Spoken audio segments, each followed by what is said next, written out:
Quick, quick greetings. This is a redo of the video that was fixing to be my best video ever. No, so sorry about the previous video. We were covering the topic of the five civilized tribes that are Moorish. Yes, the five civilized tribes, according to the author of America is the True Old World. I know his name is Amenhotep Chavez El Bey, I believe it is. This is an article he wrote. I should have said that in the last video. He is one of these tribes, so I figure he would know.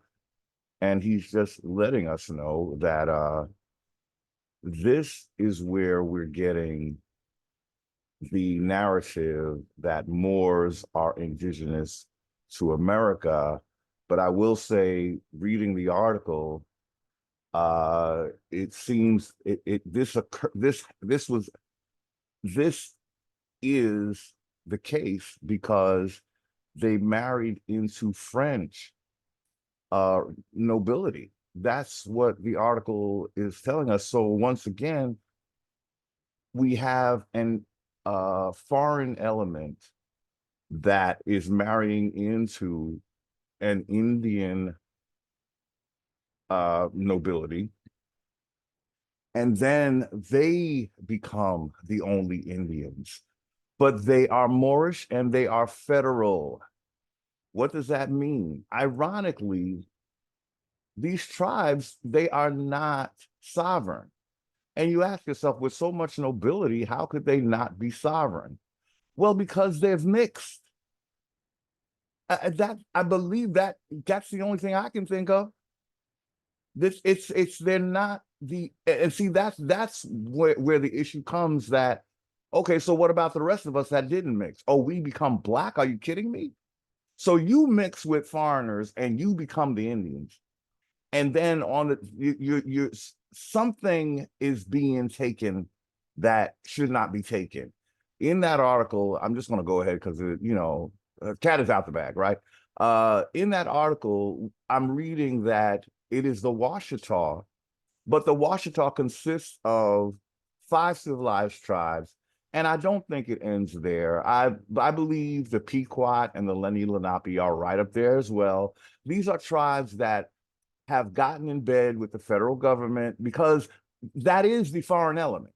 They are okay. So the colonizer comes and brings a corporation. The Indians marry into the corporation, and the corporation still stands. Nothing that the Indian has is primary. When you marry into the European nobility, everything gets incorporated. Your side of the royal part, the Royal Indian side, nothing that you had is the same as before because it's now basically you're marrying into. I want to say what I feel is you marry into the corporation because that's what the European has built. It was built to keep other Indians out. If you're an Indian that did not mix spit, you are not an Indian anymore. And we have to ask the question, is this what we want? Is this fair to Indians who never mixed or who very little, or they're not into the more royal because they married into a European nobility? It's like you get the feeling as I read that article that the idea is, yeah, we were a noble Indian family, but once we married into the European noble family, oh my gosh, now we're really noble. No, now you're really only half blood now. Really, everything you make is half blood now that you've married, and then they're looking out for their offspring too. So they're stealing from us to give to the half bloods once again. And I ask Indians, do you see how the corporation fucks us coming and going? We can't be part of it. what these tribes are doing is against the Constitution. What these fucking civilized tribes are doing is unconstitutional. They are right there with the colonizer breaking the contract because they're not supposed to be mixed with the foreigner like that. But see, they've created some kind of other Indian that is so mixed in with the colonizer that it's almost like they can't go by the Constitution. Because now our babies my babies is your babies, and we got to look out for babies, and so it's like they can't differentiate between where does my Indian end and your European begin, you know. But the crime of it all is that between these two, the Indian nobility like the Washitaw and the Five Civilized Tribes and the European nobility together, they are robbing every other Indian in America, and I don't know how they tell themselves that they're not. But you see, the ancestors woke us up for some reason. When I tell you, it wasn't for us to go back and become civilized, because look what you are going to be party to when you become civilized. You join a line of civilized tribes that have only sought to be very selfish, meanwhile handing over our land to the European because you married into them. What the hell do we get? We don't get any of the European land. Now, between the two married Indian and European nobility, they've got land in Europe, they've got land in America, they just having a ball. You and I, meanwhile, the black sheep, what the fuck do we get? Slavery? You five civilized tribes are okay with every other Indian being a fucking slave in a system that was created by your husband, your European husband?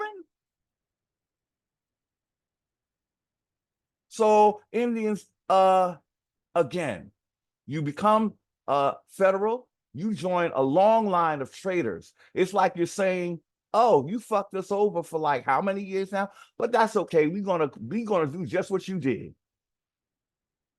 Being a corporation, you might as well be married to European nobility as well.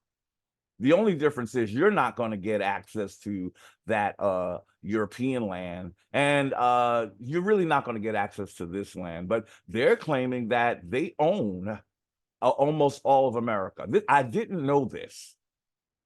I did not know this. So here we are talking about getting our land back. The five civilized tribes, they are claiming that but see what's going on here. I believe their ownership is not truly based on bloodline, because they're mixed, right? It's because the corporation, the commercial sea jurisdiction is involved. I think their ownership is very commercial at best. It's not really law of the land, again, because your children are not full-blood Indians, right?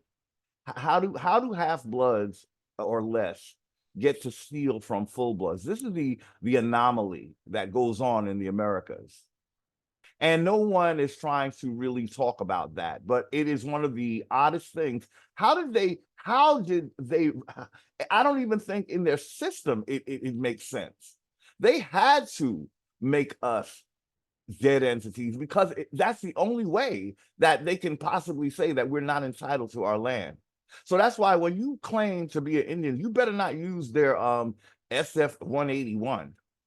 You can make your declarations. Do that through your own personal declaration, because using their paperwork, as we should know, I feel like we know it, we say it, and we turn right around and look for some federal forms to fill out to do ... We can't do that, Indians, not anymore. We're feeding the same system that oppressed us for centuries. We become we have no case. If you are the plaintiff and you end up joining the defendant, there will never be any compensation for you ever, ever, here on earth or in the afterlife. You have co-signed on your own demise when you become all involved in the feds. There has to be the reason why we had this awakening. Now that I've read this article, the reason why we had this awakening is because the ancestors are actually still trying to give us dominion on this land. If we take the easy way out and just make everything federal and state and all of that, we are continuing in their genocide and our own. This is not a time to get all personal and feel attacked by anything that we will read in this video. What you did, Five Civilized Tribes, was wrong. I don't know what you tell. Well, I guess you look at little mulatto boo-boo and you just figure, well, it's all for you, boo-boo. Yeah, but what about the copper colors? What about the copper colors that you have sacrificed so you can be seen as royalty? Or in your mind, your royalty, but we have to separate from the civilized, whole civilized game, y'all. In Indians, I'm sorry, you got at least one Indian telling you this, and you know it's the truth. Hopefully, there'll be others who tell you this. I do see that we're starting to see what the Moors are about, so it's the perfect time for this video. And again, Moors, no need for you to get all hot, broke, or feel offended or challenged. You've been getting over. You had your turn. Okay, you're claiming Europe and you're trying to say you're not. You're claiming Africa and you're trying to say you're not. You just gotta understand. You don't. I don't think you're capable of knowing how to move as an Indian because you've got a lot of baggage when you keep calling yourself a Moor, not understanding that that is a whole international jurisdiction. It has nothing to do with this landmass, but what it does have to do with it, it wants to pull it into an international jurisdiction where you are just part of so many other of the Moorish empires. Just one part, okay? You're nothing special about that. You're just a little east-west, what are they, in the North Gate? You know, we have a whole legacy over here that goes back to 3400 BC, and the Moors don't have that, okay? They don't have that. That's why it would be such a great acquisition if we copper colors would just shut up and join a corporation and go sit down over there and just become part of this Moorish empire. No, thank you. It is slavery. The whole thing is slavery. It's a slave master dynamic. They come and they tell you all this crap, but they hardly mention a sultan that you will be bowing down to that lives in Morocco, apparently, or somewhere else in his multi-nation empire. He can live anywhere, right? As long as he owns your ass. It don't matter if he's on your landmass or not. Do y'all understand what an international jurisdiction is? It takes the authority away from you because you joined a group of a group of Moors. Let's cut to the chase. Everything outside of America was basically the Moors. They cultivated it. And they couldn't do that with us again because we were not a byproduct of them. We are equal to them. They will call dominion over the people they claim to have genetically brought here. That's their little weapon. Like we own them, but they cannot say that about copper-colored Americans. They can't. We're the ones who drove them out. So let's get into this video. I'm gonna really try. I thought it was actually 14 pages, but I counted, and because we're not really reading the first so many pages because they're the margin, they're in the margin. We really have 8 pages. And I think in my mind, I kept thinking it was 14 pages. So I made it a chore in my mind. But now when I realized just now, it's not actually 14 pages. Let's open up our share screen. We're going to breeze through this. I don't even want it to be 5 hours at this point because I'm seeing, I had all day. I had compressed this video I made it smaller somehow with a compression. I paid money to buy a compression system. The shit don't work. They saying I gotta pay more money to get that part of the feature. And I'm like, wait a minute, I brought that part. So I just got rooked out of $44. And then I found a free one that I didn't have to pay crap, and that one compressed it, but then it's still too big for the YouTube. Okay. I tell you, when you get a Haudenosaunee, Wakanda, Washitaw, voodoo spell cast upon you.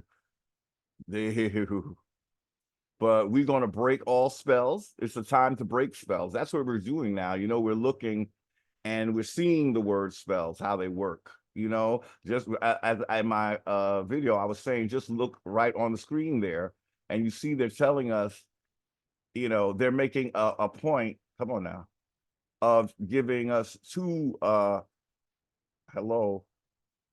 different spellings of this word. And I look at that and I thought to myself, there we go. This is how their legalese works. Now you hear the word Moors, but you don't know how it's spelled on paper, so you don't know which one you're talking about.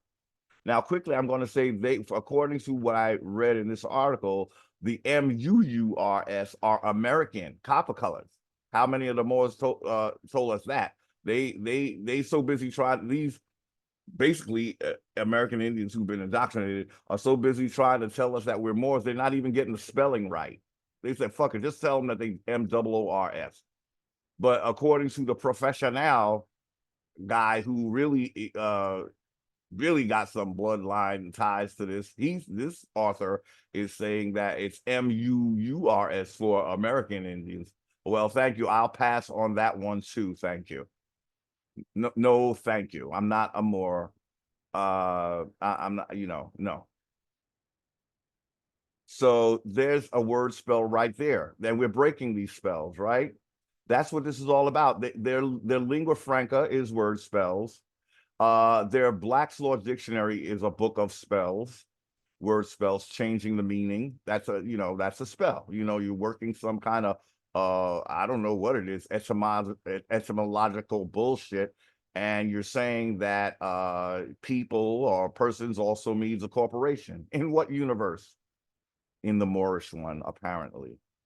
But see, a book like Black's Law Dictionary is one that we would, when we ever get around to establishing a true Indian ownership on this land, there is not one true Indian ownership on this fucking land. The whole entire fucking North, West, South, East America. There's not one sovereign fucking Indian. And that is why the ancestors decided, you know what, it's time for us to intervene. This is going downhill fast, and now they're trying to genocide them literally. So Indians, let me tell you, if you don't get it right on this land, I don't know what your afterlife holds. I'm a fairly spiritual person. I'm not saying that to brag, but I seriously, like, in other words, you are signing a contract here on Earth that what happens on Earth, they say, as it is on Earth, let it be, or something like, let it be on Earth or whatever. I think it's the other way around. But seriously though, where are you going? If you don't have anything, if you've been, and then you go with the one who took you off the land and his construct, where's your place in an afterlife? You don't have a place in this life. I know a lot of us think, oh no, but Jesus told me that I got a whole mansion up here. Mm. You don't even have a square foot of land on this earth. I'm going to say this.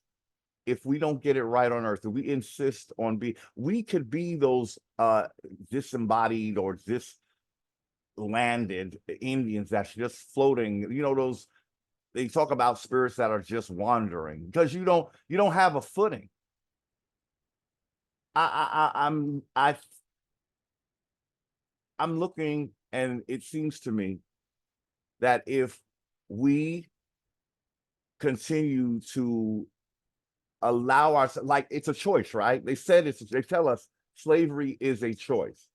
And then you find out that you've been made slaves by the corporation, but then you say, no, I still want to go with the corporation. I want to remain a slave. I co-sign on it. Now, when you didn't know, it was different. Now in the awakening, there is no excuse. This is the time to get your land back as a sovereign or a slave.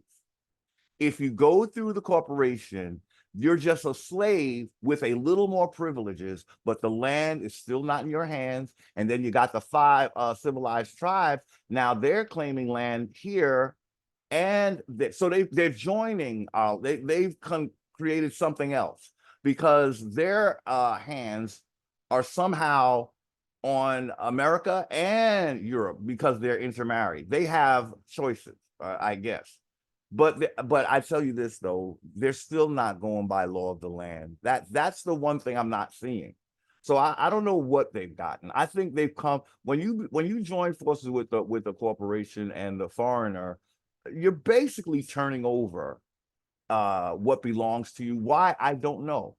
You're doing it because some Moorish expellee just can't resist coming back to have part of your land. And there's absolutely no reason that he should have it. He has his land. He made a choice, a conscious effort to go against this landmass, and he was expelled. For him to come back is just pure greed. And then for you to entertain that bullshit, you're damning your own bloodline. I don't see how it could be seen any other way. They got expelled for a reason. Now, whether they were Indians, even though that is very likely, they were here, they got expelled. That's something that people just gonna have to accept. I'm sorry, I don't see any other way around it. I know when we Indians get really jiggy, we don't want to be no part of that, but it's like we have to look at this thing realistically.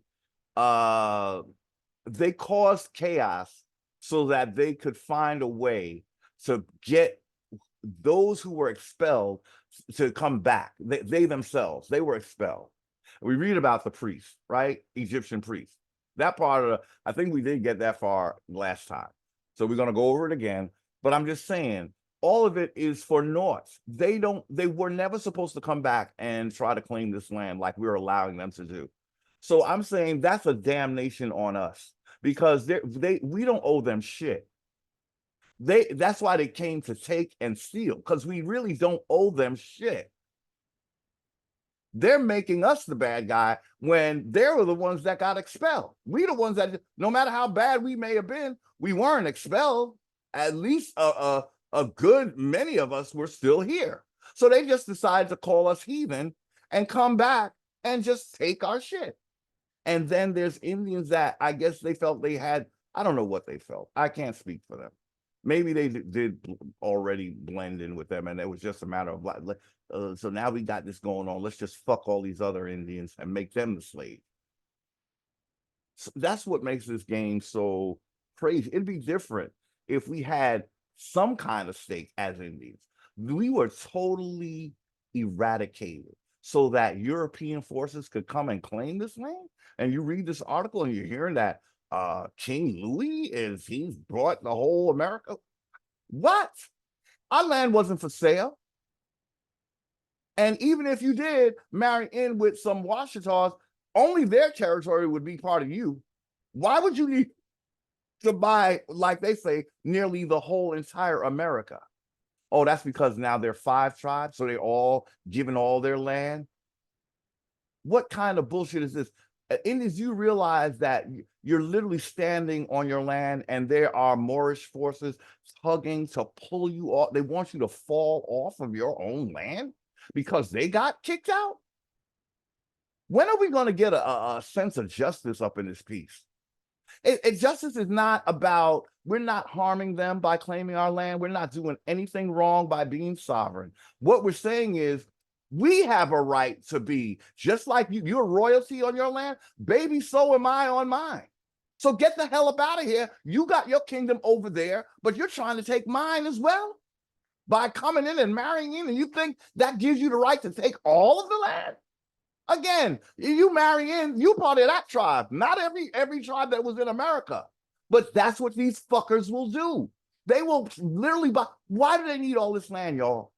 Are they even that large? Why do they? We're here with no land as blacks and colors and still don't got none, but then we want a reservation. These people are claiming, oh my God, the amount of land that we'll read that they own. Why the fuck would I want a reservation when a European is claiming to own all of this fucking land? Are you kidding me? So Indians, I'm just putting it out there. I know the ancestors got me, yo. I know, because you know what?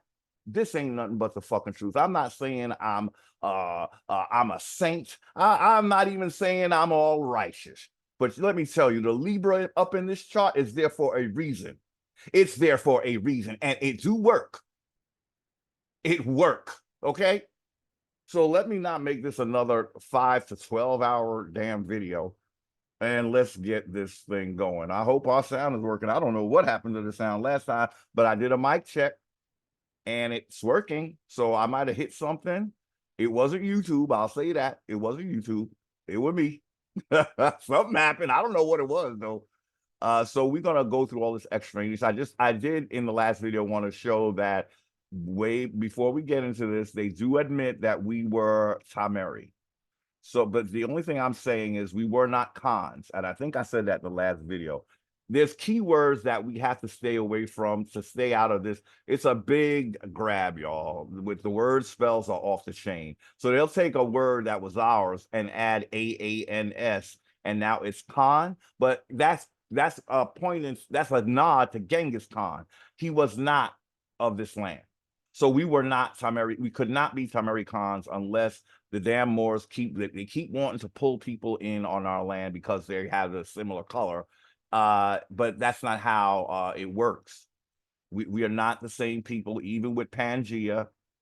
It's just they'll say anything. But I did want to make a point of saying there's the word TaMERI, right? So they do admit that, but then they can throw that in as long as they throw in other shit to confuse you and give it. And now they're going to say, but it's Amurru. So then the next thing is Amurru. So what is it, TaMERI or Amurru? Let me tell y'all, from what I've studied, it's not Amurru. Amurru is too young. Amurru is a Sumerian deity. That's what this article will say. We are older than Sumeria, so we were not Amurru. Okay, just get it out your head. Okay, that's a Moorish term, and then they tried to hijack TaMERI by putting Khan on the end of it. No, we were TaMERI. TaMERI. That was it. It was not TaMERI Khan, unless you were trying to give it to Genghis Khan and those Moors. Okay. Okay, so they were saying that's 1657. That's what they're saying. What was on the Wolsey-Muller map, and that's why the Wolsey-Muller map had to change it from TaMERI to America. That's what, again, Horace Butler tells us that. In his book, he says it. He doesn't say it, but then when he's on an interview, we captured this on video. He says that it was the word TaMERI was taken off the map, but somehow the publisher put in his book that he's saying America was changed. Well, they couldn't have been, because that's what we call it now. So if it was changed, it was changed from TaMERI to America, not from America to America. But in his book, that's what they're trying to say. They're saying it was the Wolsey-Muller map had South America as America. That don't make sense though. But again, in his interview, when he's talking to and being interviewed, he says what his book doesn't say. I don't think he was able to write it in his book. They wouldn't allow him to. Somehow, I bet it was some kind of typo, and they just never got around to fixing it. Because again, if the map was changed, clearly it had to be changed from TaMERI, because we always knew it to be America. So the Wolsey-Muller map, that was the change. It was TaMERI to Ameri. He had to redo the map because they didn't want us to know that this was ancient TaMERI. Who didn't want us to know? Who would have known it was? The Moors, right? So they pick and choose when we'll know the truth. No, we can't trust that. I'm sorry, we can't trust that. Anyway, so let's jump right in. We only have 8 pages, right? So we're going to try to make this as short. Okay, good. Okay, 30. We're only in the 30-minute thing. Okay. So these highlights were some of the bullet points that I tried to put in my description box. So that's why you see the yellow highlights. But I might have changed the wording a little bit to stress what they were saying. Okay, so let's start. The Amurru Washitaw Muurs were originally a group of priests from the Egypt of the West. Pause.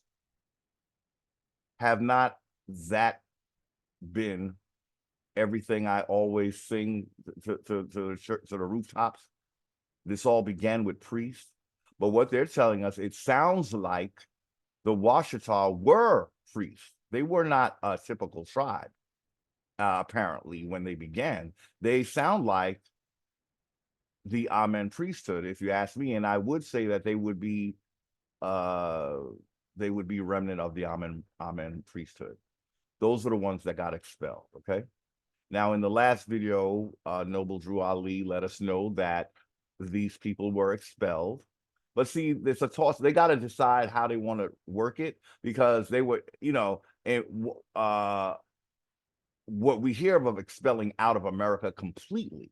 But then I believe the expelling they're talking about, it's like they're saying, no, they were expelled to another part of America. That don't make sense, though. That's not really an expelling, right? So they, and then, it's like you have to use your common sense, because they really, again, they're not too keen on telling us what happened to them, because an expelling means that you're no longer of this land. You'll come back and say you were, but you're like the prodigal son.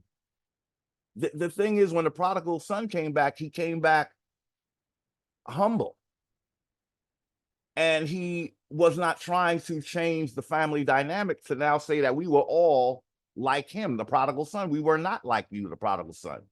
See, but this prodigal son, his bold, arrogant ass, he gonna get kicked the fuck out, and then come back and say, well, you did what I did, and this is my land, and I'm one of you. No, you're not. You're not us anymore.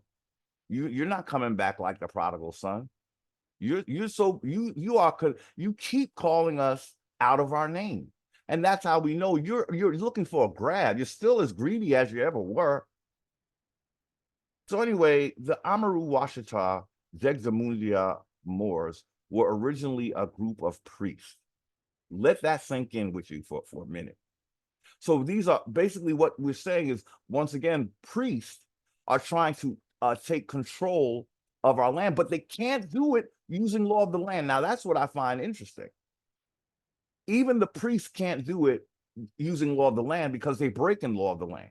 As slimy and grimy as the priesthood is, they still have to take the land through a fictional corporate construct, because let me tell you, they are not trying to change this government at all. They encourage this government because basically somebody is getting these forces that want to be down with this kind of system.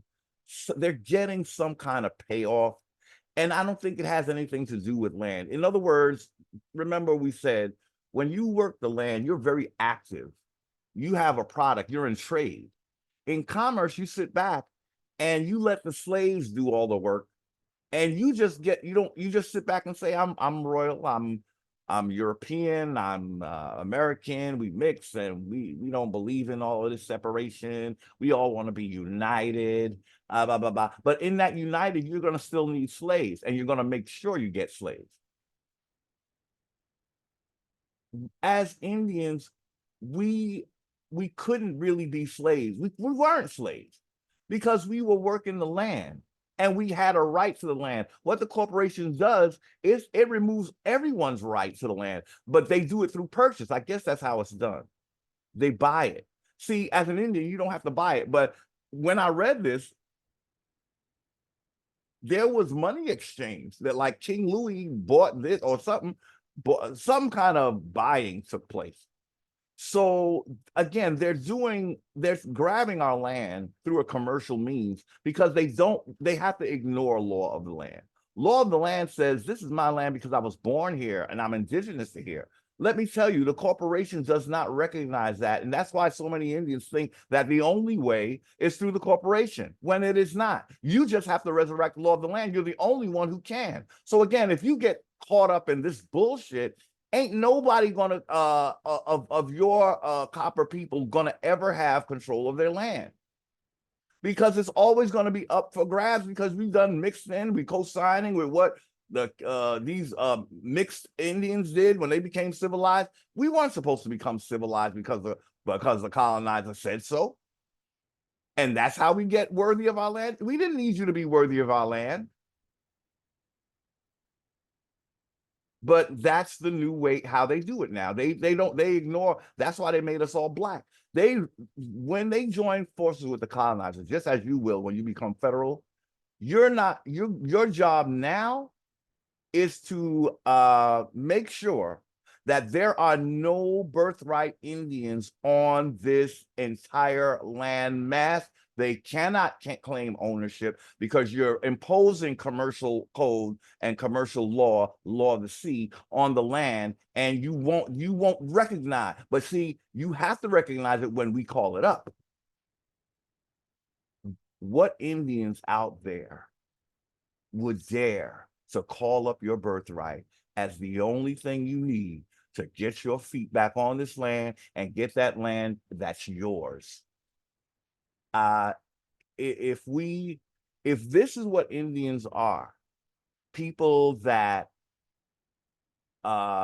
say, you know, what the hell, we don't need land, we could just go with the corporation. I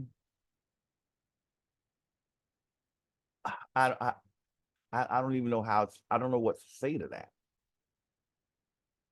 It would mean that everything that was said about us was a lie. We're not great. We're not smart. We're not intelligent. We're not strong. We are pushovers, glorified pushovers. And maybe the Moors knew what we were. And if we allow these shifty, shady shenanigans to disown us of having any rights on this land, because we really think that what the colonizer built is legitimate, you think he plays fair? If the ancestors didn't wake you up, you would still be exactly what the colonizer intended you to be: an ignorant, unaware slave. And you want to be part of his machine? You're saying, yes, daddy, I want to be your slave.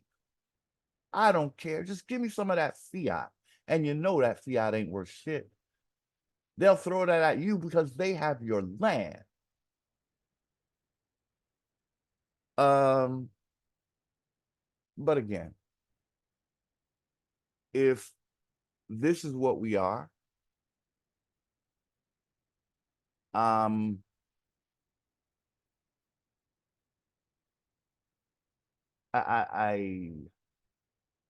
there is no hope for us. I'll put it that way. There is none whatsoever. Do not fool yourself. Do not think that melding into the corporate construction, that was what we were supposed to do when we woke up. Do not kid yourself. You are accepting a life of hell. You don't deserve heaven. You don't deserve it, because you came and basically let a devil run your entire show for what? Some cred in his system, some props in his system that still don't give you your land back. You're a CEO. You're a second HNIC in charge, and you get a big, huge check of fiat, nothing backed by gold, mind you, while the big dogs are still gambling the real stuff, and you flipping fiat at each other, talking about how you got over. No, you didn't. All I know is I'm going to take this knowledge to my grave, and I'm not coming back to bullshit. You might choose that by insisting on being a serf or a slave on your own land. Are you kidding? What was all of this struggle for? Why were you ever crying when your people got shot by law enforcement? That is what you get in the corporation.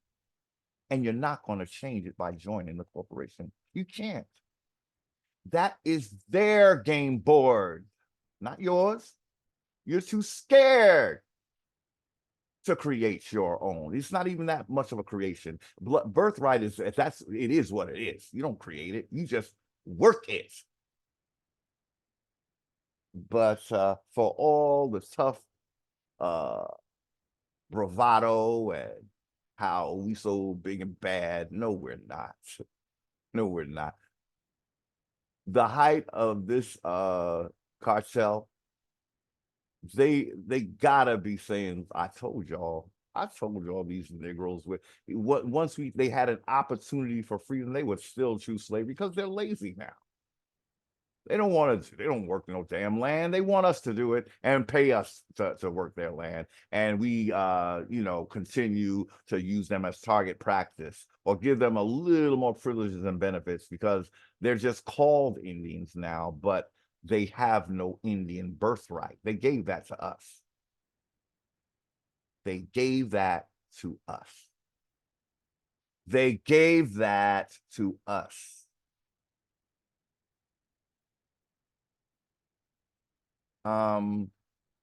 So Indians who want this, when you resurrect, you may as well be the colonizer because and so you can't complain against anything that happens to you now, any injustice that happens to you because you're in commercial code.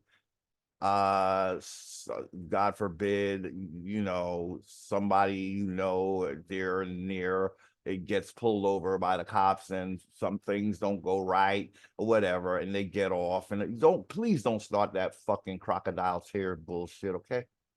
You don't have the guts to own this land or to have say over what employees like cops do, because you refuse to be the employer. You'd rather be a slave. That's all. I'm going to preach again and make this a long video, but I'm not.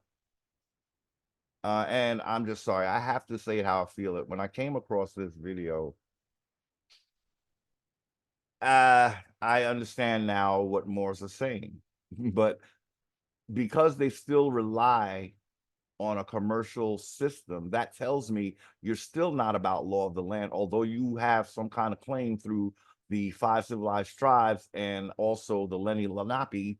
They're not part of this, but they're definitely going with the corporation, as well as the Pequots. I'm sorry, I don't mean to. I know you're Algonquins too, but yeah, this is what it is. This is This is what the awakening was about. Really, what should happen is that the civilized tribes, if they were worth the copper that's in their description, they were supposed to join us and say, yeah, no, we got to take our land back. They don't want to do that. They are too busy being happy to be part of the European nobility. And they are using them titles of nobility. Yo, I thought we wasn't supposed to really do titles of nobility, but you know what? The Constitution, it's so, because it kind of originates with the Iroquois Confederacy, I think there's some so I'm going to talk as if Indians will one day stand up in their authority and in their birthright. I'm just going to talk it. I don't know that I want to believe it's going to happen. And I say it to people, I say it is going to happen. But that's me being positive, But wait a minute, there are Indians out there that have a clue. So I guess I there's a little hope left, a little sliver. And I just have to hope the ancestors get the compromised Indians out of the way so that there can be at least be some Indians on this land who are living as they should. And let me tell you, the corporation they will assist you, Indians. I don't care what you think. I know you think that, oh, if I get out the corporation, they're gonna really come for me. They bet not. They bet not. Or none of them fake ass 5 civilized tribes either. We're just as noble as they are. And they better talk reality now. Just because you married into a royal European family, that don't make you more royal than us. That makes you half, okay? Half royal.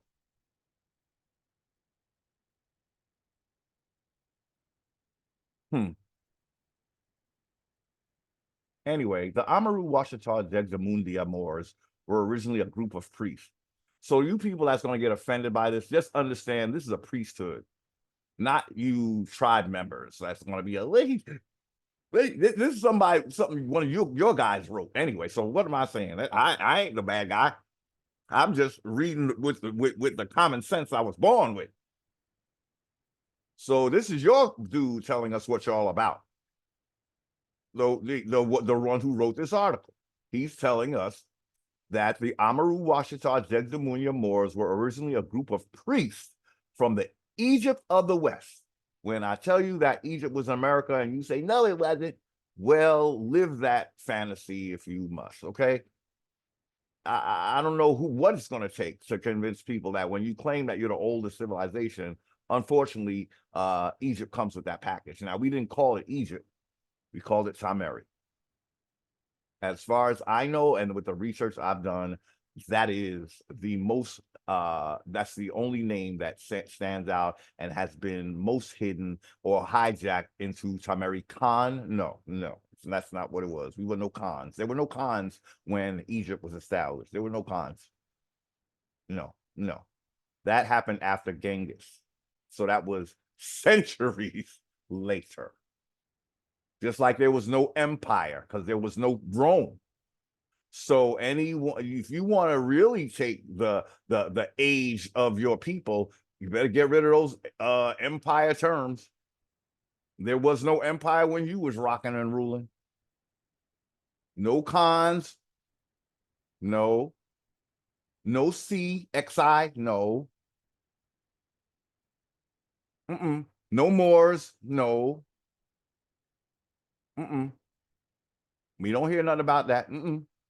Back in that before the Asiatics became a thing, circa 2900 BC is what apparently when the so-called Sumerians hit the world, and from that point on, you have Asiatic black men. So, okay. So they were also known as the Dogon. So say we done jumped continents again, y'all. Now he just said it's the Egypt of the West, right? So that's America. So where's the Dogon? They're in Africa, right? How did they get part of this mix? Well, when the priests got expelled, they became Dogon, y'all. But y'all don't want to hear about expellings and ancient Egypt. You want to be old as Methuselah, but you don't recognize that. You better start. It only makes all the sense in the world. It is after all, the oldest civilization on Earth, and you are the oldest people on Earth. So that's yours, okay? In fact, we are the direct descendants. I used to think we were cousins and stuff like that, but now I know better. We are the direct descendants of what they call the Egyptians. It was TaMERian. The term Washitaw, they were also known as the Dogon of Africa, the Olmecs, and the Mayas. So the Mayans were infiltrated with the Asiatics. That's why we can't trust the Mayans. To get back to bedrock, you have to go to TaMERi, unfortunately. And he just told us that's where these priests were from. So they put themselves square in Egypt. They didn't, that's what they said first, right? And then they said Dogon and Olmecs, right? That's the order, baby. Although I thought Mayans came before the Olmecs. Anyway, um, but they get the order right. Indians still don't want to get even deal with the order, right? Because you don't recognize we would not know Egypt. There must be that must be coming from the five civilized tribes. I don't know. But then again, this guy is the five civilized tribes. But he seems to be telling the truth. That's the corporation. I don't know, but somehow we're not supposed to equate ourselves with ancient TaMERI. We're not. That's not what. But maybe actually that's what the five civilized tribes are doing, and we're not included in that. Maybe that's what it is. I don't know. The term Washitaw is a corruption of Satah, the father and mother of the mystics. This has got interesting for me too, because Abraham is said to be from So Satah, is it the long version of Because was also known as mystics. That's why they say Abraham left there, because they was doing all kinds of things. But where does he come to? According to that story, to Egypt. But it's like the Washitaw are the people. Are they the people of of Chaldees or whatever? So they are said to have been practicing something mystical. But let's break this down. If the priests were originally from Egypt, so that means is second to Egypt, right? First it was Egypt, and let me see. Okay, so okay, I get it. The priests are they originate, and that makes all the sense in the world, because that speaks to even Akhenaten. Like he was, it reminds me of that story. Another a pharaoh that got cast out with a priesthood, and these priests are sort of the same pattern here. I think there were a number. I'm starting to think there were more than one expellings, and it would seem like it begins with the priests, because they're the ones that's creating the new deities. So what I was going to say is they were originally a group of priests, but they broke protocol, and they started creating a mystical religion.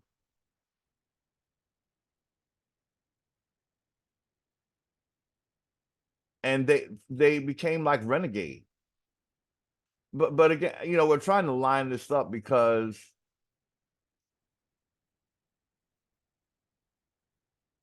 Noble Drew Ali is saying that there were, what I'm trying to say is, these would also be the ones that would call themselves Moabites, right? And Noble Drew Ali comes from this line, and he's claiming that the Moabites were driven out, right?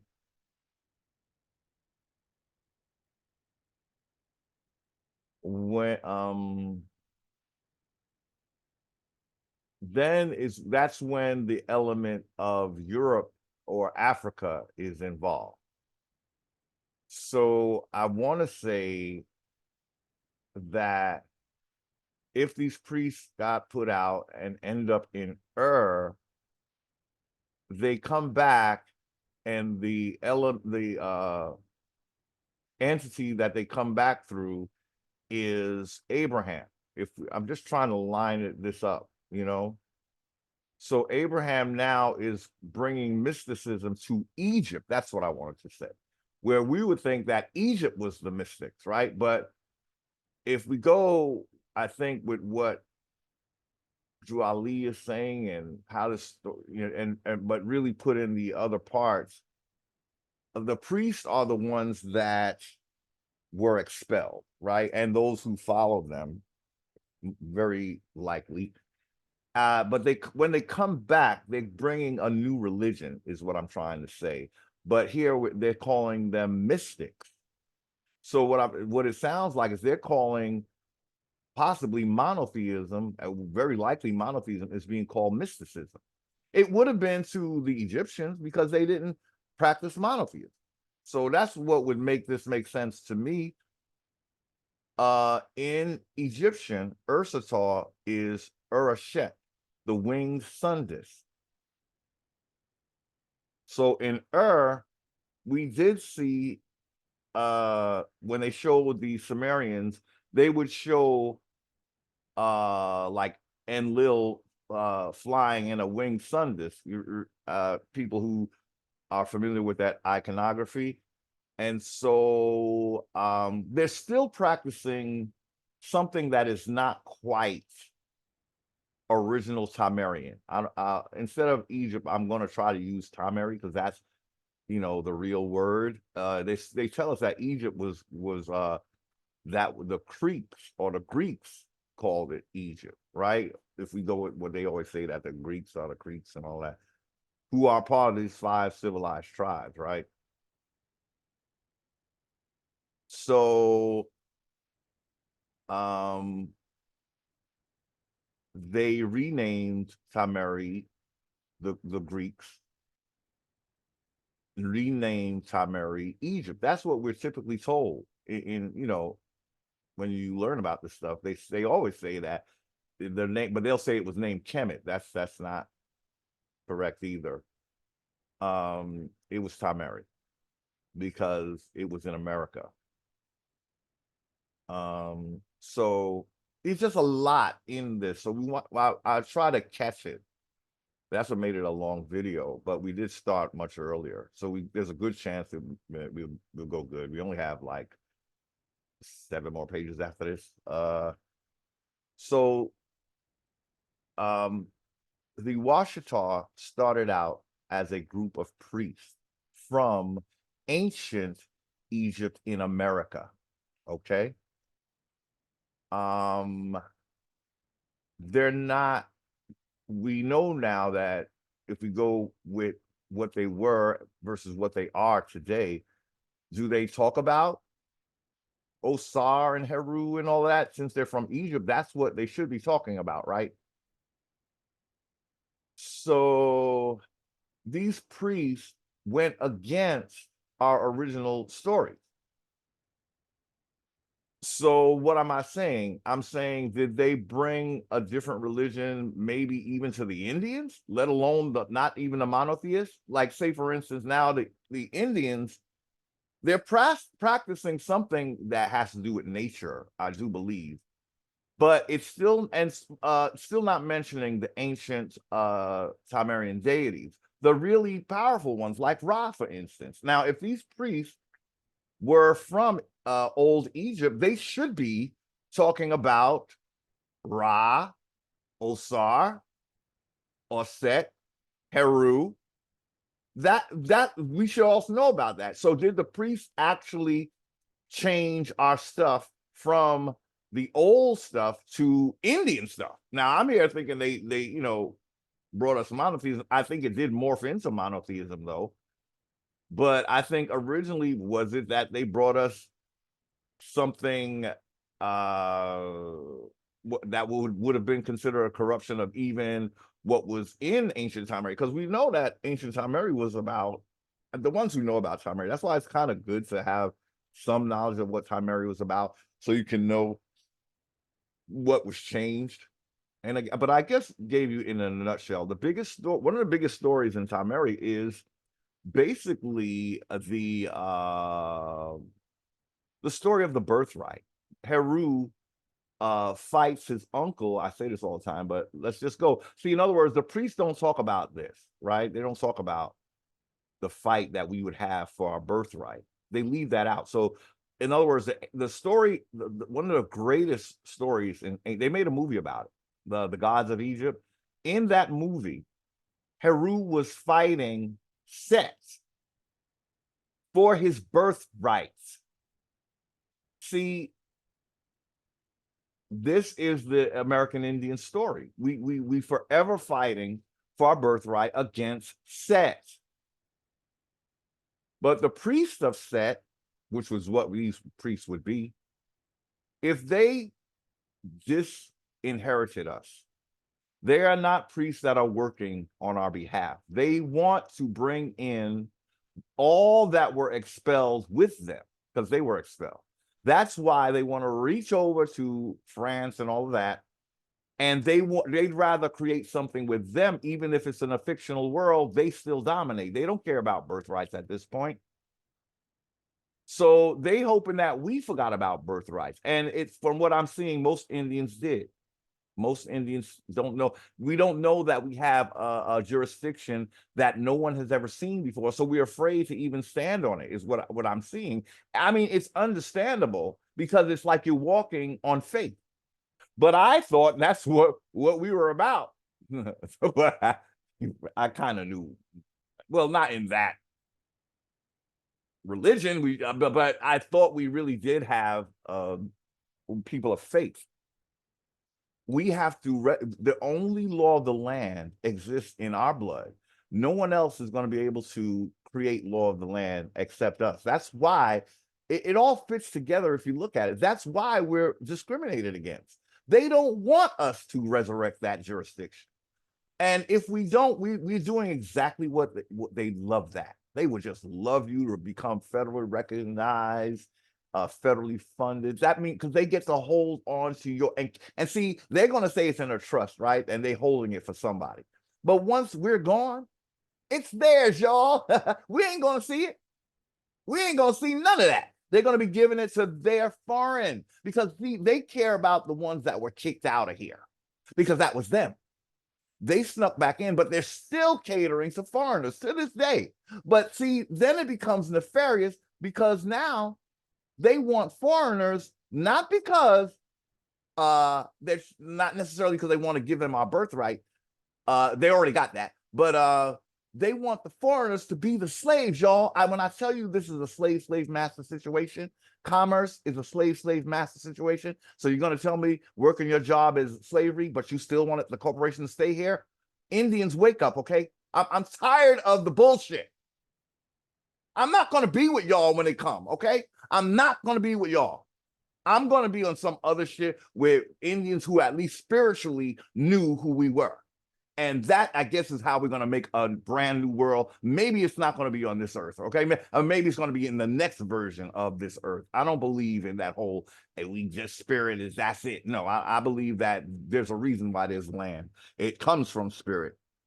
So I think if we fail this, only the Indians who had an inkling that this was wrong, you'll get another chance. But if you okay with the corporation, I just need my little reservation and a casino. Again, I was so upset that my video didn't post, because I said so much, but I'm going to try. They got us from working the land to now our biggest aspiration is in life as a civilized tribe is a fucking casino. When did Indians practice casino playing? Did we have casinos before colonizer came? So that is the biggest slap in the face. They don't want to give you your land, but they'll give you a casino where you playing with their monopoly money, and they're sitting on your gold. Meanwhile, you talk about, oh, I just won the jackpot. You're a jackass. That's why you won the jackpot. So now that's our biggest aspiration in life.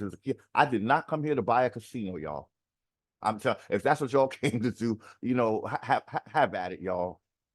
Yeah, you're cheap, tawdry, and all of that. So yeah, go get a bottle of something, drink yourself to death, and just gamble, because you definitely lost in the larger sense of the word. If that's what you come here for, to gain a casino.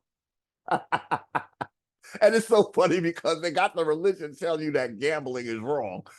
They got us so fucked up, a lot of us. But no, I'm not going to conclude myself in that. I'm sorry. No. Don't gamble, but here's your casino. When did Indians practice casino playing in history? I've never heard of this. So they've trained us now to be very frivolous, superficial. And we're okay with that. We think that that's what we are not interested in having. I don't think we even know what having dominion on the land looks like. I don't think we realize that that is everything. That is where your wealth really is coming from, not from these fiat dollars. And see, I just want to say this again. When we do show up to take our land, if this corporation works against us, now we can call them out, because then we will show them up as they're still committing genocide. So they're going to have to break through their commerce world and allow for Indians to do trade without regulation. I was trying to say this in the last video. Regulation or in commerce is equivalent to a broker between two people just trying to exchange goods and services. The problem with that, it's a three-party system. Trade is more of a two-party system. You're not dealing with money because you're getting what you need through trade. So in a more land-based system that is not commercial-based, we don't even need money, y'all. They make something scarce so that they can create this rush of greed. They're creating in us a covetousness for money instead of a covetousness for our land that will bring us whatever we need. So again, commerce will always come with a third party. And then when the third party is producing the money, that nigga getting a payday from you just getting trade. In other words, you're wasting money by having that third party. You don't need him. Commerce doesn't need regulation. I'm just going to say it that way. It is something that is imposed so somebody else can get paid outside of the two doing trade. We want trade. And we don't need a middleman, just like we don't need one spiritually. Unless you're a spiritual child, you need a sky daddy, you need a middleman to talk to God for you. I'm perfectly capable of talking to God, y'all. Yeah, is that something I'm not supposed to say? I want to talk direct. How about that? How about that? I don't want a middleman. I want to say what I say, mean what I say, and have it be perfectly clear without an interpreter or a middleman. I don't need a sacrifice.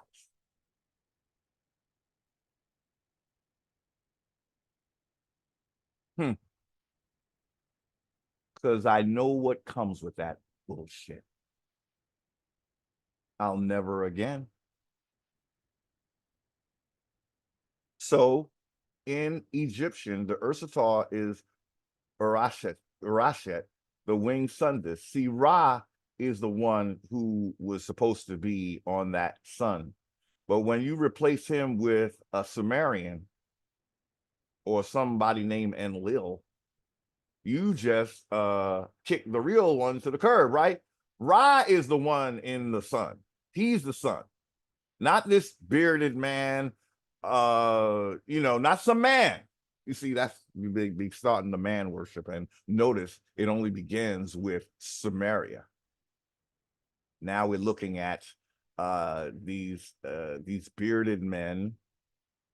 Yeah, they're probably dark skinned, but I do believe that they are not, let's just say they are not full blood. Okay. So they're dark skinned, but their hair is very likely not like ours. So these are the men that are getting worship now.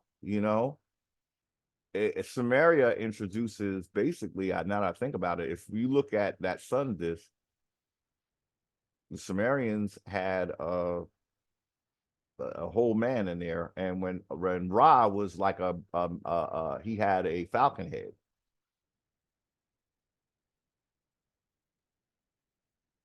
When we're talking about the sun, now this is specifically the sun. Okay. So in I'm completing this. They're saying that was Egyptian, but I'm going to say that if you're talking about in Chaldees and that Sumerian area, it was Enlil that was in that sun disk. I gotta look it up, but I do believe that would have been Enlil. But it's a bearded man. You know what the Sumerians look like, you know, and in a sun disk and all of that. So that's what was about. Egypt was about the winged disc with nothing in it, or with Ra. So in TaMERI, we didn't have a man in the sun. We had either the falcon-headed deity Ra, or we just had the disc. So no, they didn't. No. So if he's talking about they had, from what I recall, they would have a man in that disc. But he's saying it symbolizes highest knowledge and the pineal gland being open. And that's what the sun disk, he's saying, symbolizes. But that's one thing for sure. These priests are not about us having our pineal gland open. No, they want slaves. Let me tell you, the priests, they're the last ones who want you to be free if they're working for a nefarious deity or they're serving a nefarious deity, because they're looking out for themselves. They don't want people that are self driven or nothing like that, because they want, ultimately, we're all serving the priest, not God. When you giving your money and your tithes, God ain't getting that, okay? It's a priesthood getting that. Well, the royals, their children, the royals. So they are looking at how, it's like looking at your retirement plan, looking at the world, and everybody is your retirement plan. And when you're a priest, it's like, how can I rule these people and not ever be seen and get all the money that they work all hard or the sweat of their brow, so I could sit on my fat nigga ass and collect? How that's all they do. Sorry, priest. I'm just not having you today.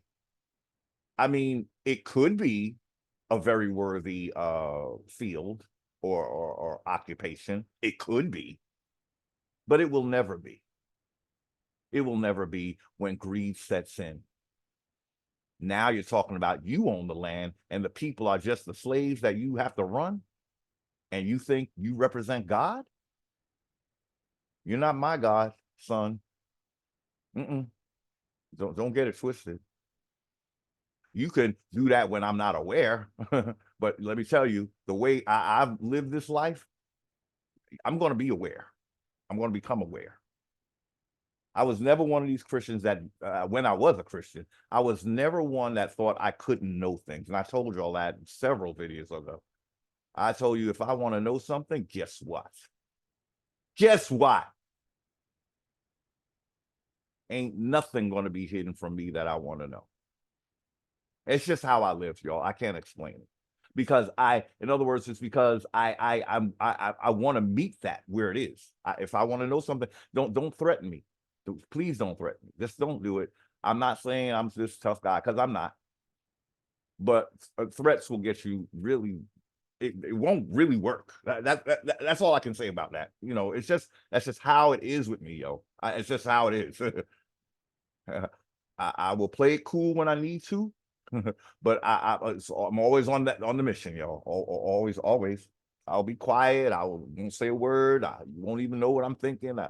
I've had somebody in my family told me, this was funny, and I just say this now because I'm trying to say it's not something that I'm. It's just who I am. Like, you know, it's not something that I'm trying to brag. I'm just saying this is how it's been. I remember I told somebody in my family told me this, and your family knows you fairly well, but they said something about you kind of don't. And I was shocked because I sometimes people say, you know, that they can read, you know, you or whatever, and I know, but I had a family member say that they couldn't tell, you know, what I was thinking, you know, something like that. I was surprised because I always thought that I you know, my sun sign is allegedly that it's very hard to hide your, your feelings or whatever. So I was surprised when somebody in my family told me that, and I just never knew they saw me like that. But what I'm saying is, I will, I'm going to eventually know what I want to know, and that, see, Christians are trained that there's certain things that you're not supposed to know. I just never been me. I've never thought that was cool at all. And that's just a gift from the ancestors. That's what I'll say, because some things, some of us, we just know bullshit. We recognize a lot of bullshit just off the bat. It's just like in your blood. And if I get through this, I wanted to talk a little about the blood. That was another thing I was so not happy with, the video, just, I don't know what happened to the sound. That's the first time that happened. So let's move along. Urshitai is Urshitet, the winged sun disk. So the winged sun disk. Okay, so they're not really describing, but I know that in you definitely had a man in that sun disk, typically. So that's why I want to say in Egypt it might have been just a sun disk, but in it was, I believe it would have been Enlil, the bearded man, holding the pineal gland or the pine cone, and maybe having a little purse. Man bags were very popular with the Anunnaki, apparently. Uh, that's the kind of thing that just makes you mad, like, what's in that little bag, and I don't even think we ever got an answer for that. What's in that bag? And it could have been monatomic gold, because that's what they say opens up your pineal gland, or helps to, help you. It could have been some form of alchemy material in the little bag. I don't know. That's my rough guess. And that's why I think gold was really important. I don't think Indians didn't really think gold was special. I read that we preferred copper, and the priests would have been more into gold, because that was what they would use in alchemy, or whatever they call alchemy, which I believe had to do with ingesting gold. See, they always wanted to be a step ahead of the masses. So where they would use something that could enhance their spiritual ability, they wouldn't want it available to people. So I think a lot of the mining for gold that we saw was basically the priesthood saying, we don't want these people to get the same level of awareness that we have.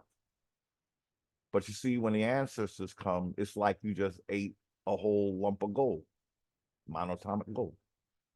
And now the priesthood is like, oh shit. See, that whole gold thing, I don't think it has to do with the monetary value of gold. And I think we have to realize, when you have a system that looks to make the rarest stuff on earth the thing that we use for money, they're creating a scarcity dynamic. And I realize, this whole thing of making gold and silver what backs money, that's you're creating debt right there, yo. You're creating debt right there. Why not go with what is more plentiful?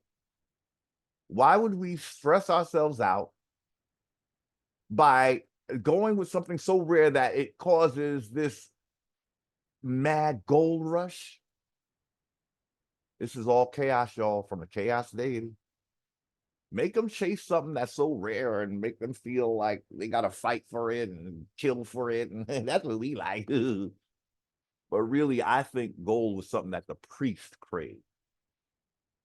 It really wasn't something people were, not the Indians that I read about, the Algonquins that were met by Verrazano, I believe it was. They weren't interested in gold. They favored copper. The Sumerian god Amurru, Sumerian god did he say American god? No, it's Sumerian. So what does that mean? Okay, somebody goes that Sumerian was in America or whatever. But still, Sumeria is not the first civilization. That's the point. So if you want to say that America is named after Amurru, you're cutting out. It's the difference between 2900 BC and 3150 BCE. Sumer is 2900 BC. It is younger. So no, we weren't called Amurru. But some people, they just stuck in their program and they just don't let it go. I guess I'm sort of like that. It's going to be hard to convince me, but see, when you got good evidence like a timeline, you know that Sumerian was not the first. See, that's why they're always trying to make Sumerian first. That's a birthright hijack.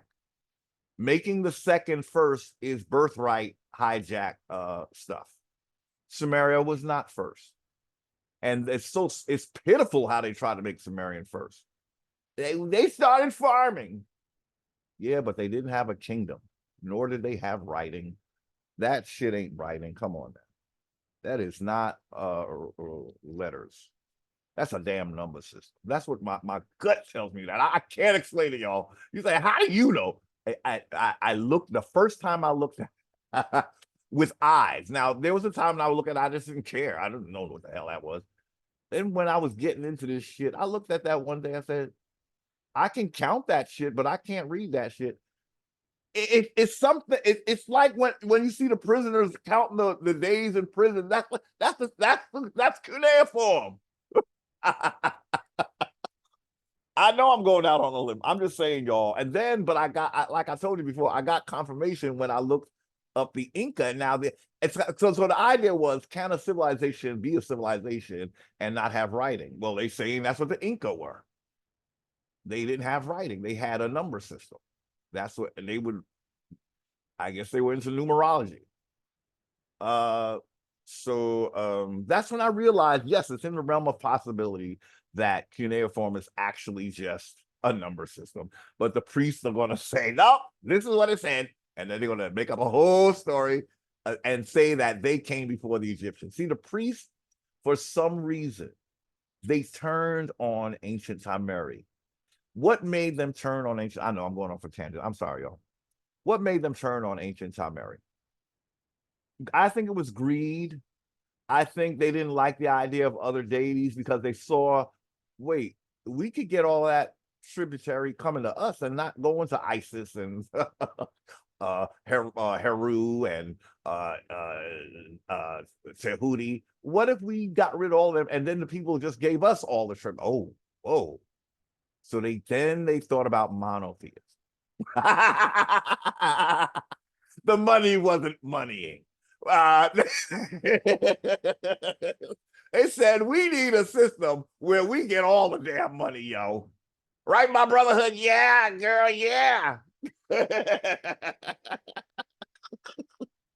it. And then they start constructing Jesus.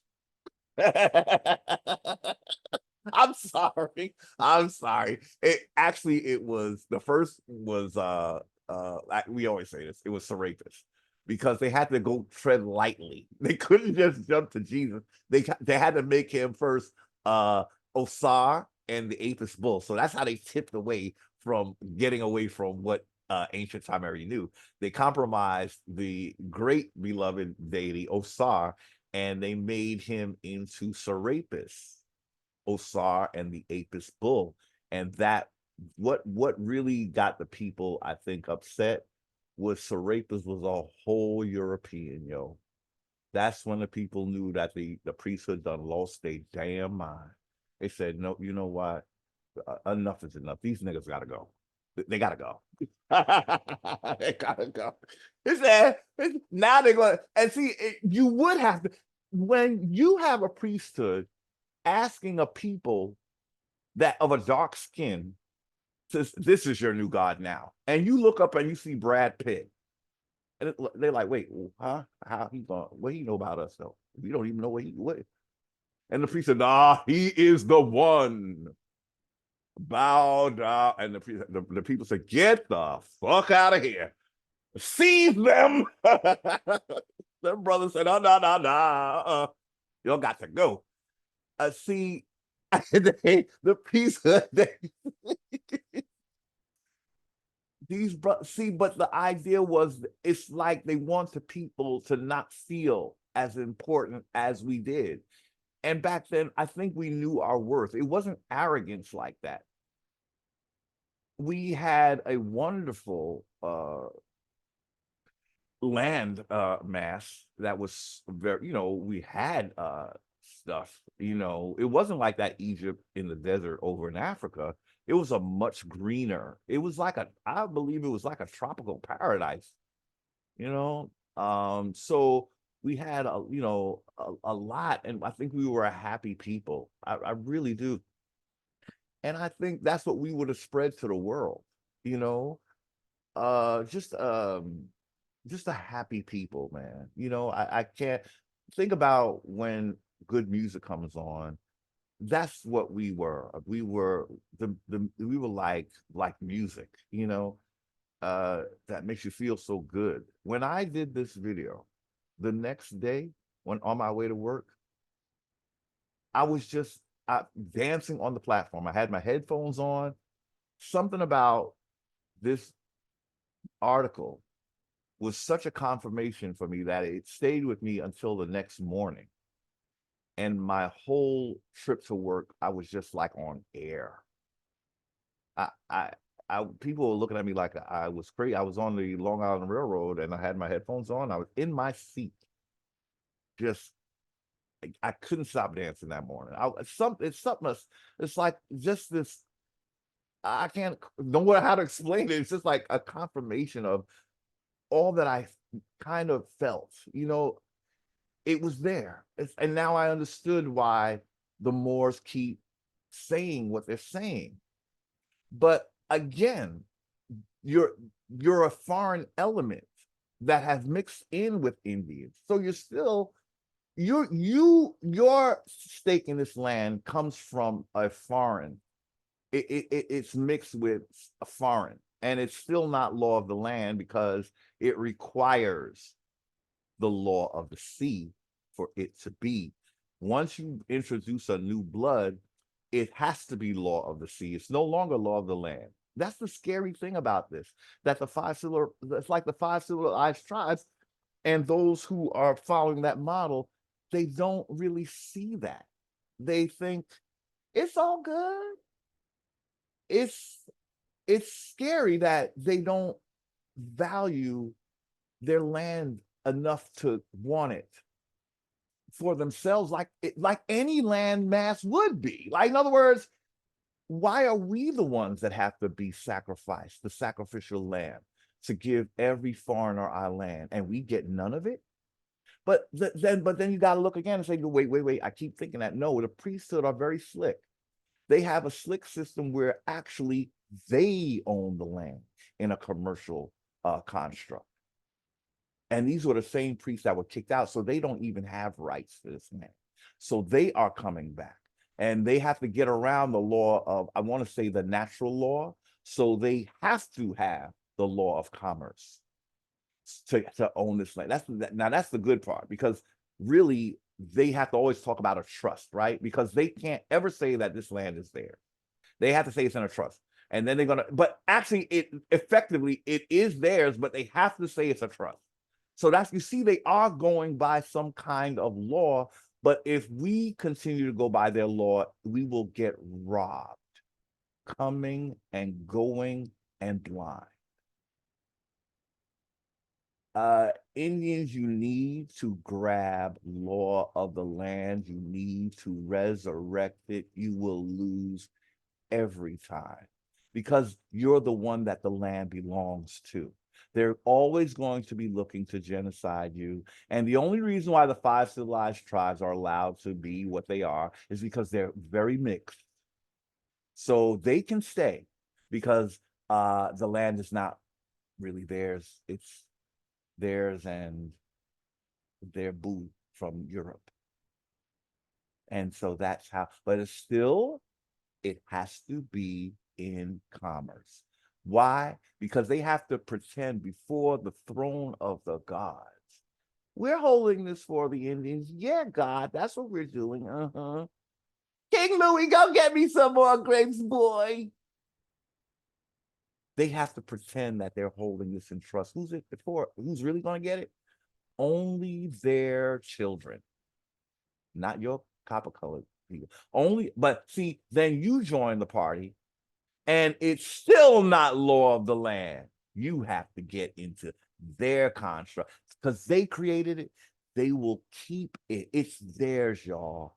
When you go to figure out what is it about this system that's different from ours, their system is shared. So it's never ours. Some reason they made up their mind that we shouldn't have our land. When they had their land, these Moors had land, yo. They still do outside of America. But because they're greedy and what my grandmother used to call wuffless, I don't know what that meant, but they are they're treacherous in their greed. And again, the vendetta is you kicked me out and you think I'm going to stay out. No, baby, I'm coming back and I'm going to reach into my little bag of Felix the Cat tricks. I'm going to trick your nigga ass. I'm going to have you dancing to my beat so bad, you're going to look like the fucking Energizer nigga bunny. You're going to be dancing a jig to my beat. You kick me out, the priest? What? I will use all my wizardry, my Moorish black magic wizardry, and I'm going to control your brain, my Negro. You're going to be mine, and now you're mine. That's what the priesthood do. That's what they do. We don't need a middleman, y'all. And I think that's what happened in Egypt. Somehow, I think another reason why they turned on, I'm sorry, I'm going on and on, but another reason why they turned on the people, I think slowly people, we the kind of people that we start to sniff bullshit, I think. Especially when they introduced these deities that was looking like Brad Pitt and stuff. Now, I'm not saying Brad Pitt is not good looking. I'm just saying I'm not going to worship it now. He ain't going to be my God now. I can't do that now. No. And the priest was like, but why? that was their prodigy, what do you call it? Progeny. That was the priesthood. And Cat Williams said something so profound. He said he shed light on everyone that makes it big. They get a yellow woman. I was like, you see it, but then when somebody say it, you really see it.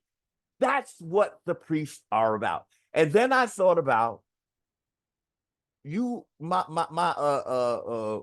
brothers that know a little bit about TaMERI out there, brothers and sisters. You always did you ever wonder why they would always show the men as copper colored, but the women depicted in the hieroglyphs or the pictorials, they were almost always yellow. And it's like I think they Indian women, but why are they not the same color as the men? This is what the priests were doing. That would be the work of the priest. They would have the, what do you call it? The guys that write, what do you call it? The writers. I forgot there's a word for the class of men that would actually make the hieroglyphs. I forgot the word, but you know what I'm talking about. They were scribes. So I think the priests had they started to, when they started genetically altering the races, they decided that somehow all the women will look like they would be this yellow looking. They were. I'm inclined to believe they were Asian women because they were yellow, right? And I think, that's when they getting into the colorable stuff, getting into colors and stuff. But I mean, there would be people that would depict those sisters as copper colored, but there's a strange period where they would show the deity, even the deities, or Set and Nephthys, and what they call her Hathor, Heru, they would be yellow. And you wonder, why are the men one color and the women another color? The men were copper colored, yo. So those were the men that got their asses kicked out. I guess I can only assume or presume. Okay, so let's get into this. Okay. You probably read all this, and you probably read it in the first version of this video, but let's go. The Sumerian god Amurru is actually the origin, two words, like, wait a minute. The Sumerian god Amurru is actually the origin to words like Amurru, Amuri, again. Sumeria is after ancient TaMERI. TaMERI is 3400 BC circa. Sumeria only starts like 2900 BC circa. So let's not get too jiggy with the name of America. The oldest name of America would have to be TaMERI, not Amurru. And I don't even know that Amurru goes back to the 2900 BC. I'm not sure, because Amurru, that would have been the time of the Inca, I believe. And so Amurru appears with the Inca. Before that, he was Kukulkan Khan with the Maya. The Maya came before the Inca, right? So there was no Amurru. It's just something. It's the priesthood back naming. I want to back. You know, they take a name and they make it older than it actually was. Let's call it retro naming or something like that. Maybe that's what we call it. Retro naming. There was no Amurru back when Enlil and Enki was getting it in or whatever. There was no Amurru. There was Ningazita, who turned into Amurru according to the Lost Book of Enki. So they're mixing time frames. There was no Amurru even in 2900, yo. The Amurru shows up with the Inca, from what I studied. And if someone knows better, then damn it, go ahead and tell me. Which are root words to America. Nope, there was no Amurru, so that could not be the ancient name of America. Sorry. Only if you're going back to the Inca. And the Inca did not name America. Nope, they might have had a name for it, but they didn't name it. They would have been Moorish. Everything after 2900 BC, I'm thinking I'm gonna go with it was that's where you're getting the different races. So that's when the experiments were happening. That's when the priesthood started diversifying, and they decided they didn't want to go with the Negroes no more. We're gonna need some more people to get this chaos popping. We got to introduce new people so the real people don't know what we're doing. I'm sorry, the first people, I should say, not the real people, but the non-mixed people. We need to introduce a whole new people to create a diversion, because we're fixing to create a new religion, and we're going to include the new people, and they're going to become the deities, and we're going to say fuck these Negroes, because we want to be the only head niggas in charge, the priesthood. And then we're going to have our secret societies where we're going to let some Negroes in, but they're going to have to oath and swear and agree to be taken out. If they go outside of our protocol, we're going to the biggest name colleges. We're going to recruit from there, and we're going to have it's going to be the boys club, and it's going to be the zitty parties, the freak offs with the priests like T.D. Jakes coming in and having a good old time, and then go back to work the next day, feeling good, and tell the people how sinful they are. Amen. Okay, so Amurru is not the most ancient name of America. I'm going to go with TaMERI. America is actually a corruption of Amen-Ra-Ka. I wouldn't say that either, because it's TaMERI. And Amen is also a conglomerate deity. I've come to conclude that if you're putting something in front of Ra, you're corrupting Ra, okay? So Amen is a nod to men. I believe that they're talking about men. And when you think about the priesthood, Google men, the god men, and then think of the priesthood and do the math, and then your math will be mathing. Just take one look at the god known as M as in Monday, I as in Indian, and N as in name, the god men. I believe that that is one of the deities that the priesthood has grabbed up. Yeah. Mm-hmm. And you'll see why.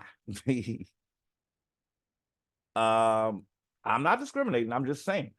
I'm not discriminating. I'm not I'm not one to judge, trust me.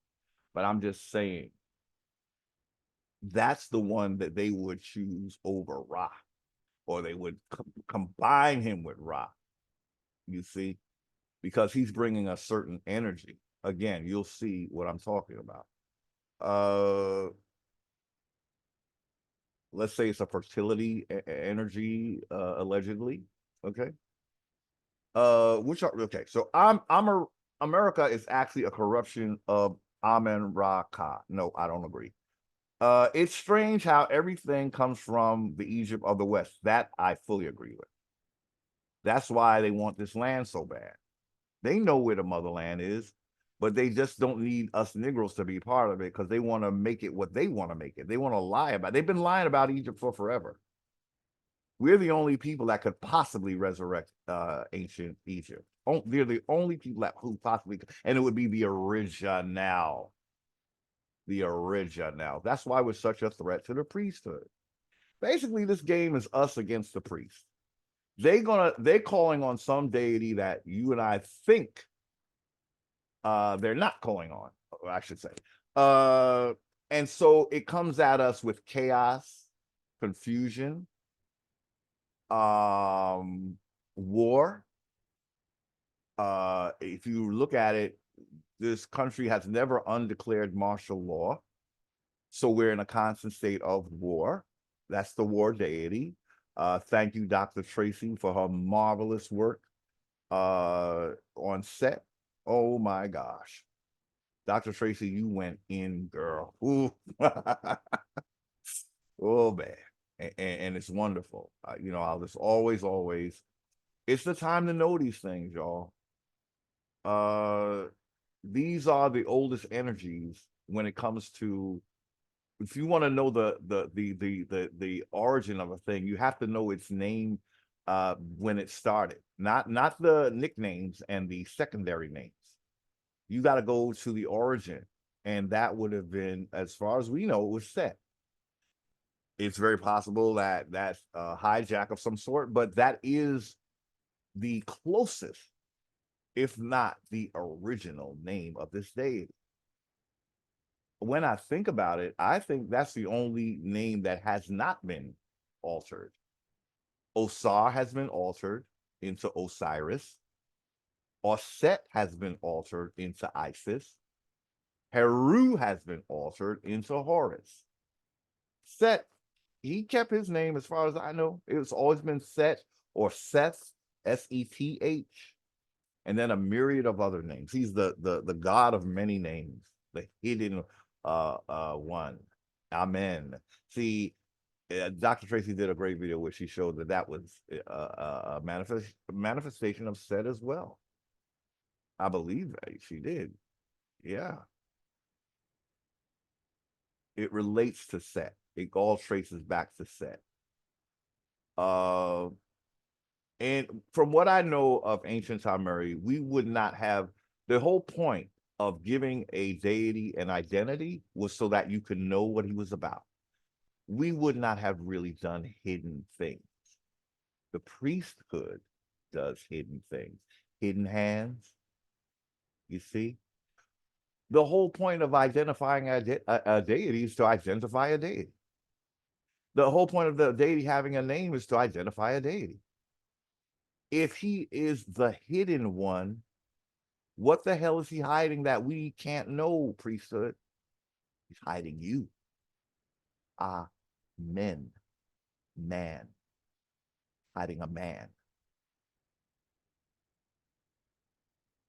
In a manner of speaking, yeah. It's strange how everything comes from Egypt. It's not really strange, it's just the truth. Egypt of the West. We're not talking about Africa.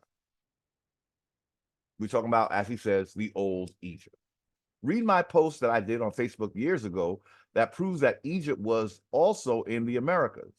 know why are you saying also when you just told us it's in the West? That's a fight. That's a fight.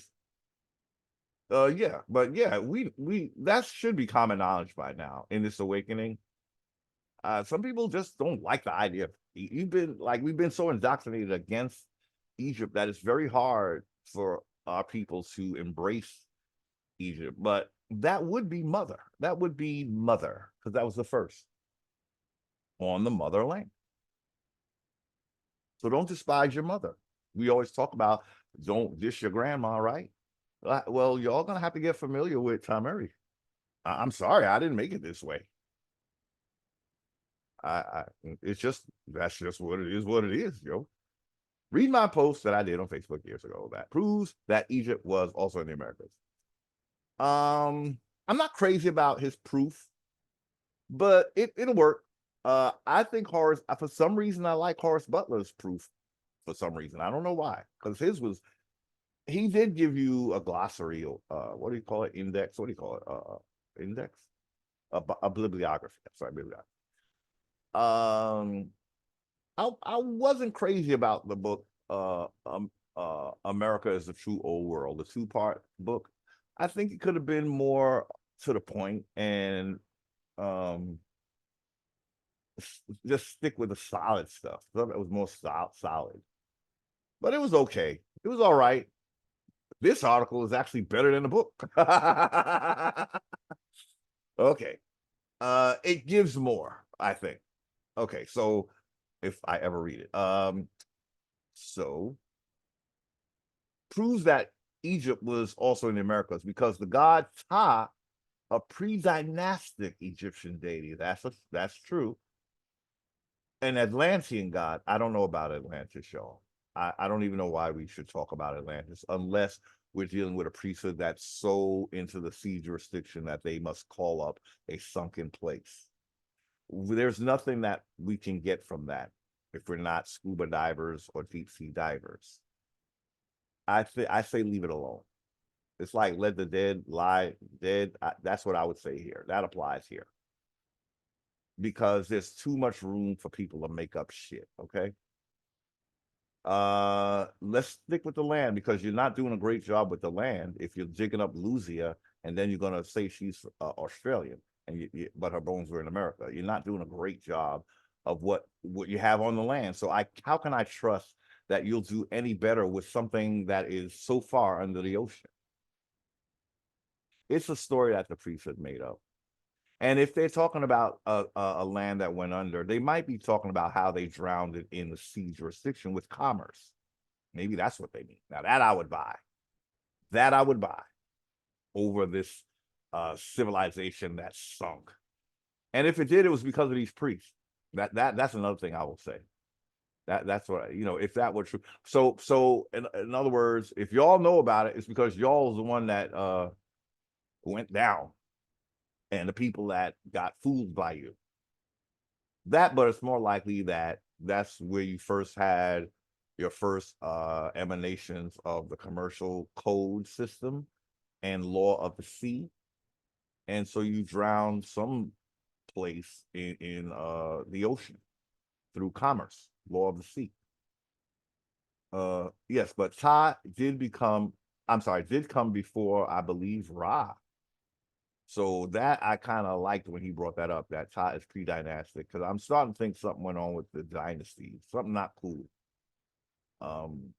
Even in America, we don't really do dynasties, but maybe that's what it was. The truth is that we are still doing dynasties, sort of, kind of, on the down low through the priesthood, and we don't know it. But maybe we got tired of the dynasties. TaMERI didn't start out as a like dynasty, from what I understand.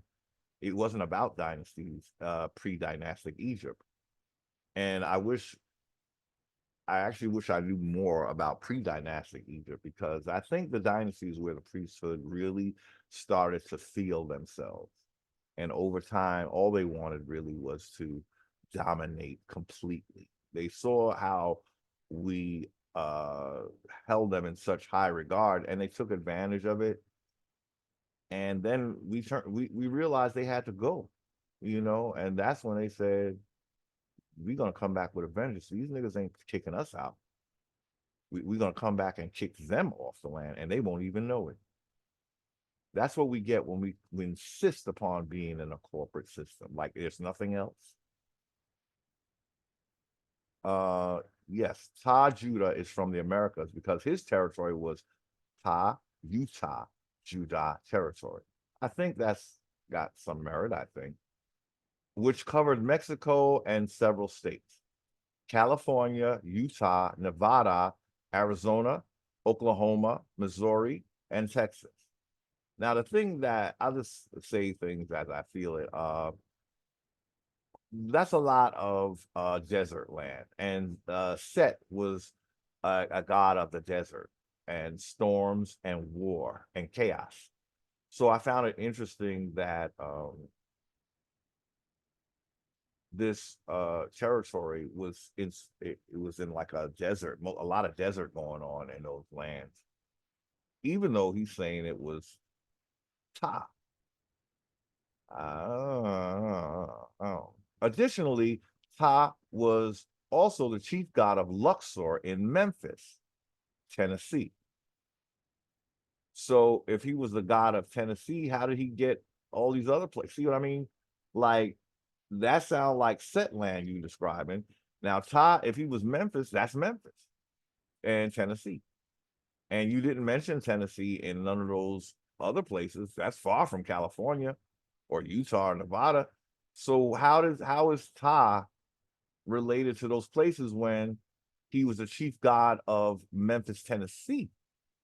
You see the little things you catch and it's like, uh, you talking about Set land. I think he's talking about the land of Set. You know, Egypt was once the capital of the world. I definitely agree with that. Egypt was right. This America, and that's why we had the World Trade Center here before they knocked that down. Because that, I kind of think that's when they said we going all the way commercial, no more trade, abolish the whole idea of trade. We need that trade center back, Indians, because that's what we should have been about. This other shit is just a land grab to take our land, so we don't think we need trade because we're going to have all these commercial entities running our land, and so they're going to take us off of it. Now, y'all don't know how to work no land. We gonna come up over here and work your land, and you gonna pay us to live on your land. Where the fuck does that make sense? It's like, where are we gonna go if we allow these cretins to do this to us? Indians, you need your sovereignty.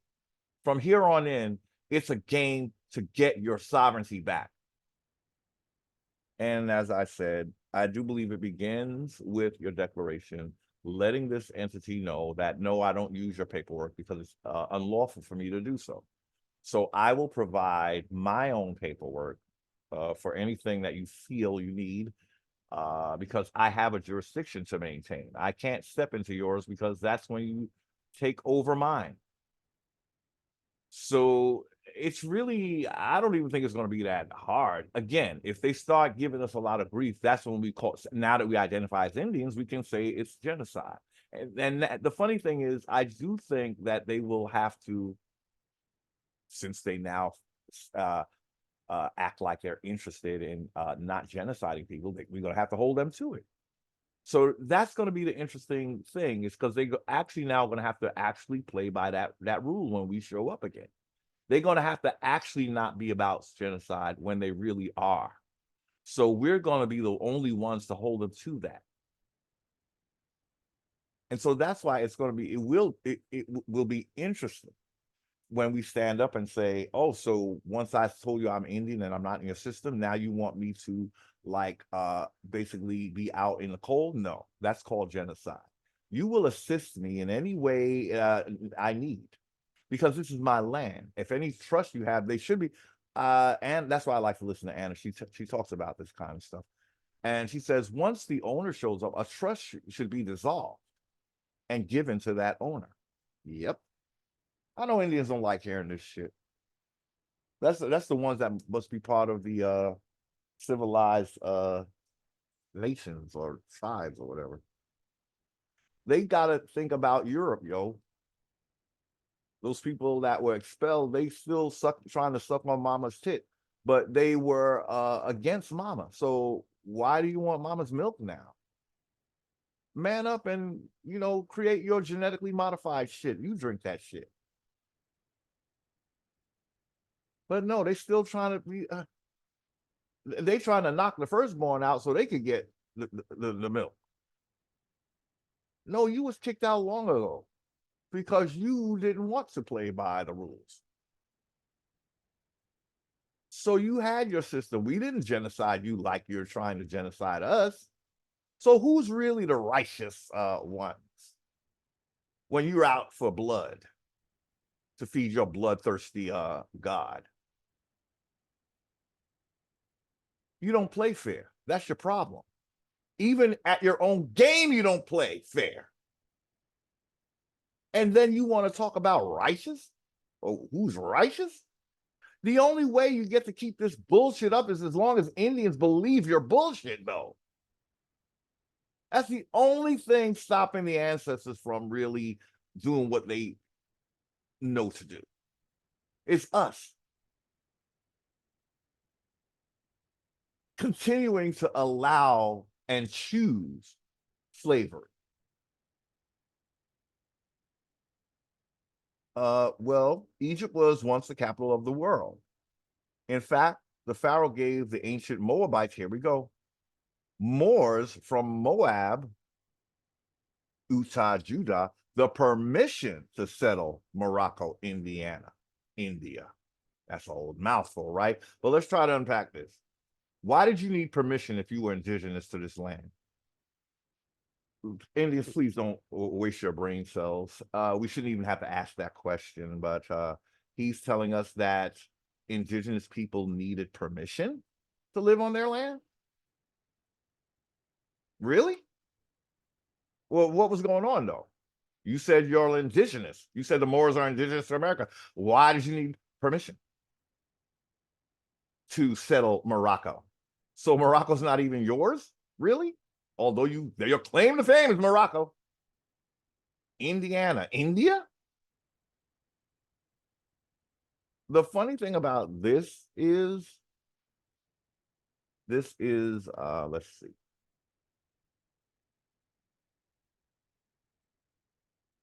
Okay.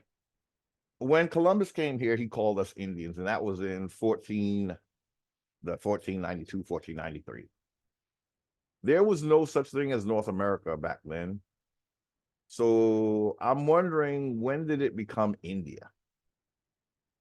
I mean, there is the thing that South America is basically the same name as North America, right? So we can keep that. Maybe we can keep that as the standard, that whatever was the ancient name of South America was also the ancient name of North America. And on that note, I need to take a pause. I'm so sorry, making a long video again. No, it's not going to be that long. I shall return, but keep the thought. The name of North America and South America are usually the same. I shall return. We're back. Thank you. So yeah, so Egypt was once the capital of the world. It still is. That's why everybody comes here. This is like a center. All the immigrants. See, we have the priesthood inviting them.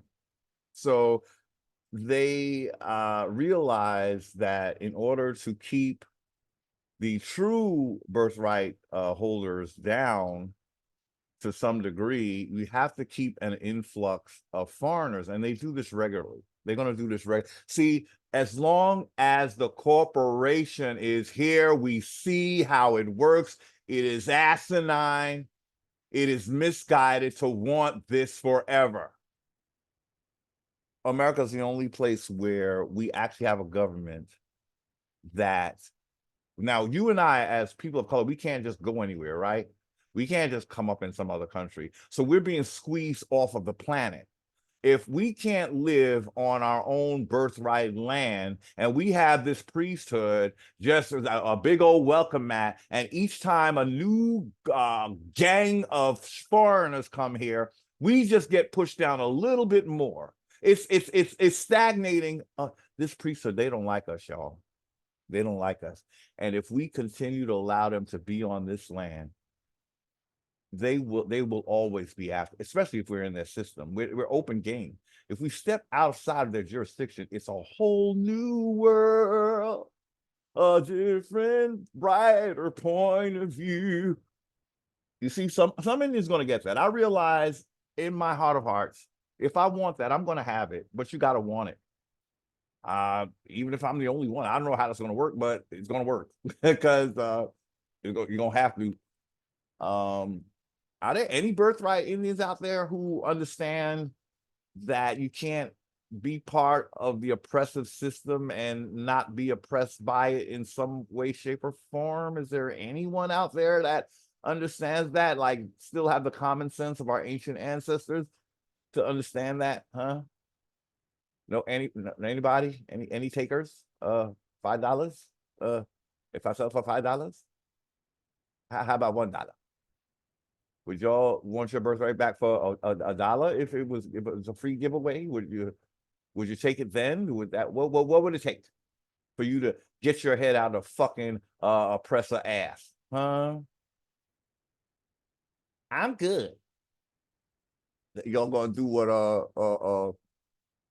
Vivica Fox said? I understand struggle, but I'm good. I love Vivica. But I think there was something going on that name, and that's that, in Cheryl world. Yeah, I'm sorry. I be getting some of the, I'm sorry. I be following some of this stuff. But Cheryl kind of read it, though. I kind of think Cheryl got it right. She said, see, Vivica remember when 50 Cent put Taraji on. And I was like, oh, now I understand. Oh boy. But let's get back to this article. Serious. Like I said, you have to laugh a little bit in the midst of oppression, because if you don't, you have a catatonic fit and just pass out and drop lifeless on corporation land. Because that's who owns it when you don't take your birthright. Congress has plenary authority, and look at Congress. Them is the people, or at least the proxy. Now, I don't. Congress literally is the one that is our birthright is in their hand, in the palm of their hand. And they're on a mission to not give us any of it. And when we say we want to be part of this federal system, we are giving them the authority. Who the hell are they to have authority on your land? I ask you, unless you're related to them and you're one of the 5 civilized tribes, but not just the 5 civilized tribes, because there's other tribes, again, like the Pequot and the Lenni Lenape. As far as I know, unless you'll correct me, you are basically riding corporations' train, right? I mean, I'm not coming against y'all, but we would hope that when Indians, if they're unaware of the situation, that once they do become aware, they say, "Yo, no, we don't want this either," and then maybe we can get somewhere. But if we all, I'm just waiting for Big Daddy to give me some grants, because I've been here on this reservation. It's kind of hard over here. Yeah, you're not supposed to be struggling on your own land when a foreigner is in control. See, but you have to get back on the land through jurisdiction, and then the foreigner can't touch you. And if he does, this is our time to call genocide, y'all. I mean, we've been at it for years. Now we know what it is and why it is. It is genocide of indigenous people. But for years, they had us think we're from Africa, so we never even thought we was indigenous. Now is the time to call it out. It's like the stars are lined up. What are you waiting for? To go back into slavery? Oh, anyway. The Pharaoh gave the ancient Moabite Moors. See, that's not us, though. and it seemed like it's being led by a priesthood. That's what we gotta keep in the forefront of our mind. The priesthood are misleading these people, and sometimes uh, when you see the Moors in action, you can tell that they're like kind of religiously indoctrinated. You know, that our people. That's the biggest downfall of us. Is that if someone convinces us that Satan is God and they do a real good job at it, we're gonna say, oh, okay, I bow down to you, my God. And I'm a little wary that they never talk about their sultan. Like, y'all brothers telling us we all did that, but y'all gotta bow down. And you're basically, it's like worshiping your pastor, you know. And he's on a, you know, in another landmass, and you think you don't understand what's the problem here. You know, and some people say, well, the Moors told me that I'm an Indian. Yeah, well, that don't give them the right to have your birthright too. You know, they told you because they're the only ones who knew. And the reason why they want to be the ones to tell us is because we're supposed to say, embrace it. Oh, thank you. You my brother now. And that's what they love. And then next thing you know, you see everybody from Europe behind them. Yeah, we your brothers too. Like, oh. And then you look at the camera. I done been made the donkey of the day again.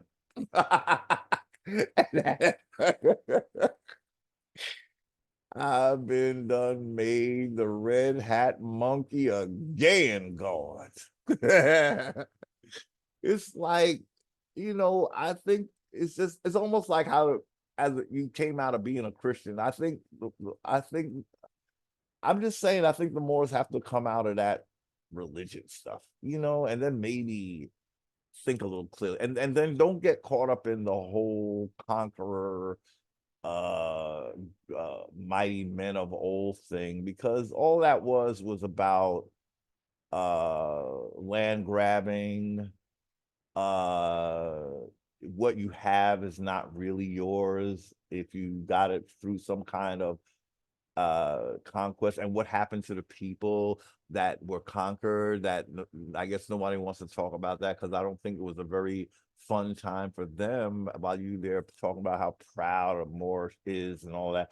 And then you know, y'all saying that you brought the races into existence, but you brought them here to be slaves. You know why?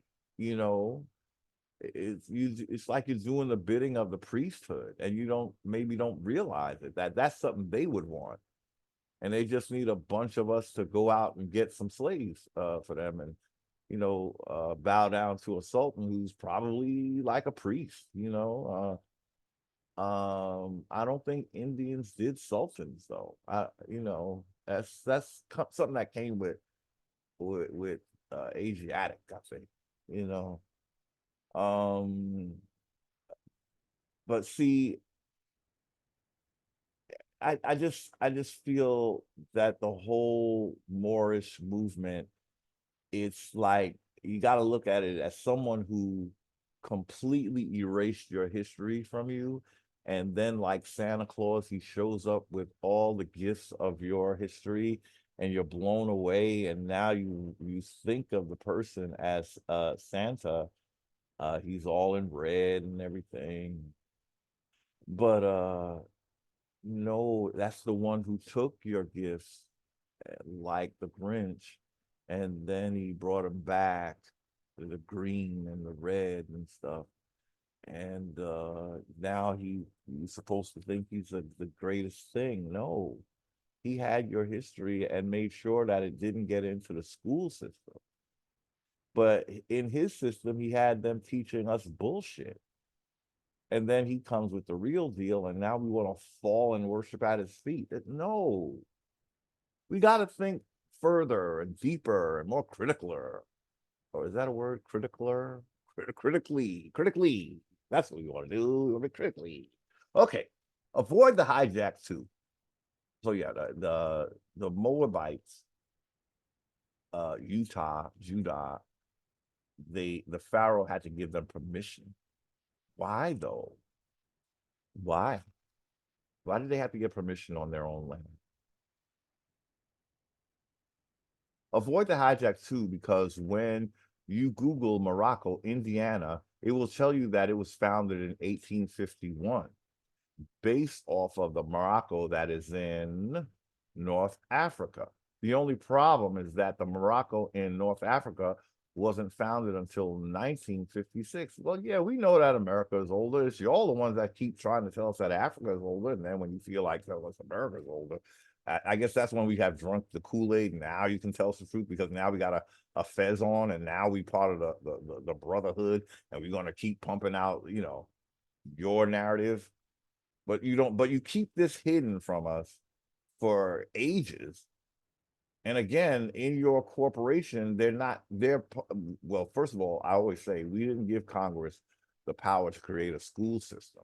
That wasn't part of their 19 enumerated functions. So when they took that, hijacked that too, and then they started indoctrinating our Indian children with a narrative that they're from Africa. Where was the Moors when that happened?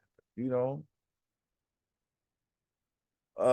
and how come we weren't all the same during the Sundry Act? Is that where you had to appeal to the Sultan so you won't get treated like a Negro? How come we weren't the same and all one then? So now that we're waking up, now we can be all one. But when we were ignorant and unmasked, you said we weren't the same because we had to be Islamic? Is that what it was? That back then, that's what it had to be? So if we look like you, and you said that's the only requirement to be a Moor, how come we weren't being treated like you unless we appealed to the Sultan and said that and agreed that we were from Morocco? If that don't if that don't tell you what a hijack this is, Indians, I don't know what will. So they needed us to tell them that we are them. They didn't recognize us just because of our color. They should have said, "Oh, if the person that's this skin color, then he's part of the Sundry Act too." It didn't go like that, right? No, you had to have a certain requirements and prerequisites.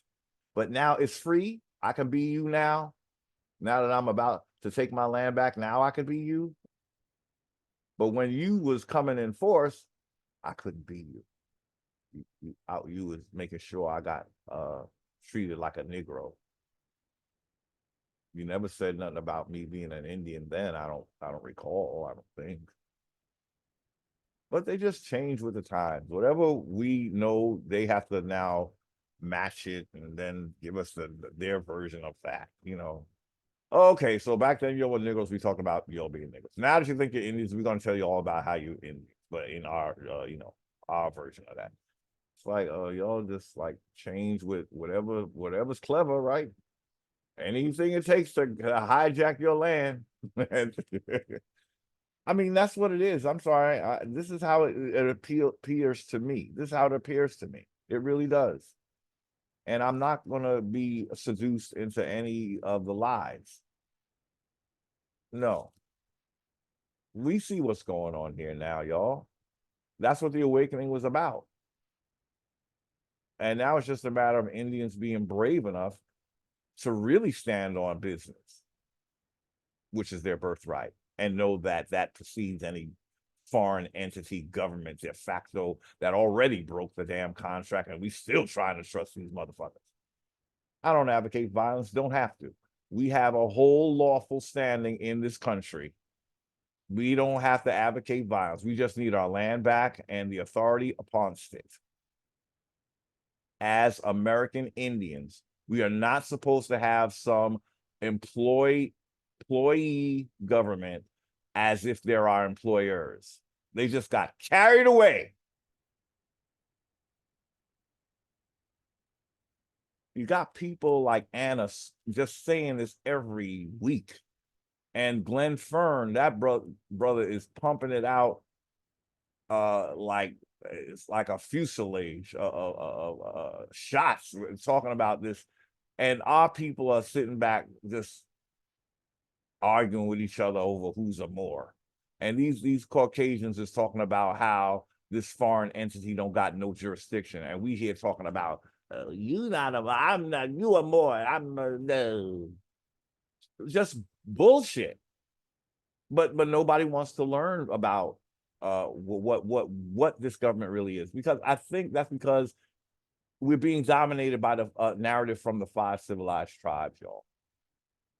And whatever JD they're calling upon to keep us blind, this is our own people doing that, yo, because they are in bed with the foreigner, and now they have position, and now they feel like they have to pull rank over us, but you're still not using your birthright to do it. You're using some corporate construct that is not law of the land. And you dread that we call up the law of the land, because that will supersede yours.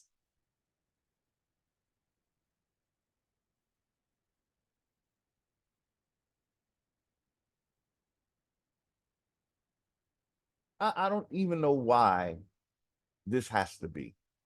Like, I feel like as I say that, I feel like there's someone out there, some civilized tribe person that's somehow threatened by that, right? It's like, but you have land in Europe. You have land because you intermarried. You have land in Europe and your tribal land. The problem is you want more than your tribal land. So how is that fair? How are you threatened? I'm the one that's trying to stay on the freaking out of the fucking ocean where you're pushing me. But yeah, you have, because you married into royalty and all of that, you're claiming land in Europe and America, and then you're saying you own all of America. How could that be when there was all different tribes of Indians here? How could it all belong to the five civilized tribes? You're saying I have to be what the foreigner wants me to be so I can have my land? Is that what you're telling me? You're delusional. Y'all better get right with the ancestors, y'all, because y'all are playing a very crooked game here.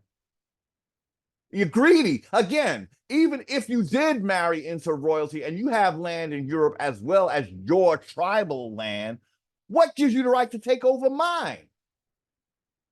And what if I don't want to mix with a European to get my land? I shouldn't have to.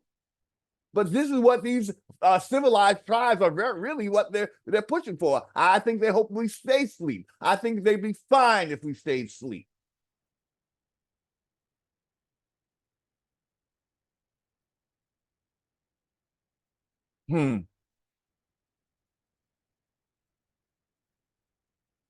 I ask the Indians, this is what I will ask of the Indians that don't want their land back. How about y'all just pray that the ancestors destroy the entire America? Hell, if you don't want it and you're gonna just sit there and let somebody take it, how about just let it be gone? I would probably feel better with that than having these greedy motherfuckers dancing on my ancestors, talking about this is not my land no more, but it's theirs because they married into a royal family. What if I had the ancestors destroy all of this? Then what y'all gonna do? You want an Atlantis? You want an Atlantis?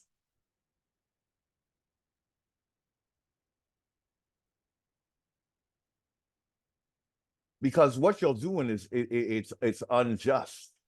It's unjust. I don't care if you're an Indian or a Negropean. It's unjust. And there's no way you can make this seem right. Not today. Not in this awakening. You see what's happening to all these freaking pimps. You think that you are going to stand? Y'all better get a taste of Cat Williams, because that brother's on to something.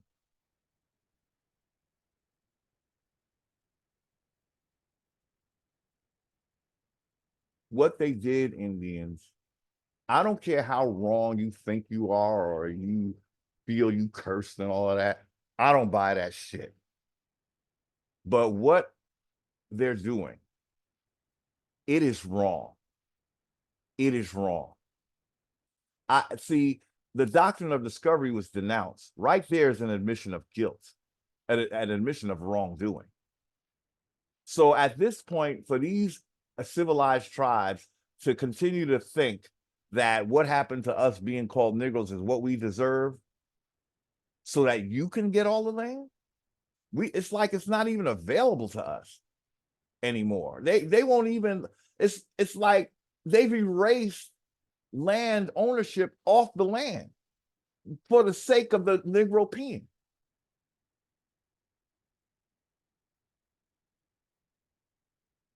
And what really gets me is that, again, Indians don't have no place to go. If you don't get your land back, there is no place on earth for you. And you're okay with this. It's like standing on the edge of a cliff. That's you getting pushed off your land, and they hoping you just fall into the sea.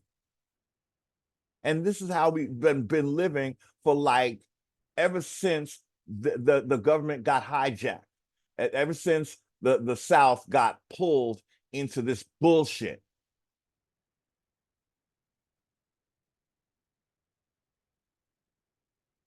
Anyway, okay. Avoid the hijack too, because when you Google Morocco, Indiana, it will tell you that it was founded in 1851 based off of the Morocco that is in North Africa. The only problem is that the Morocco that is in North Africa wasn't founded until 1956.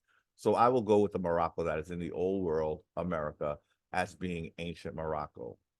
But ancient 1851 is not ancient. No, no. The Moabites from the tribe of Choctaw.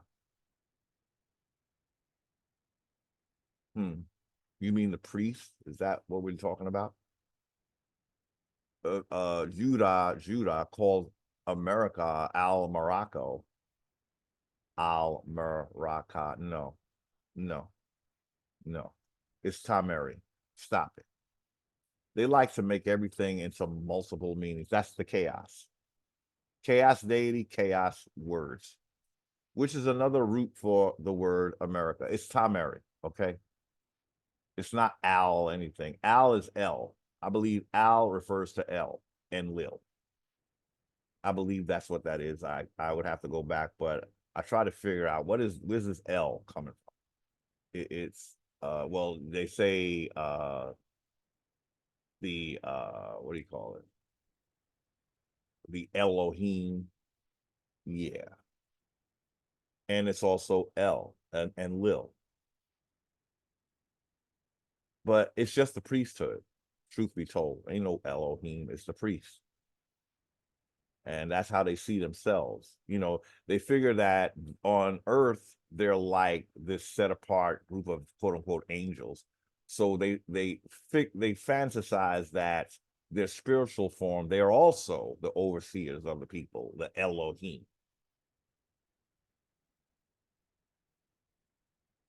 Well, that's how they would like to think, okay?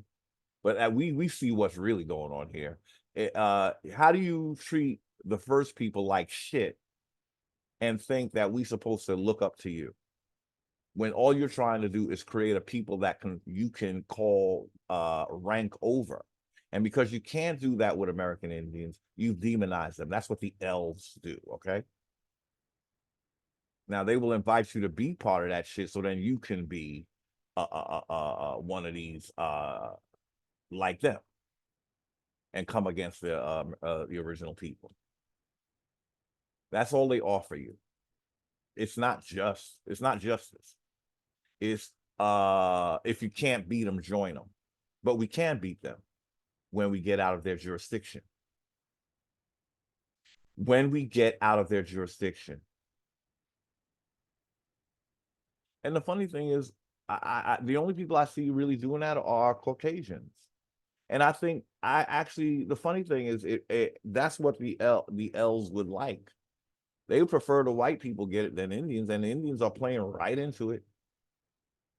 And you show them something with a woman breaking down the Constitution and how they are corporate laws, and all she gets called is a old white woman who don't know nothing and all of this.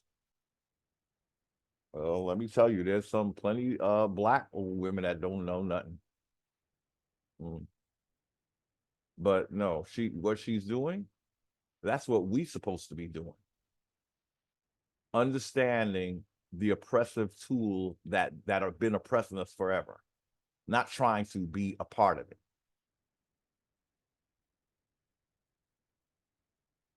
So I will go with the Morocco that is old in the old world America as being ancient Morocco. Not so ancient, but okay.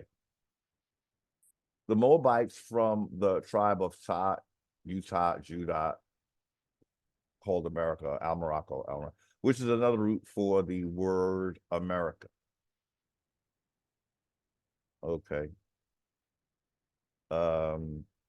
I don't agree. I don't agree with that. The last of the Moroccan government fell in 1956 with the abolishment of the consular court, when Black people accepted civil rights over their natural rights as natural persons. Here is a definition of the consular court: a tribunal convened by public officials who reside in a foreign country to protect the interests of their country for the settlement of civil cases based upon situations that happened in the foreign nation, and which is held pursuant to authority granted by treaty. The 1787 Morocco Treaty of Peace and Friendship was that treaty. I love when they try to blame us for wanting civil rights, when I think they knew damn well at that point we didn't know how government worked, because all we knew was this corporate commercial system. And the law of the land for us, what they did, what the government did was basically make it impossible for us to thrive economically. They cut us out of commerce. When we gave them the authority to regulate commerce, what they did was cripple the entire South commercially. They set about immediately starting to industrialize. That was the kiss of death, because they knew that we were hardworking people.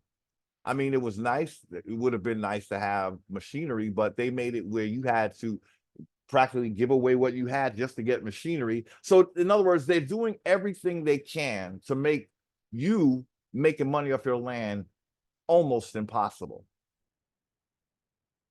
So then once now you can't do commerce. So they talk about they regulate commerce, but they make sure that you don't have nothing to do commerce with.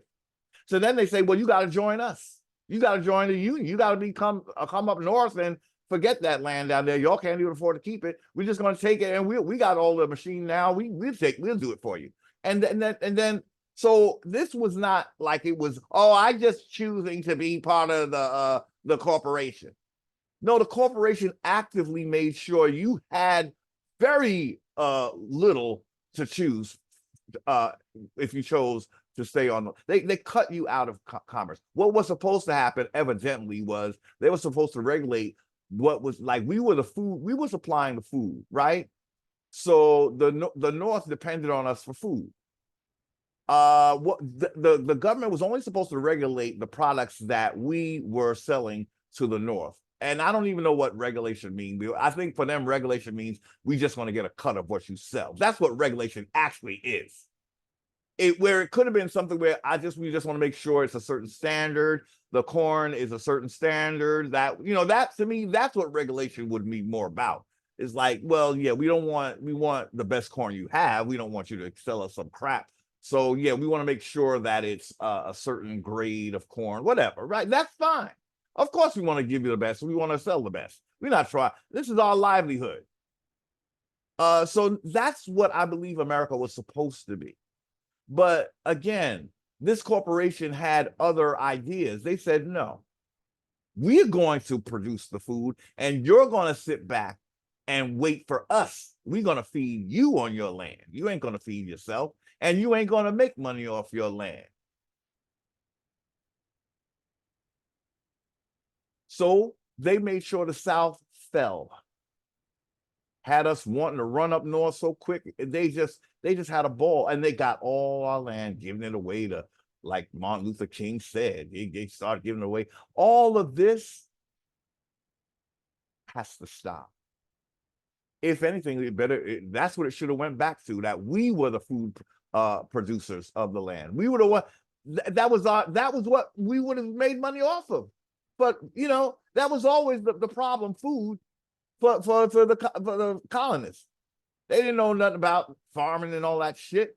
We had to feed them, but again, their uplinks, they knew what they had planned for us, y'all.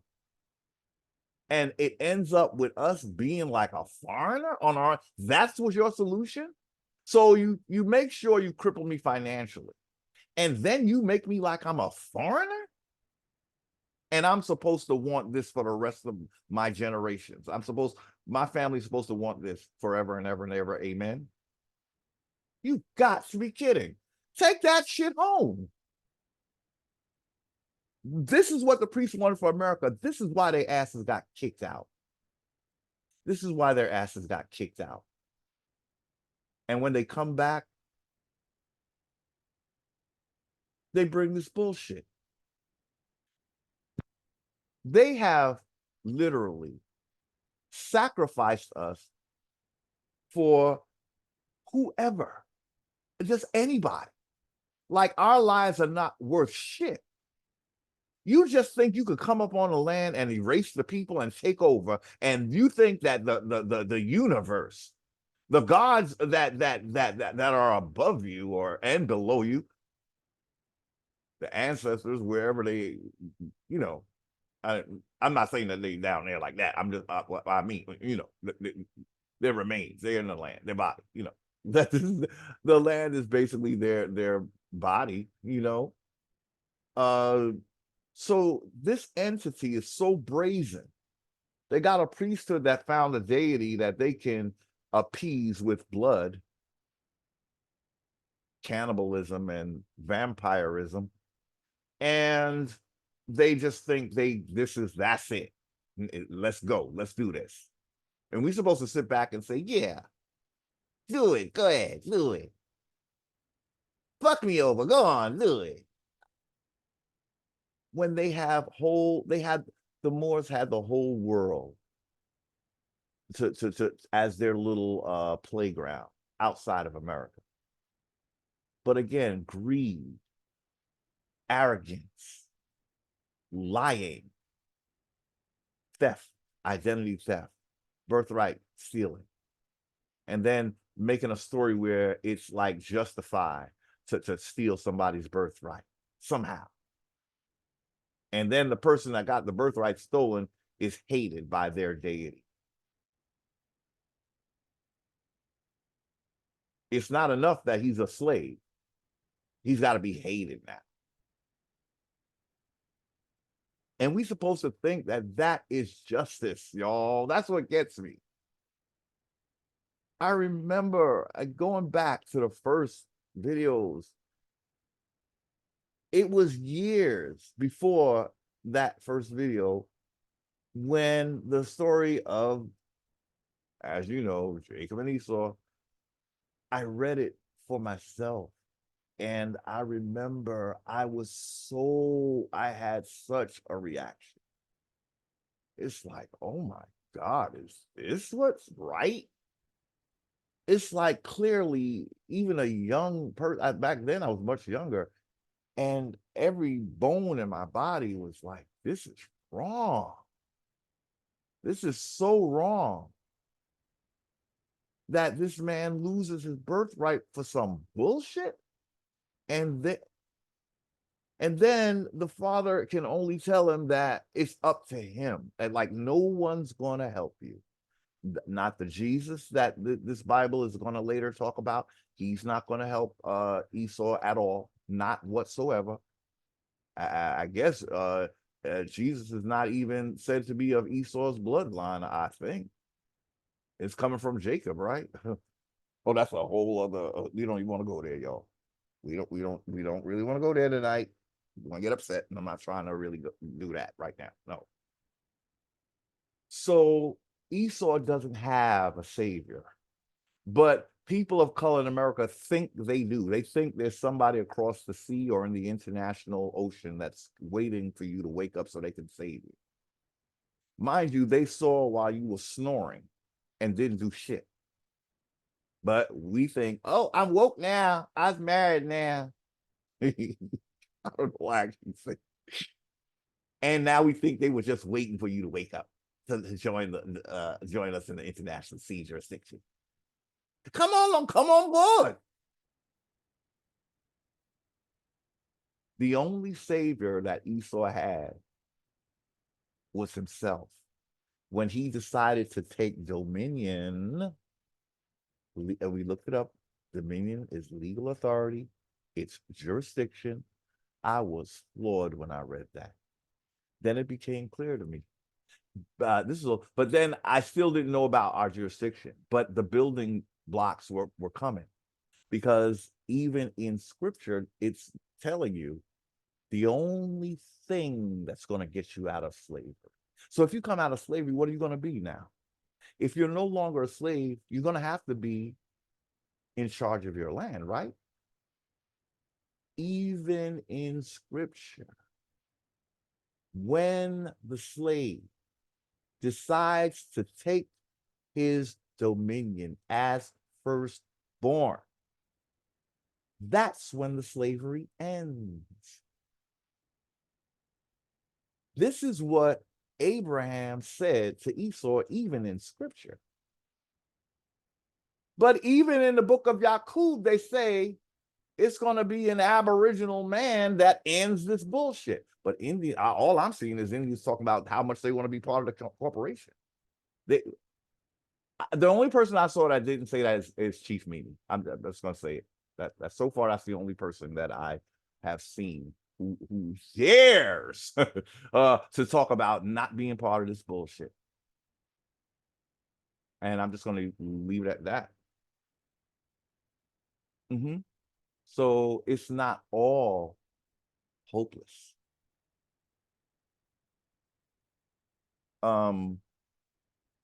Yeah.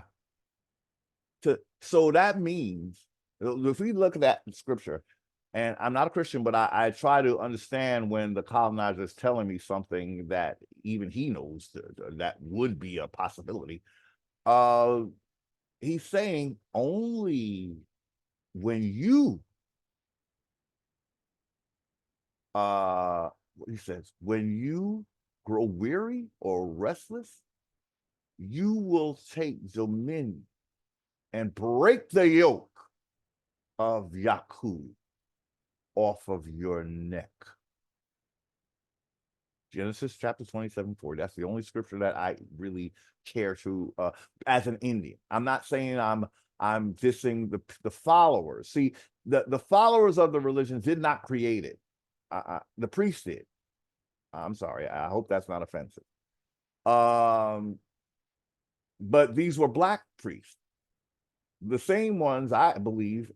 When you follow the breadcrumbs, these would be the ones that got expelled, Akhenaten and all of that. We talk about that all the time.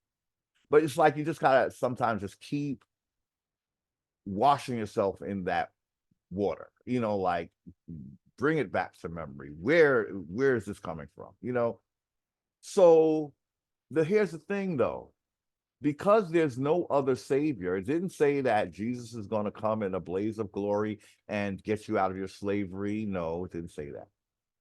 It said, when you grow restless and weary, and baby, that's what I am.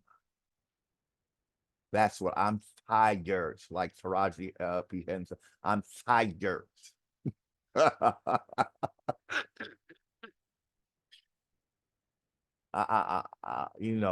Of putting in all this work and not getting paid what I'm worth. I guess her story is our story, because we don't get paid the same rate as colonizers people.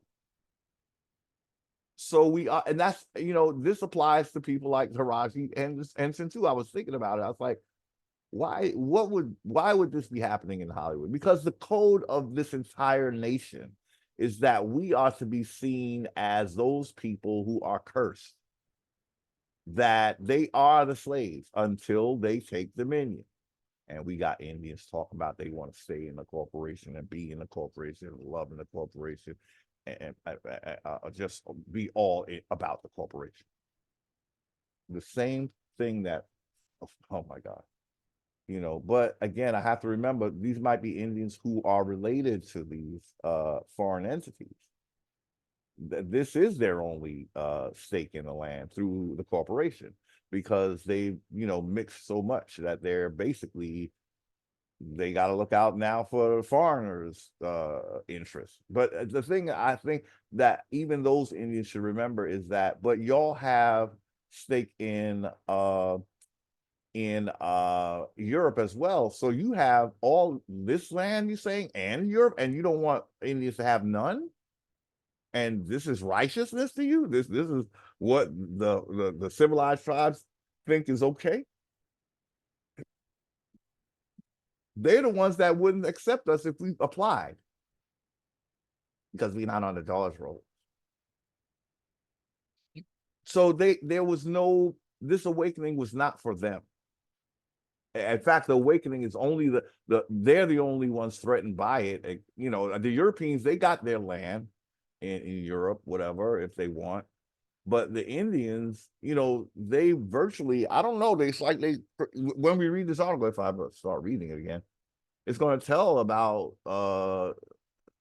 Noble Drew Ali's bloodline and how they are the true owners. That's what the Moors keep saying, but it's in a commercial jurisdiction. That's what we have to remember. They'll never want law of the land, because that would include full-blood Indians. So avoid the hijack too, because when Judah, I don't agree with that.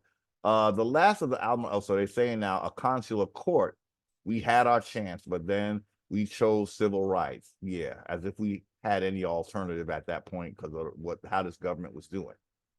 God. So the consular court, it fell in 1956. It was abolished. A consular court exercises criminal jurisdiction in some instances, but its determinations are reviewable by the courts of the home. I don't even know what they're saying, y'all. But I'm hearing foreign. So the minute you say that, you're telling me that there's somebody outside of America that convene a tribunal. Oh gosh. So they don't even understand when they say this. They're telling us that they're foreigners. That's all I'm seeing. I see foreign this and foreign that and a tribunal, but it's the person that called the tribunal is in the foreign nation. What are you saying? This don't sound like it's indigenous. There's somebody else in the mix. See, with the Moors, that's what you're always going to get. That third person. A tribunal convened by public officials. That's what a council of court is. By public officials who reside in a foreign country. See, they can't decide if we're foreign or if we're indigenous. I don't understand how a consular court was supposed to be for us. And he's saying we lost that when we chose civil rights. But why would we want a foreign tribunal? And they're saying it's in the foreign country. So they're saying they're in America to protect the interests of their country. This is confusing, y'all. They're in a foreign country to protect the interests of their country. What does that mean? If they're in a foreign country, that's their country, right? But it sounds like they're saying that there's somebody in a foreign country that makes a tribunal here in America to protect the interest in America. So it's a foreigner that has interest in America is what I think I'm reading. But it's just I like in other words, this is what we lost when we accepted civil rights. It just doesn't sound right. It's a they don't try to blame us for that. That's all we were. Where were you when Martin Luther King was marching? If you thought that we shouldn't go that route, who was there of this council of court to tell us some other way to go? So this is why I don't understand this. This is that Moorish stuff where they're telling on themselves, but they're trying to make you buy it, and they just say it and hope that you make sense of it because it don't make no sense. So they exercise criminal jurisdiction in some instances, but its determinations are reviewable by the courts of the home government. So you're talking about Morocco in another country. The last of the U.S. consular courts of Morocco was abolished in 1956. So in other words, the court was here, but because we chose civil rights, the dude that was in the foreign country said, okay, I'm abandoning y'all niggas. Y'all want civil rights, so I don't need to be here. Well, nigga, you should have been here from the get-go. What you doing sitting in Morocco? See, they insist that Morocco is one and the same with America. It's just, no. So 1956, okay. So are they trying to say, now look at the time, the consular court, no.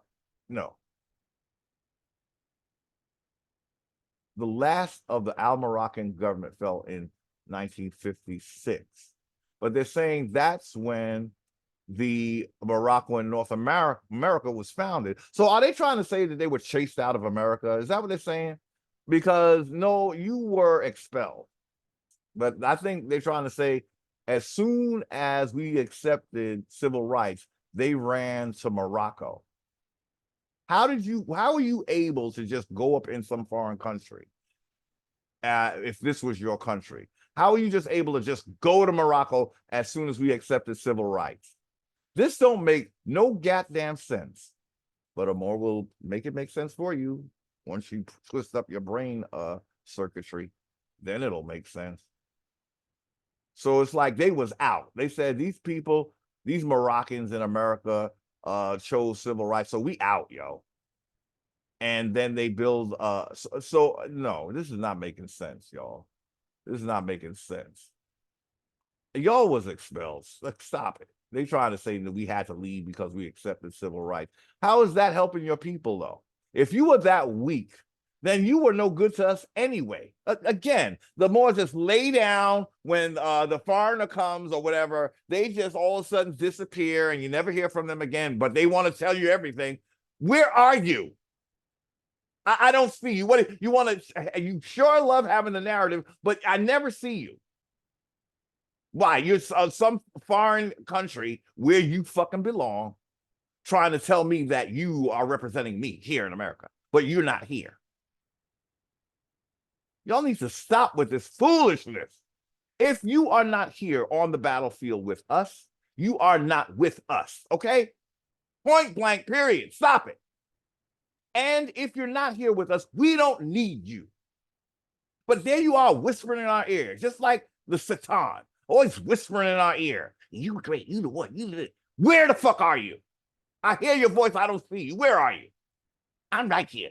Get the fuck out of my face, then. Get the fuck out of my face, then. And this is like, look, we don't. I'm not here to. I don't fight nobody. Okay. But my words do.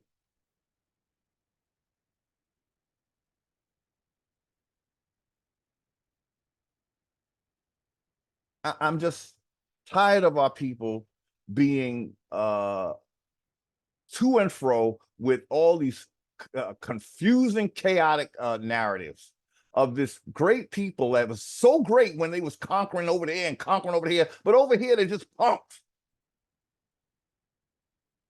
trying to tell us what to do, and always misleading us. As I said, I'm here watching Glenn Fern, who's excellent, telling us about what sovereignty really is. And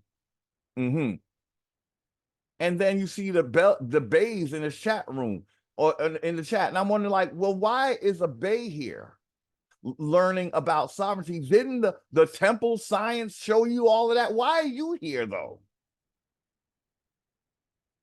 It's like they got misled, and they still trying to uphold the same entity that misled them, and got them arrested and all of that in the courts and shit.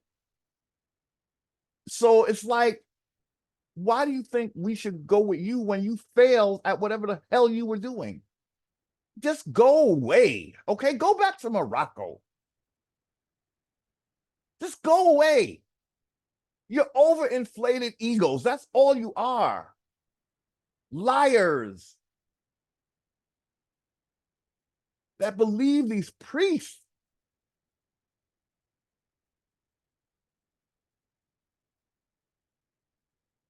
So the last of the Moroccan government fell in.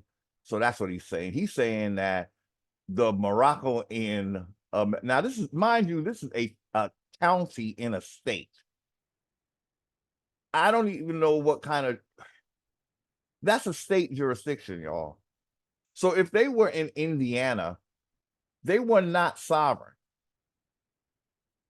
They were foreign, because you should have been on whatever the tribal name of Indiana was, not Indiana or Morocco.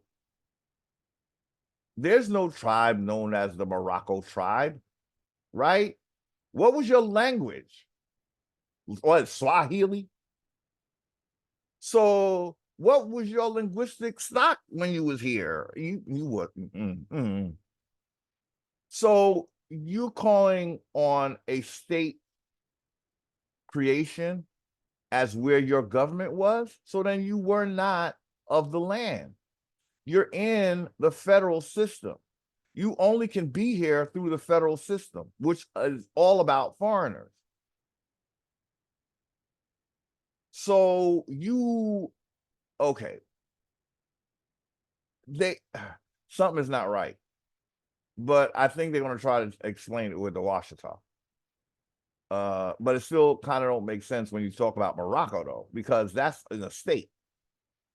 That's in a state. And so what kind of government did you have? It had to be commercial. But that's all Moors can do is commerce law. They have to do maritime law, admiralty law, law of the sea. That's the only way that they can be.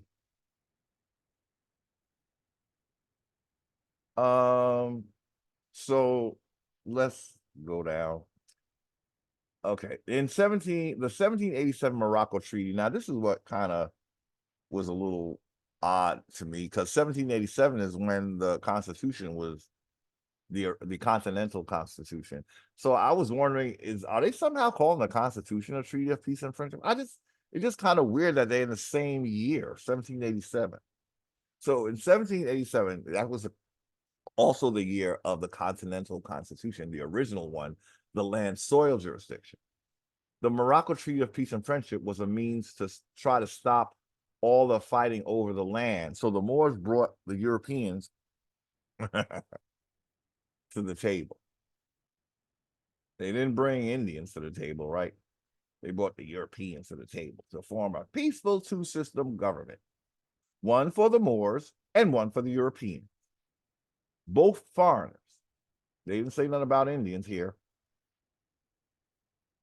But when I read this, and what I tried to say in the last video, it's funny what government that creates a government for the people of the land, but also another one for the foreigners. On what other landmass does this happen? It don't even sound right. What it's supposed to be is a government by Indians, and if foreigners come here, they have to go by the law of the Indians. But the Moors are saying, we made a treaty of peace and friendship as a means to try to stop all the fighting over the land. So you basically going to invite foreigners as a means to stop the fighting, instead of just saying, look, if you don't like it over here, just leave. So no, the Moors, their fix was, I brought the Europeans to the table to form a peaceful two-system government, one for the Moors and one for the Europeans. That's the problem, Moors. That's the problem right there. You should have only had a government for Indians. The reason why you have a two-system government is because you're a foreigner. masquerading as an Indian. Your only hope is to bring other foreigners so that you can get in amongst them. You brought the Europeans. Where was the Indian? Oh, you're gonna say you was the Indians and the Moors? Okay, here we go again. Here we go again. Again, what other does Germany make their laws based on immigrants that come in? Now we got to make laws, one for the immigrants and one for our people. You don't give a fuck about your people. That's what that means. You don't compromise your people for foreigners. I'm sorry. Yes, there is treat your neighbor, your foreigners as, you know, be kind to foreign. Not this level though, because that's like saying that somehow you owe them. You don't owe a foreigner. You can offer a foreigner hospitality, but you don't give them your land. You don't just give them away. That's for your people. So you got to be very discriminating. You don't give away, or whatever you do, your government is not supposed to be fashioned to around foreigners. It's your rules and they got to go by them. And if they don't want that, then they can go back home. But you see how the Moors operate? They don't care about protecting your interests as the first people of the land. Why? Because they are foreign themselves. They were expelled, and they know that that means that they're coming back. They're going to be foreigners. So they have to. They want to invite other foreigners to justify themselves coming back. But the foreigners are just their people running away from their tyranny in a foreign country. So this is all kinds of convoluted. And see, maybe before the awakening, we would read that and go, oh, that's so cool what they did. But with your ancestor eyes on, it's like, what the fuck did I just read? Where do they do this though? Who are the Moors to be deciding for all Indians who can be here or not? And then making the whole government a two-system government? One for the European. Why? They're European, not American, right?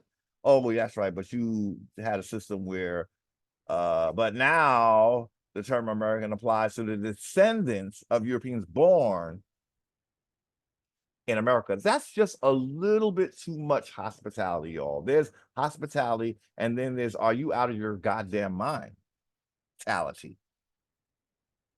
This don't make no sense, y'all. But this is the Moors saying this. This is why we have a problem with Moors, okay? They have too many interests, and then they want to come to somebody else's country and do them and bring your whole extended family. This is crazy. Evidence of this two-system government can be found on the back of a $1 bill. Notice the two seals, which suggests two governments. The seal of the Great Pyramid with an eye above it is the Moorish seal. I thought, to me, in the video I did of this, I was like, that seems to be like it's the Moors peeking in to make sure that the other seal with the bald eagle holding the 13 arrows is a seal for the European. Why are the Moors catering so much to the European on somebody else's land? Because this is not their land anymore. But I thought it was also interesting that you would put a seal of this nature on fiat. So then you're co-signing on a fiat system. You putting the seal, this great evidence of two governments on unlawful money, by the way, because the fiat dollar is not lawful money. So your seal is on unlawful money. And that's the place where we see that this is some kind of, you see how the Moors are telling on themselves, y'all? How much they had to do with the building of this system that has been kicking our ass ever since the Moors brought it here. And how they have, they are somehow representing the European. It's not even the European doing all this. It's the Moors doing this. The Moors are like, it's like, say we're sitting in our house and we have the Moors over for whatever crazy reason we would want that. But we're sitting down in our living room with them, we're having a conversation, and the doorbell rings. Before you can get up to answer the door, this motherfucker jumps up and runs to the door. Who is it? It's me. I'm from Europe. I'm a European with my friends from Mongolia. Can we come in, please? It's cold out here. And before you could say, what's this nigga opening the door talking about, oh, come on in, y'all. No, no, we got coffee, we got tea, we got whatever. We got a bedroom downstairs, a bedroom upstairs. And you looking at this nigga, have you done lost your goddamn mind? Nigga, you better take these three and y'all better get the fuck up out of here before I get this gun and get the business. But do you see that that's what the Moor is doing? They're making seals with your money. And first of all, again, unlawful money, fiat. And that's where they put their seal. But that's what I'm reading. They are foreign themselves, although they keep it, but they marry into, see, that's the thing. I think they know that once they marry in, they can start to say, we indigenous too, but we indigenous too. It's my land now. But again, they don't share, right? They don't share, right? No, they don't. They make now, so let's follow this. So now he lets the European that he ushered in, and the Mongolian that he ushered in, they now sitting in your living room, and he's having more of a conversation than you. You just sitting there with your jaw dropped, like, when are y'all going home again? It's like almost 11 o'clock, and I gotta go to bed. Oh, we leaving soon. Don't worry. No. And then they start talking. Remember when we did that thing, and then we had an experiment, and then that first baby was born, and it was hairy all over, and then we had to get rid of it and get the new one. And then you came, and you looking at it like, what the fuck? What the fuck? You looking at it like, what the fuck are they talking about?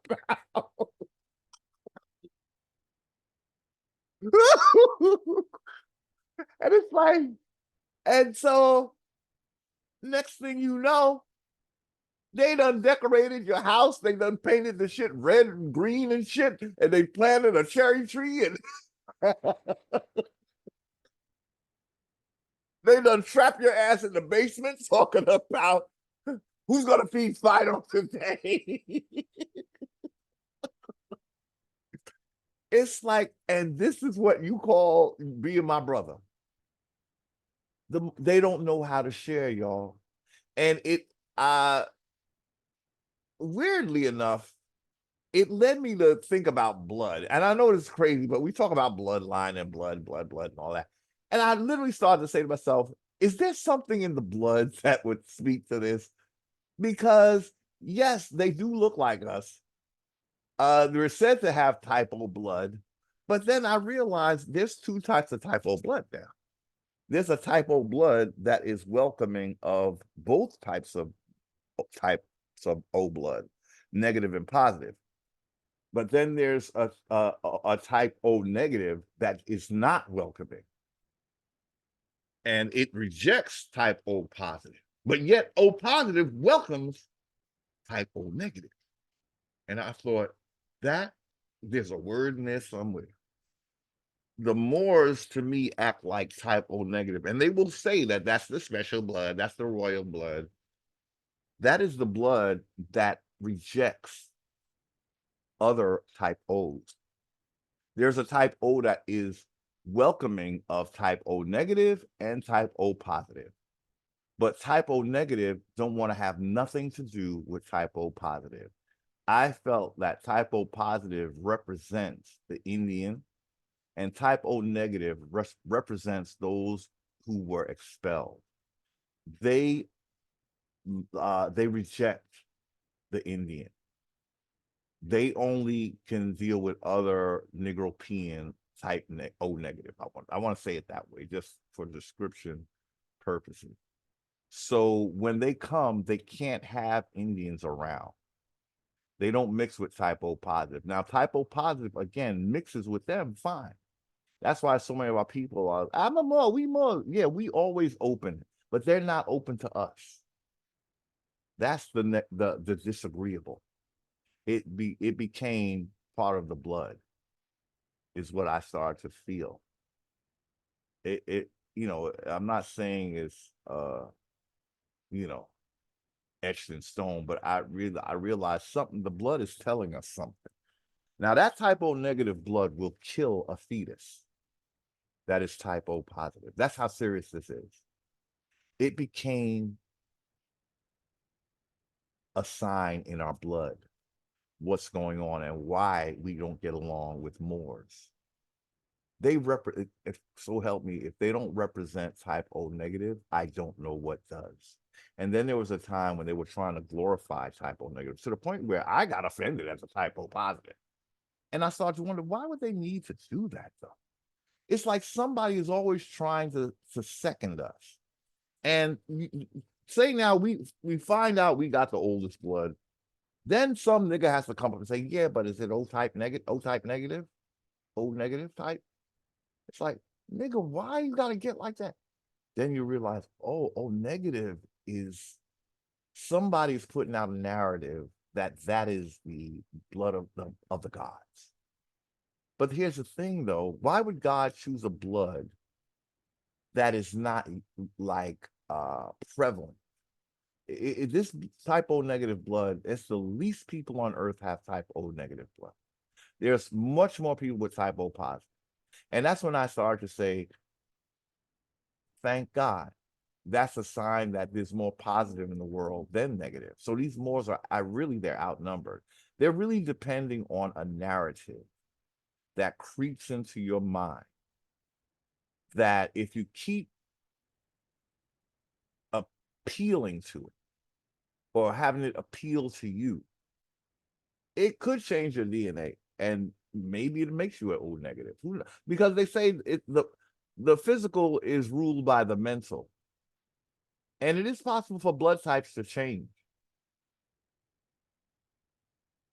So these are a minority of priests, shall we say, that are trying to dominate, but they can't because they really are not fit to include, again, other people of their skin type or their skin folk, like O positive. They are against type O positive. Again, type O positive don't have a problem with them, but type O negative, they have a problem with type O positive. They don't mix. They do not. And it's only type O negative that's rejecting the positive. The positive will not reject O negative. So the positive is superior, but they have a narrative that no, O negative is the superior blood. How can it be? It negates.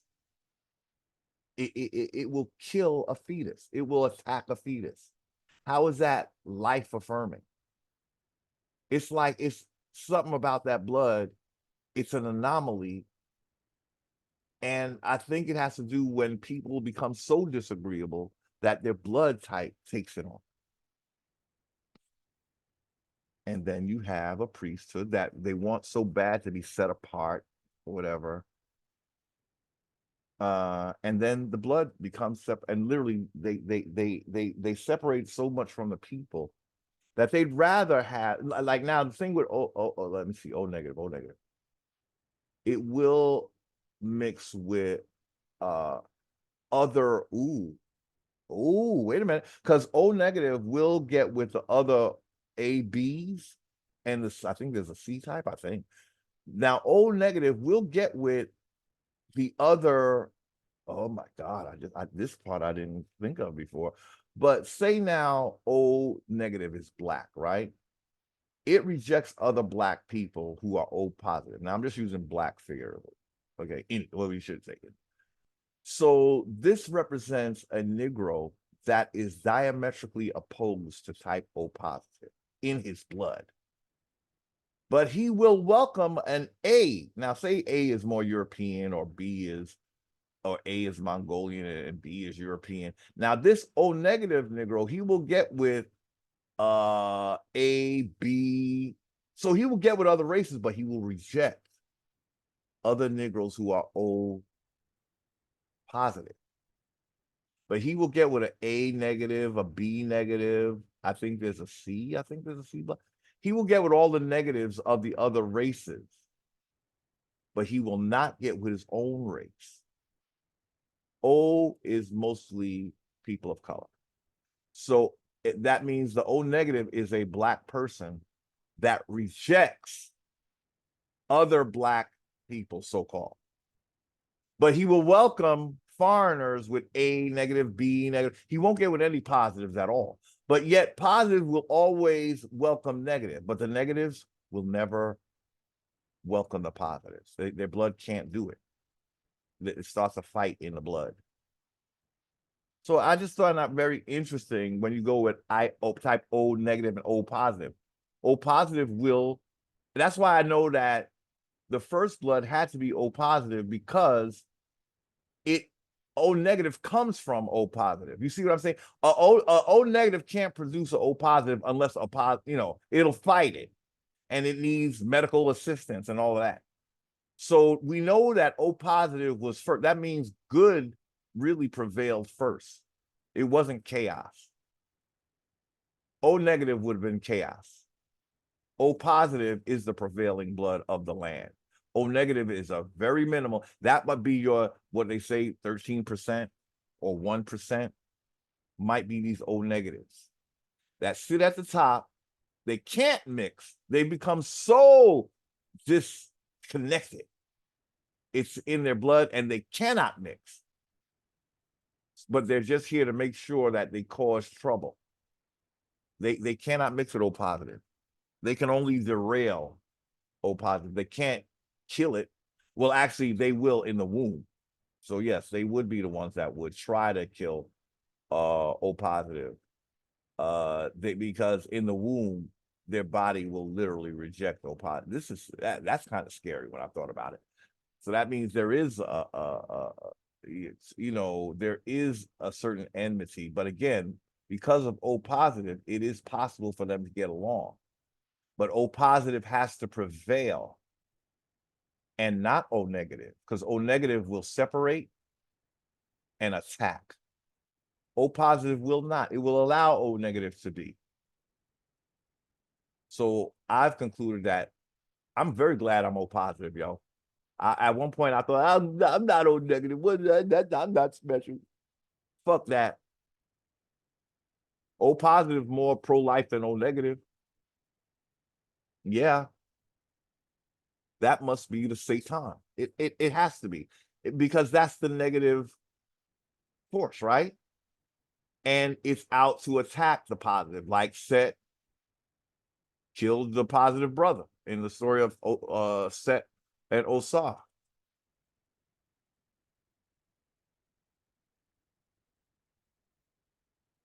The thing is, yes, there might be negative in the world, but it is not meant to prevail. So when we see that there's a chance for positive to take control, we better let it, because when negative is control, it's out. It all it knows is to kill that which it doesn't mix with, right? And there's no reason why it shouldn't mix with it. Who knows why? I don't know why. I don't know why O negative fights O positive. Meanwhile, O positive ain't trying to fight O negative. The seal of the Great Pyramid with the eye above it is a Moorish seal. The other seal with the bald eagle holding 13 arrows is a seal for the European. So those who are into eagles, just know that according to the Moors, that belongs to the Negropean. We dealt with falcons in ancient TaMERI, falcons, not eagles, but that was hijacked with an eagle because they're introducing foreigners. So they get something that sort of kind of looks like a falcon, but it has a white head. The bald eagle usually has a white head, right? So the Moors want a white head, I guess, to be on the brown body. And I think in one of the videos that didn't get done, we talked about the head being knocked off, like in the word spells, the first letter is like the head of the word. You knock that off, and then you start playing with the word, and you grab jurisdiction you know, where you wouldn't have if you left the word alone. Like TaMERI, take the T off, and now you start the games begin. And it's Amurru, it's Amurru Washitaw, it's blah blah blah. It's TaMERI, stop it. It's amen. It's oh, stop it. It's just that's confusion. It's how could it be? See, there are many things that term many things. It has to be a Moorish outlook on life because they seem to love I won't call it diversity because they claim to be about oneness, but then then again they did say that they ushered in all these different races. So then if you're about oneness, why would you bring all these other races? Oh, but because we like chaos first. So then we could say we created order. But what kind of order? Oh, the new world order? Because you don't like the old world order. But what was I gonna say? Yeah, this it's like many things. Like they choose words that it could mean this, it could mean that, it could mean that, it could mean this, it could be. So it causes a mind to have to stay stagnant trying to figure out, well, which meaning is it? Now again, let's go back up to the top real quick. We should have been further, but right there, they like this kind of thing because they sneak in different nuances and meanings. So if you say a word, you don't know what they're talking about because you got to see how it's spelled. So they like this kind of thing. They like because it stagnates the mind. They need you to be in some form of chaos. They're serving a chaos deity. So this kind of thing appeals to them where an intelligent person would be like, look, you got to choose, yo. Don't come to me with double talk, okay? Because I know that you're trying to confuse me and insert something that I won't see. So they're the masters of double talk. Look at it. Look. That's what it looked like, y'all. And then you got to figure out, well, what does that mean? And then they're going to make up a meaning for you. They just need something that has multiple meanings to keep the mind stagnant, confused, trapped in chaos, serving the chaos deity. Another example of this two-system government is the consular court, which was the Moorish court system. Yeah, but then you hot-tailed it.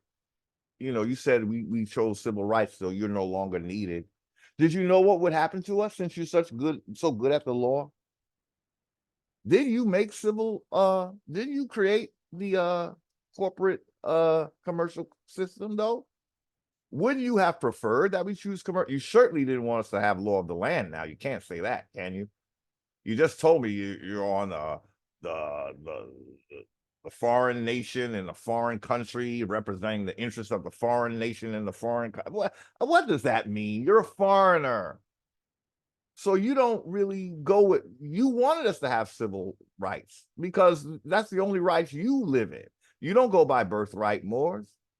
You don't go until you are part of the birth. Then, but no, you still can't because that it's like, yeah, somehow it gets a little tricky, but they have to marry into it. Mm-hmm. But then they'll go to make the full bloods as if they don't matter. So it's all about the half blood. That's the injustice of it all, y'all. That's the injustice of it. They refuse to take second place, even though that's the highest they could ever get is second place if you go by law of the land. But in commerce, a half blood can literally use commerce to steal the birthright of the firstborn, the full blood. That's all they can do. So they saying, I'm taking my half-blood ass and I'm going to create a system where full bloods don't even count because this system is not about birthright. So you come, you get our share of the land, but then you take it all by taking us out of the equation. And then your caste system is put in place and you make sure that the full bloods are the lowest in the caste system. This is what Moors do, y'all. This is what they cannot be trusted. I said to myself, you know, they talk about good Moors and bad Moors. I think the good ones are the ones that never came to America. Those are the ones I would call good Moors, because they're not trying to get up all in and take over our shit. Okay, that's who I would have to say are the good Moors. And if they're not doing some dirty business, even though they're not on land, then they would be good Moors too. That, you know, because they could be off the land and still fucking over your country. That is possible. But this is all, it's like somebody just lying and lying and lying, trying to somehow convince you that, yes, I'm foreigner, but I'm you. So don't you want me to be here too? Because I'm you, because even though I'm foreign, but you look at me, I'm black too. No. Go back home. Grow up. Be a real gangster and stand on your own 2 feet for once. Stop trying to live off of mother's milk. When you said you want to go out and do you, go ahead, keep doing it. Stop being such a baby, damn it. Another example of this two-system government is a consular court, okay, which was the Moorish court system. So they like courts that deal with foreign shit, right? It's not a court of the land or equity. You know, it's not a what do you call it? A third, what do you call it? Is it a Third Amendment court or a third Article 3 court? Is that what they call it? You know, they're not in about that. They need a consular court. Now, if you saw, the consular court deals with foreign shit. When you hold court on your land, it's supposed to be your jurisdiction. You're not international. It's like just this land, nobody else. No foreign representative and the sort of foreign interest in the foreign country on the foreign. No. So your court is already off. That was your court system, you're saying. That's the Moorish court system, the consular court, which is foreign for foreign shit. The last one was abolished, and he's saying it again. I don't know why. 1956, according to the above definition. And this consular court was granted its authority by treaty. That is the 1787 Morocco Treaty of Peace and Friendship. So when they had a treaty, they brought a court. And who's the treaty with? If Morocco is in Indiana, who are they making a treaty with? Who are they making a treaty with?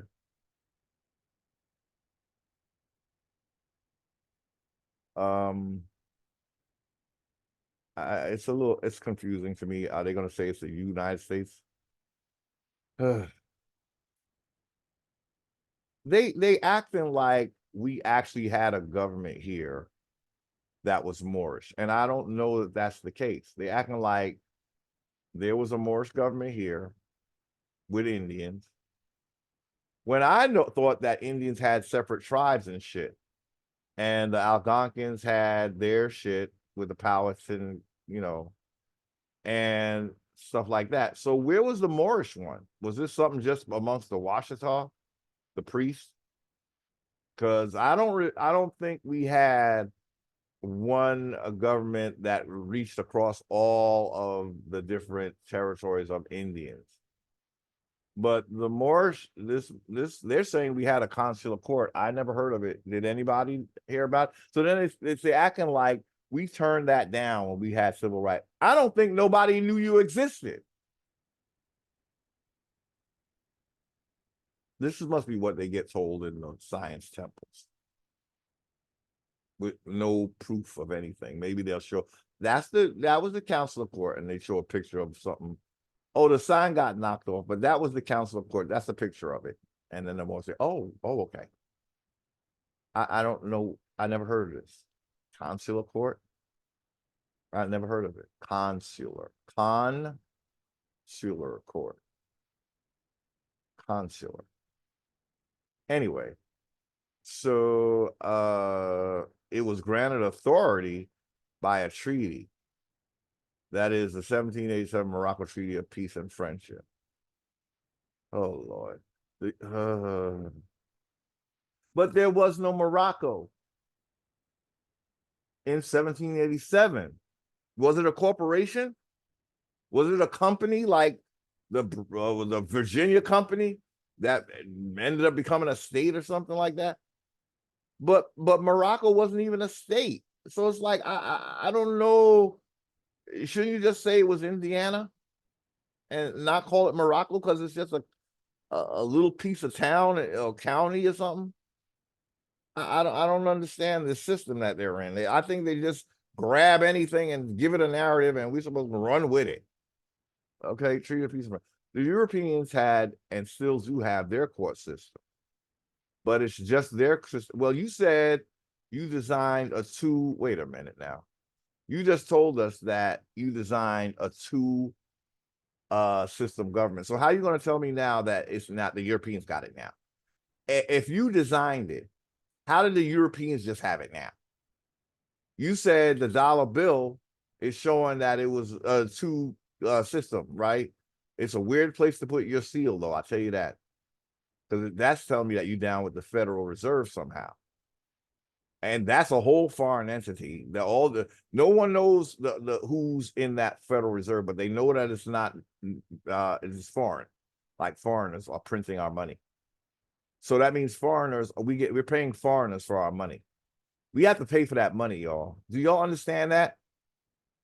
That using that fiat money, we have to pay for it. That's why we'll never get out of debt, because it's like we're using, it's like using Microsoft. You got to pay for that. It's not just part of your computer. That's a separate.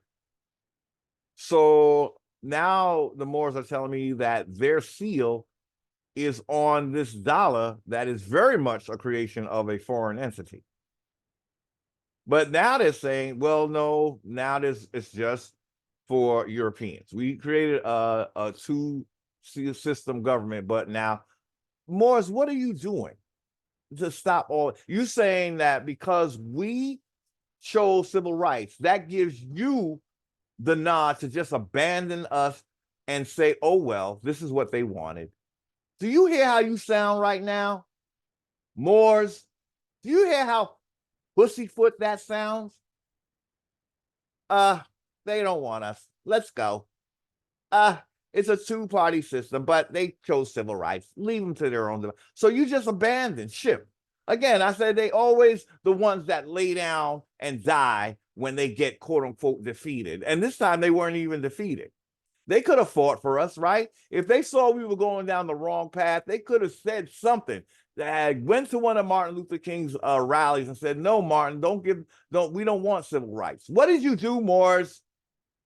You sat back and let the show play out the way you intended it to play out. You are not to be trusted. Yet you're begging us to trust you. You're the type that begs somebody to trust you, although you've done nothing to earn their trust. You just want us to give it, and then you think we make stupid decisions. Clearly, that's what you're trying to say under your breath. Like, these dumb Negroes, they chose civil rights.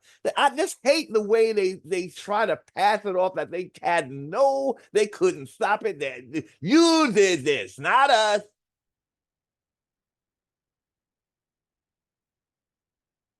So you don't try to help your brother? You old negative motherfucker. Anyway, that's the Moors for y'all, guys. That's who they are. When they tell you who they are, believe them. And I'm not seeing much of anything here. For some people that claim to be conquerors and they fought this, they fought that. Yeah, you fought for Europeans maybe, but you don't do shit for Indians. You just acquiesce. You say that we acquiesce? Well, you invented the shit. What I'm reading.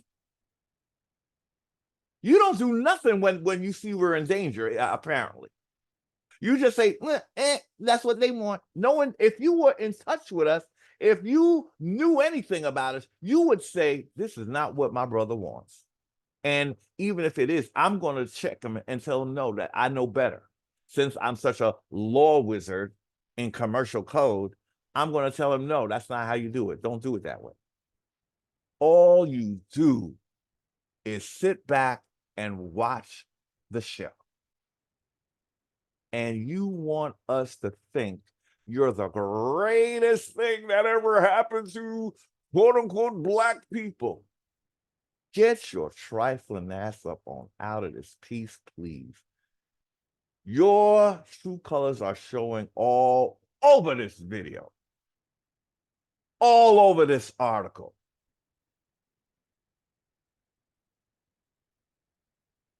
Ugh, it's just, ugh. Oh boy. Okay. The Europeans had and still do have their court system, but it's just their system now. Look how they just say that, and that's that. They don't notice the Moors don't do anything to say, let's get rid of the system. They act like they have no power whatsoever. They go from creating all these not only creating empires, but creating the people for them. Wow. And then when you choose to be a faint of heart and all wallflowers, then where did all your bravado go, though? You're just trifling, yo. Okay, here we go. Empress Verdiachi Tiari Washitaw Turner Gostin Elbay wrote in her book, The Return of the Ancient Ones, that 85% of the blacks over here in America were already here before the slave trade. Only 15% of the blacks came from Africa. This means that there is a suppressed history of blacks being a global people. We don't want to be global. You do. We just want our land back, and we'd like if you just go back to your part of the world. You created the globe. You live on a globe. We live on a flat surface. You lie and say it's a globe because you want to own. If you name it, it becomes in your jurisdiction. That's why you want a globe. Everything you do is a power grab. Every blessed thing.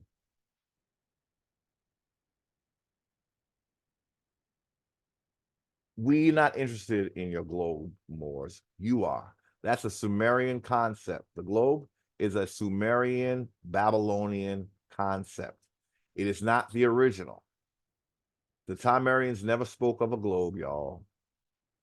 And when you see their representation of Earth, not a globe, y'all.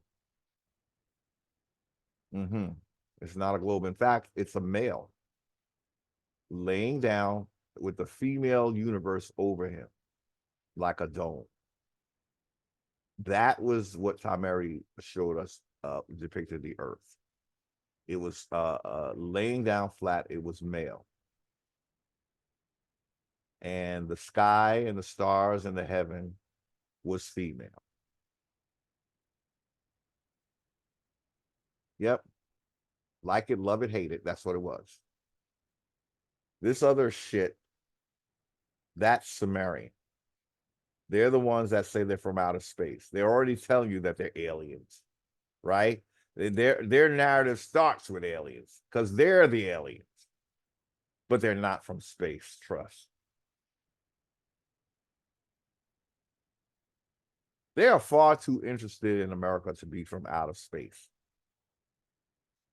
In fact, if we go with the alien narrative, they are ET trying to get back home. But the thing is, we don't want you really. Once we get real with who you are, all you are is a gateway to let the whole entire world take over us while you try to take our place. You know there's a difference between us. So you figure if we get up in this piece, we just going to enter the whole world and play the part of being the firstborn. But everything you are, everything you aspire to, basically is coming from Samaria, more than TaMERI. Because that's where you're saying your character came from. But then he comes back because God told him to go back to so I feel like Abraham is a metaphor for the priest who they went out but they realize they really can't do it out there without old reliable, the American Indian. But then when we let them come back and we treat them good, whatever, they want to immediately they're trying to get their girls laid. I'm sorry, I don't mean to offend anyone, but I'm going with the narrative. It's like, here, take my Asiatic girl, Pharaoh. Is that your sister? Nah. They would sell their own wife to get into. I'm sorry, that's what the narrative is saying from the point of view of those who were supposed to be the cursed ones in the story. I'm sorry, the cursed ones have a different a different version, and not to be offensive, we know where it's coming from, the priesthood. But that's how bad they're telling us that they would have in that. I'm sorry, that's how the story is going. I'm just repeating the story. I'm showing it from the point of view from what would have been a TaMERI. It's like you would have a foreign, well, yeah, for her, he's foreign, king, get with your wife so she could get pregnant and you could have a stake in the land. That's what that story is saying, because then you end up with a Moses, right? Now they're saying it's different because they're saying that they raised Moses. But if you put the two stories together, is it that someone did get pregnant with Moses, like, or from a king or something, and then next thing you know, you have a king line in Samaria, or what they're calling Samaria?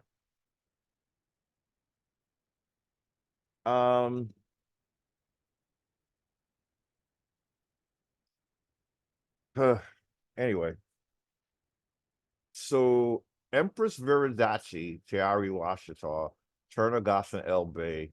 It's a mouthful, y'all. Wait, 1, 2, 3, 4, 5, 6, 7. She got 7 names. 1, 2, 3, 4, 5, 6, 7. Damn. Talk about chaotic. What should I call you? Okay, the return of the ancient ones. 85%. Okay, that's in her book, The Return of the Ancient Ones. So that's a book, a reference. 85% of the blacks oral. This means that there's suppressed history of blacks being a global people. Pangea proves that all the continents were connected. So migration to and from Africa and to other places was simple and easy. Well, see, when I read that, I said, but if it was Pangea, it probably wasn't called Africa, right? So you kind of messing up with that one. It would have been all TaMERI, because that's where the civilization began, TaMERI. There was nothing in Africa, but it wouldn't have been called Africa. So, but they just like tripping over their own. They would say anything to try. If you notice, it's all about trying to reconnect to America in some kind of way. It's like, but it was Pangea. So Africa is really part of America somewhere in history. See, they don't pay attention to time and the way of the world now. They're relying on and they want to pull you back in time to when, oh, we were the ones, and you could walk to Africa. Who the hell would want to walk that far, and for what? What did they have there that we needed? Not a damn thing. That's why they broke the fuck off. It's like, you know what? Nah, y'all, let's take the L on this one, yo. Nah, no. They're it's such a reach. Do you see the thirstiness here? But one time it was all one, so that's how we could be part of America, right? No, it's no longer one. Stop living in a pastime, paradise of your mind? The windmills of your Moroccan mind? Are you out of your Moroccan windmill mind? You calling on a time that no one knows of? What are them priests talking to you again? Is them old asses lying to you again, acting like they was here when that took place or some shit?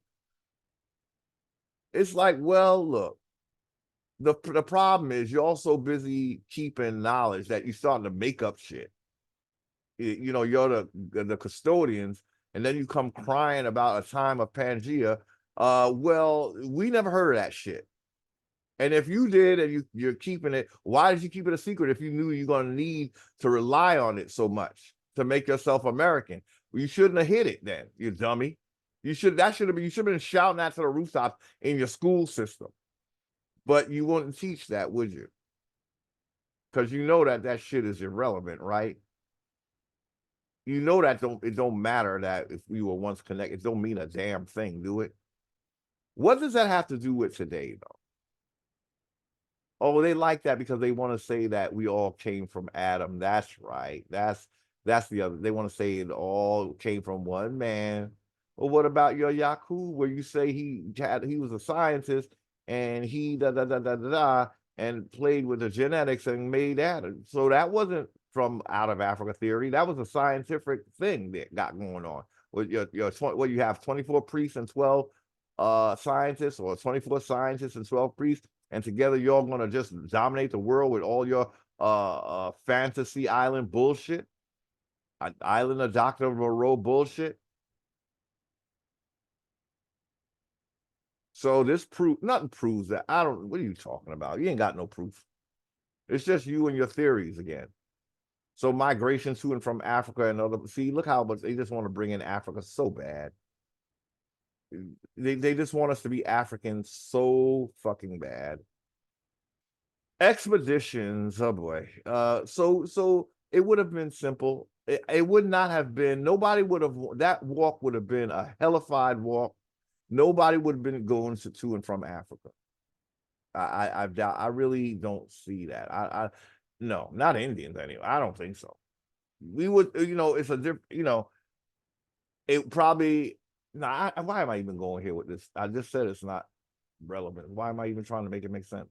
Stop. Moving on. So I don't even see the migration to and from Africa and other places was simple and easy. I really, really doubt that. I really, truly doubt that. Simple and easy. Are you kidding? Back then, was there cars back then? What are you talking about? Simple and easy? You're delusional. The Ra expeditions proves that the ancient Egyptian sunboats were capable of global travel. Additionally, temples have been built and named after Egyptian gods, and hieroglyphs have been found in the Grand Canyon. In Oklahoma in the 1800s, a stele of Pharaoh Akhenaten, Amenhotep, so Akhenaten's other name is Amenhotep. You see how he was part of the Amen priesthood that got kicked out? And then they say that now they're about the Aten, not the Amen. Yeah. Change one word and I'm supposed to think it's a different deity, huh? You just, you made some other deity out of other deities. So that's why you call a heretic, by the way, and you were kicked out. Heretic. Because when he started talking about this new religion, they looked at him like a heretic. They thought his new religion made him a heretic because it was so against what ancient TaMERians believed in. Do people understand what that means? So then the priesthood gets kicked out because they're seen as heretical. Then when they come back, we get beaten over the head with the new religion. They said, bitch, I told you you're going to take this religion. I told you you're going to be a Christian. I told you you're going to be a Christian. It's like, so they forced it on us when our ancestors rejected it. So I see it as a vendetta, a real life vendetta, really. If we told you we didn't want the shit, how come you couldn't go off into your sunset and be good with that. We didn't fight. We didn't seek to genocide you, at least, but you were going up against everything we believed in. So you were no longer welcome. There was nothing wrong with that. You went your way, and you were free to build that religion. But then you force it on us, and you think that's of God. You think that's how God wants people to come to him, by force. So many of our people were under this illusion that you're supposed to force people into Christianity, or you have to make them Christian. The very spirit that they speak of, they don't think that that spirit can do it with or without them, if that's what the spirit wants. So they are trained to be like little colonizers. Go out and be ye fishermen. Why? Why?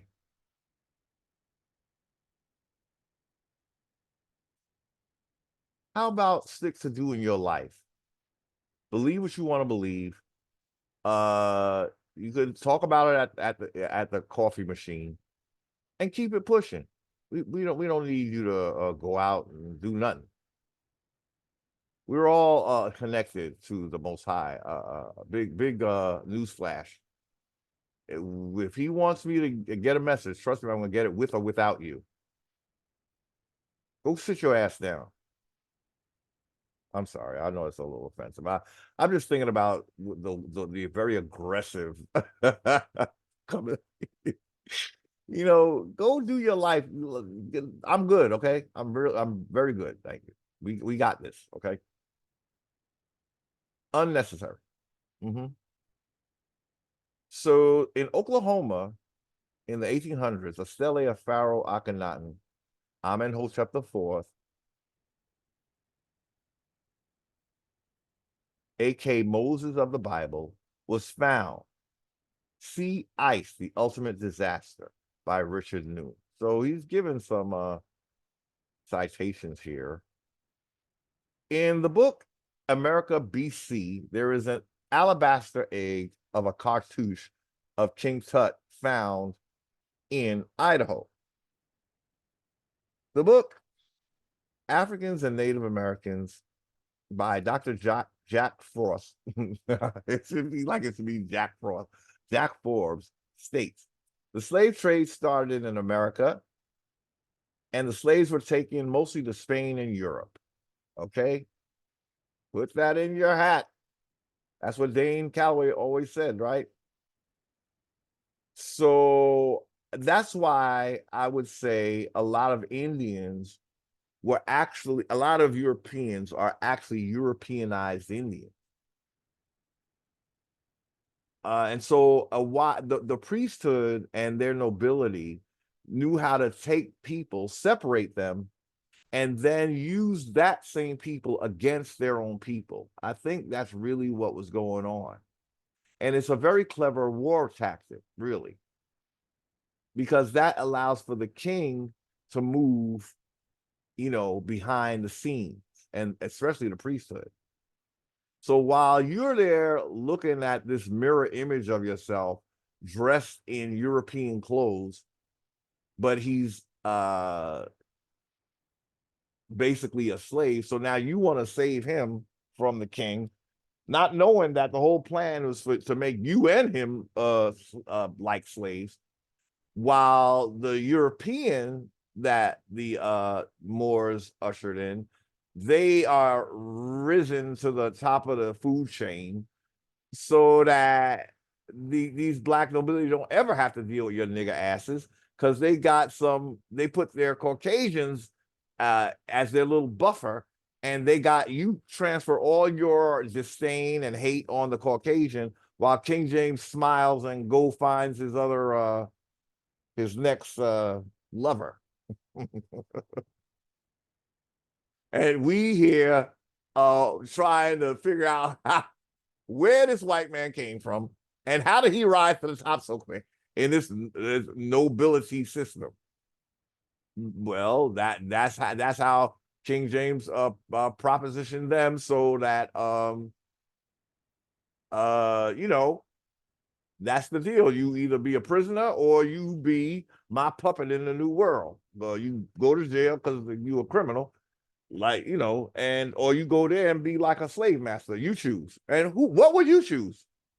American Indian? Would you choose to go back to jail? Or would you become a slave master? So that's what the white Europeans was up against. They said, oh, okay, I guess I gotta take it then. King James, okay. Um, so yeah,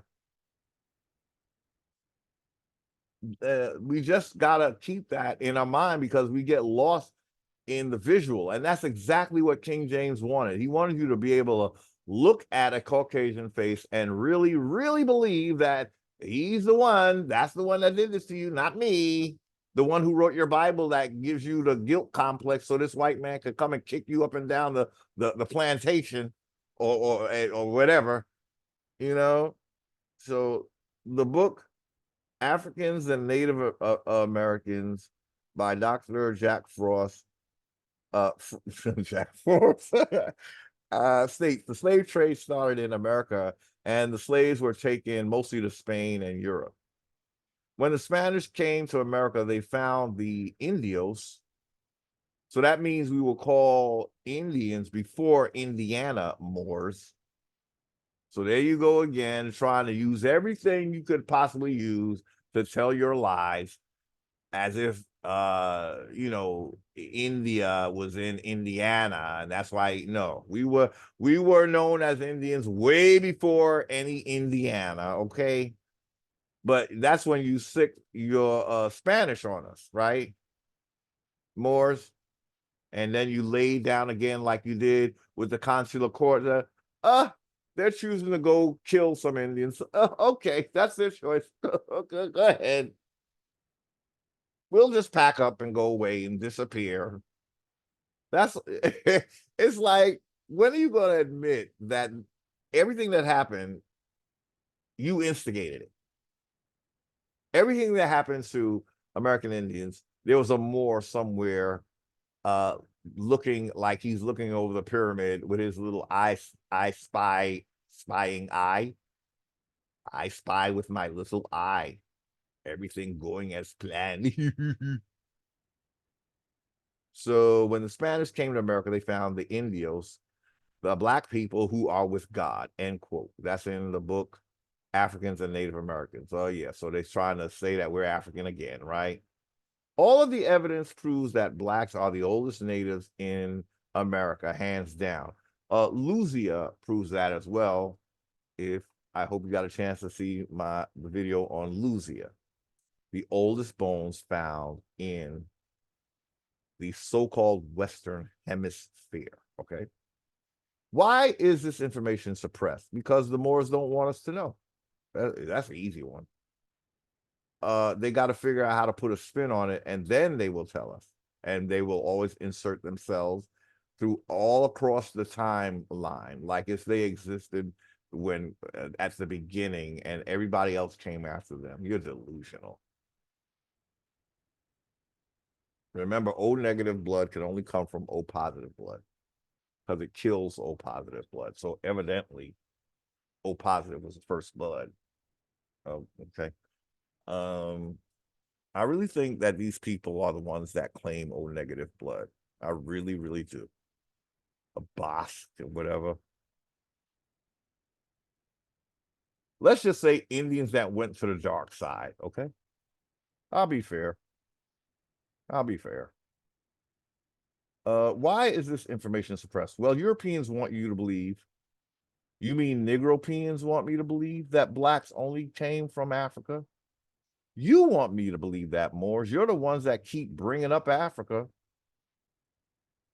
You know, you're the ones that keep, you know, in your language, you know, the bones be dropping when you call us black.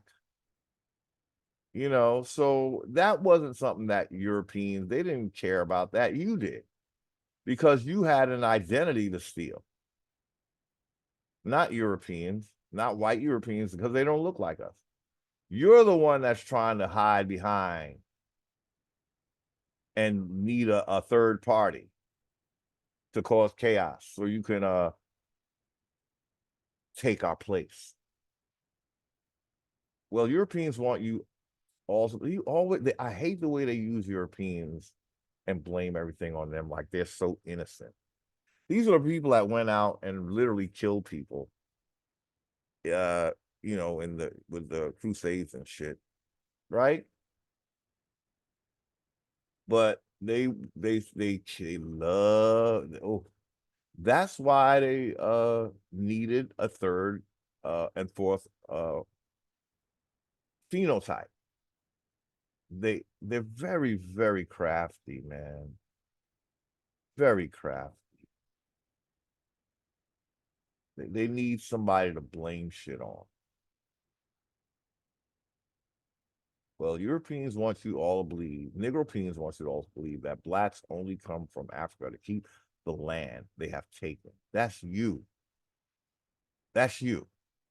And then you're going to tell me about the Washitaw that married the French, and but you're saying that's your people, European people. Does this make any sense? They say European, European, they say Europeans, I say Negro people, want you to believe that blacks only come from Africa to keep the land they have taken. You're taking my land. When you told me that the Washitaw owned almost all America, I only almost passed out.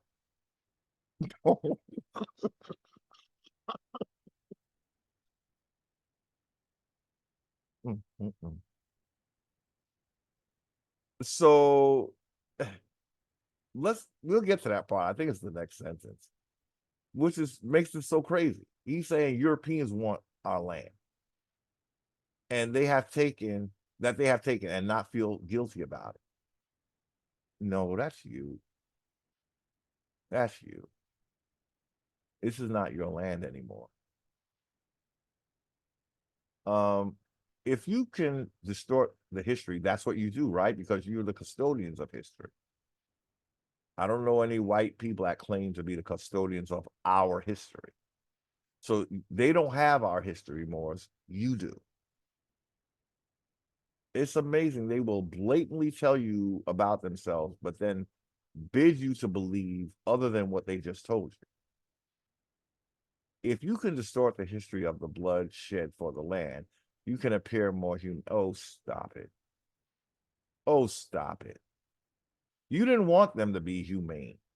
According to you, the ingredients that you put into the newly genetically altered people, you didn't want them to be well, that word is a tricky word, but we know what they're trying to say. We know what it's supposed to mean, but that's not what it really means. But we just saying, humane. You didn't want them to be like black people, or what you call black people. They wrote a history book after they were firmly established. You established them. Oh, God. It's like you have to keep reminding them that what a liar they are, because they forget real quick. After they were firmly established, you established them to tell history more humanely. Well, they don't know our history. You do. You were here when our history happened, not them. So anything they know, you told them, and you lied to them, saying that we were heathen, right?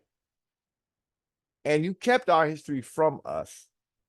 That's how you were able to tell everybody that this was a new world. Remember? Do you remember now?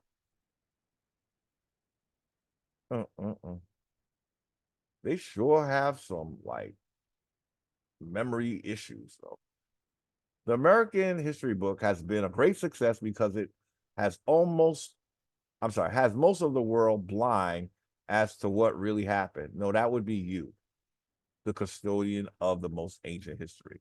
If you have the most ancient history, all you would have to do is open your big mouth, your big lying mouth, and shut all the other lies down. But you don't do that because you're busy nursing or incubating sitting on the history, because you will only give it if people join the Moorish Empire. You don't want to give it to the birthright Indians because you're going to put a spin on it. The Amurru Washitaw Muurs lay claim to the following land by and through bloodline. It's so funny how he says something about Europeans wanting the land, and then he begins to tell you about all the land that the Washitaw owned by intermarrying with the French. How interesting that is, right? So the Amurru Washitaw Moors lay claim to the following land by and through bloodline. The Bourbon Estate, also known as the Imperial International State of the Bourbon Habsburg Empire, which includes Western Europe. You see that? So you're talking about Europe, and then you saying that the Washitaw Moors have an estate that spans or includes Western Europe, the Netherlands, Belgium, Luxembourg, Switzerland, Germany, Italy, Sicily, Naples, Sardinia, Spain, and Portugal. So you're saying now you own the colonizers' land? Well, that means you're in bed with the colonizers. No. Spain and Portugal, no less.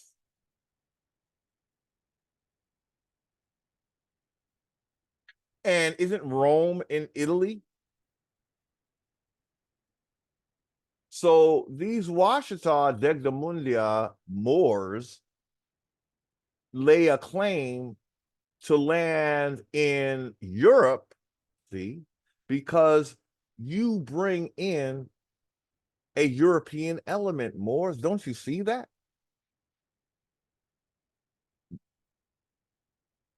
As well as most of North America and the Caribbean, in addition to Central and South America and all of North America west of the Imperial Demarcation Line of 1713, or the British Royal Proclamation Line. They didn't even say it was the Indians line. So they actually think that this is Britain. So they're the Moors, right? A Washitaw Moors. They don't even admit that that British royal stuff should be ours, right? They saying it belongs to Britain. They're telling on themselves again. Why would you call it British if you're claiming that your land has been hijacked? Why would you speak of Indians' land in terms of it belonging to another hijacker, the British Royal Proclamations line or whatever? You're not supposed to even honor that, right? Because you're trying to say that your land has been taken. But I'm wondering, why would one tribe, how do you own all of that land in America when there were so many other Indians upon it? Is that what you get by marrying into a European royalty? You get what he took, and that's how you're claiming your land through the European and the corporation, basically. This is the breakdown of the royal imperial bloodlines. I'm really not interested, but let's see if we can breeze through this, because this is like you're showing us everything, yo. You're including France in this, yo. So that's where you're off, but that's what a Moor would do. They bring in something and they try to tell you that they didn't. They bring in a third party and they try to tell you that no, I didn't just do that. This is the breakdown of the royal imperial bloodlines for the Washitaw Moors. And the Washitaw Moors are not just Washitaw. As we saw, they're the 5 civilized tribes, okay? But I think we should include the Pequot again and the Lenni Lenape. And that's the other ones I know of. But I think there's others. There's no sovereign Indians on this landmass. They've all compromised with European, and they're all against the bloodline Indians. Do you understand that? Do you realize the awakening was only for those bloodline Indians who are basically being genocided off the land, so that this land could be your land and my land between compromised Indians and Negropeans? That's who they want this land to go to. Basically European, because they're just taking over. They're just using the Indians as a birth canal so that they can have this land. They're just using these Indians, but these Indians are saying that they're not really Indians, though. It's just, that's the confusing. It's like, let an Indian be an Indian and let a Moor be a Moor and let that be that. This is too confusing. But I do see that every time you mention a Moor, they're bringing in Africa and Europe. That is very evident. They never just talk about Indians. When the conversation is coming from a Moor, it's going to start talking about the other two that they're in bed with. And they won't talk about Mongolians that much, but that was back in the day. That was how they just infiltrated, just mixing blood. That it wasn't about so much, a takeover back then. It's just about making sure that our blood is mixed, or as much as they could possibly get that done by having Mongoloids here. The Mongoloids have been here, my thought is from about at least 2900 BCE, when the first anomaly of us began to appear in what they're calling like the Sumerian phenotype, which is an East Asian kind of phenotype, but they are Asian, the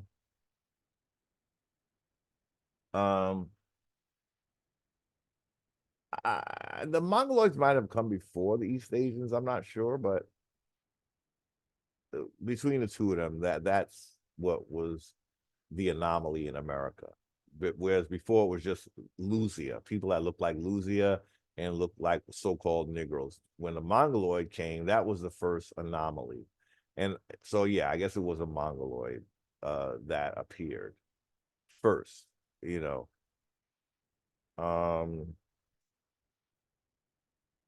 So they lay claim on all of that European stuff and North America and Caribbean, all of that, right? This belongs to only the Washitaw Degdamulia more than the 5 civilized tribes. They're saying they're all the same. This is the breakdown of the royal imperial bloodlines of the Washitaw for the Washitaw Moors. They're young. The young heir to the French throne. They begin with the young heir to the French throne. Okay, that's who they start with. This is the breakdown, right? King Louis XVII married the young heiress to the Washitaw Tunica throne. They did not start with the young heiress. They didn't start with her. They go first to the male. Okay. So I guess they feel that that's more royal than they are, I guess.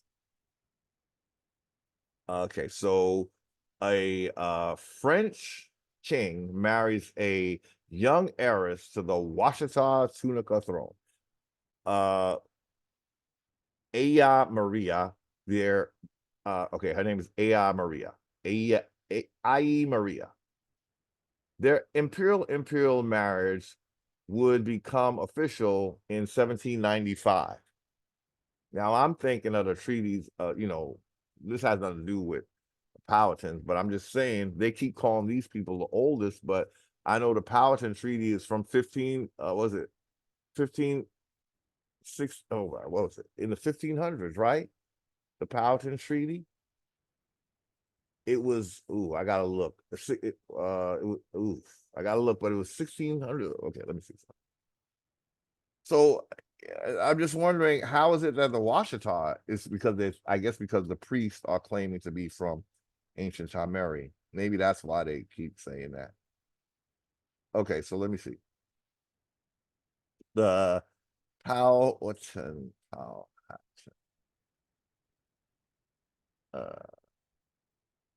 Treaty.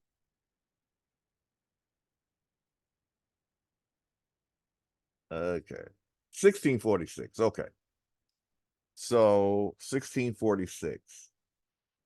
So this Washita became royal in 1795, but I'm thinking they keep acting like this is the oldest tribe, but I'm thinking, what wasn't there a treaty in 1646 with the Palatins? Isn't that an older tribe than you know, you know, because their claim to royalty is when in 1795, when the king came from Europe. The imperial marriage would become official in 1795, pursuant to the conveyance of Spanish land grants bestowed upon the young heir king, Louis XVII. So stuff was given to him, okay? And his wife, the heiress, okay, both of them. Aya Maria. These two would also receive the imperial Spanish land grant.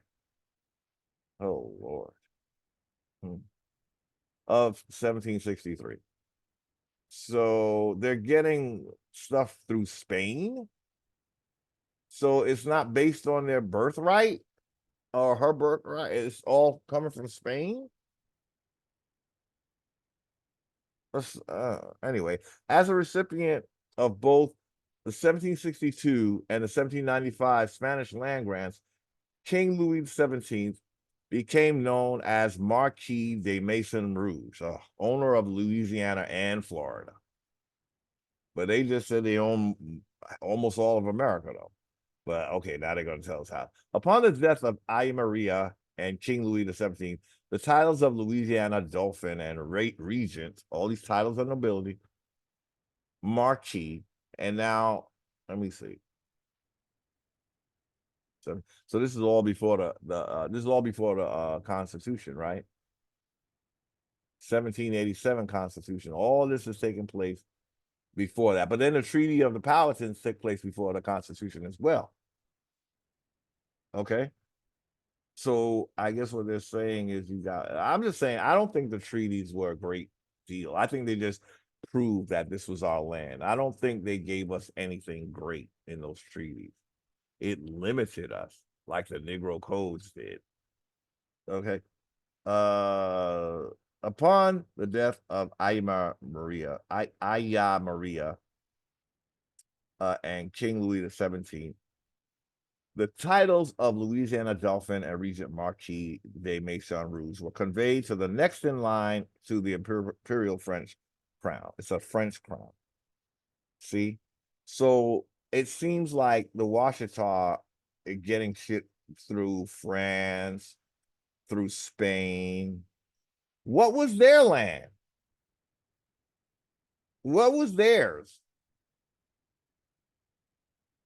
They keep telling me about what Spain gave them.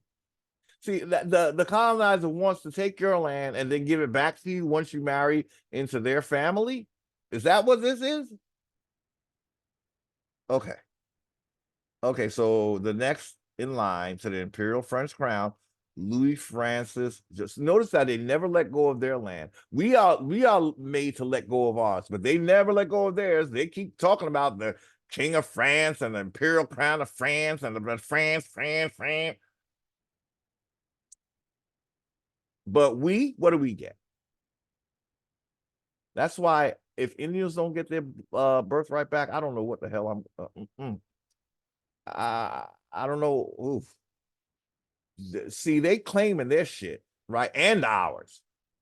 But what we gonna claim? The fucking garbage can? Don't do that because it's gonna be on somebody else's land. They're gonna have to throw that shit into the ocean with you in it. Upon the death of he keeping his shit. She's all compromised. Well, no, they both getting. I guess they both getting it, but it's like you don't hear a lot about what's going on with her. It's all through this French. It's all they're talking about, and these are Moors talking. This is a Moor talking, right? And he's so busy giving props to France that we're not really hearing about the female's bloodline and what was hers, right? Because what's hers is now his, but he's proud of his shit. The French crown. Fuck the French crown.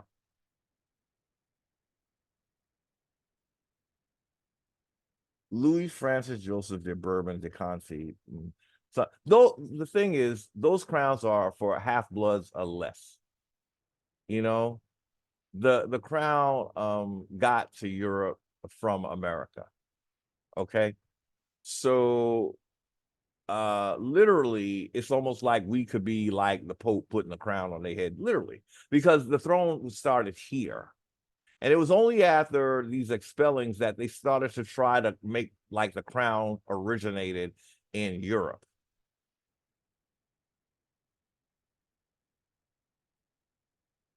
Huh. Um,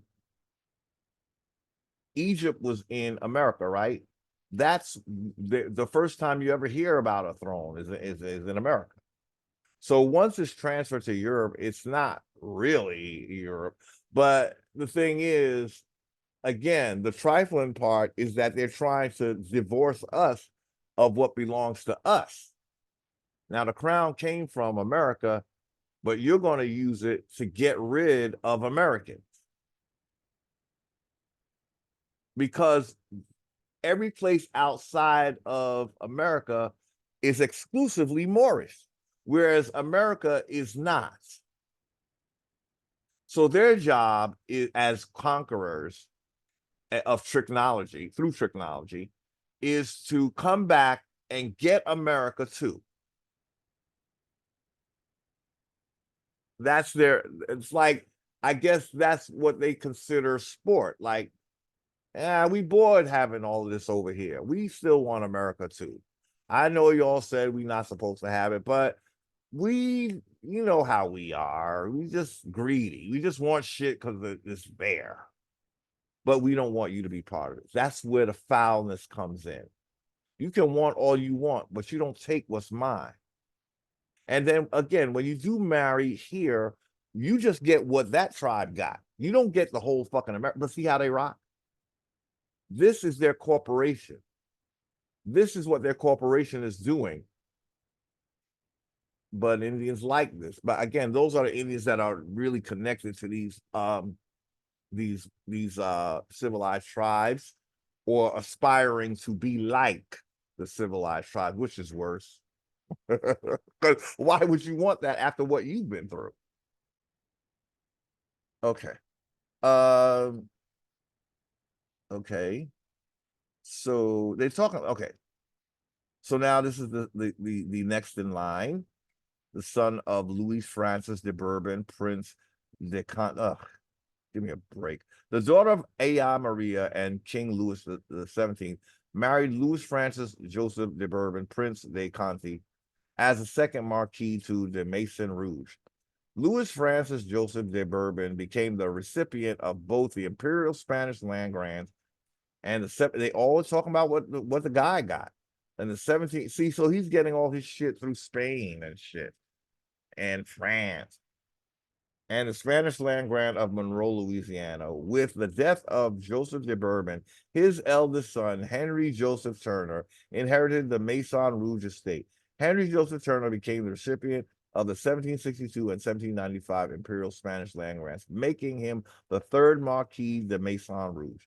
Henry Joseph Turner married Sarah Tunica Turner, and from this union came their eldest son, Joseph Henry Turner, the fourth Marquis de Maison Rouge. Prophet Noble Drew Ali was the fifth Marquis de Maison Rouge by and through his mother, Eliza, a daughter of Sarah Tunica and Henry Joseph Turner. Corella Turner, now they jump from him and go to his sister.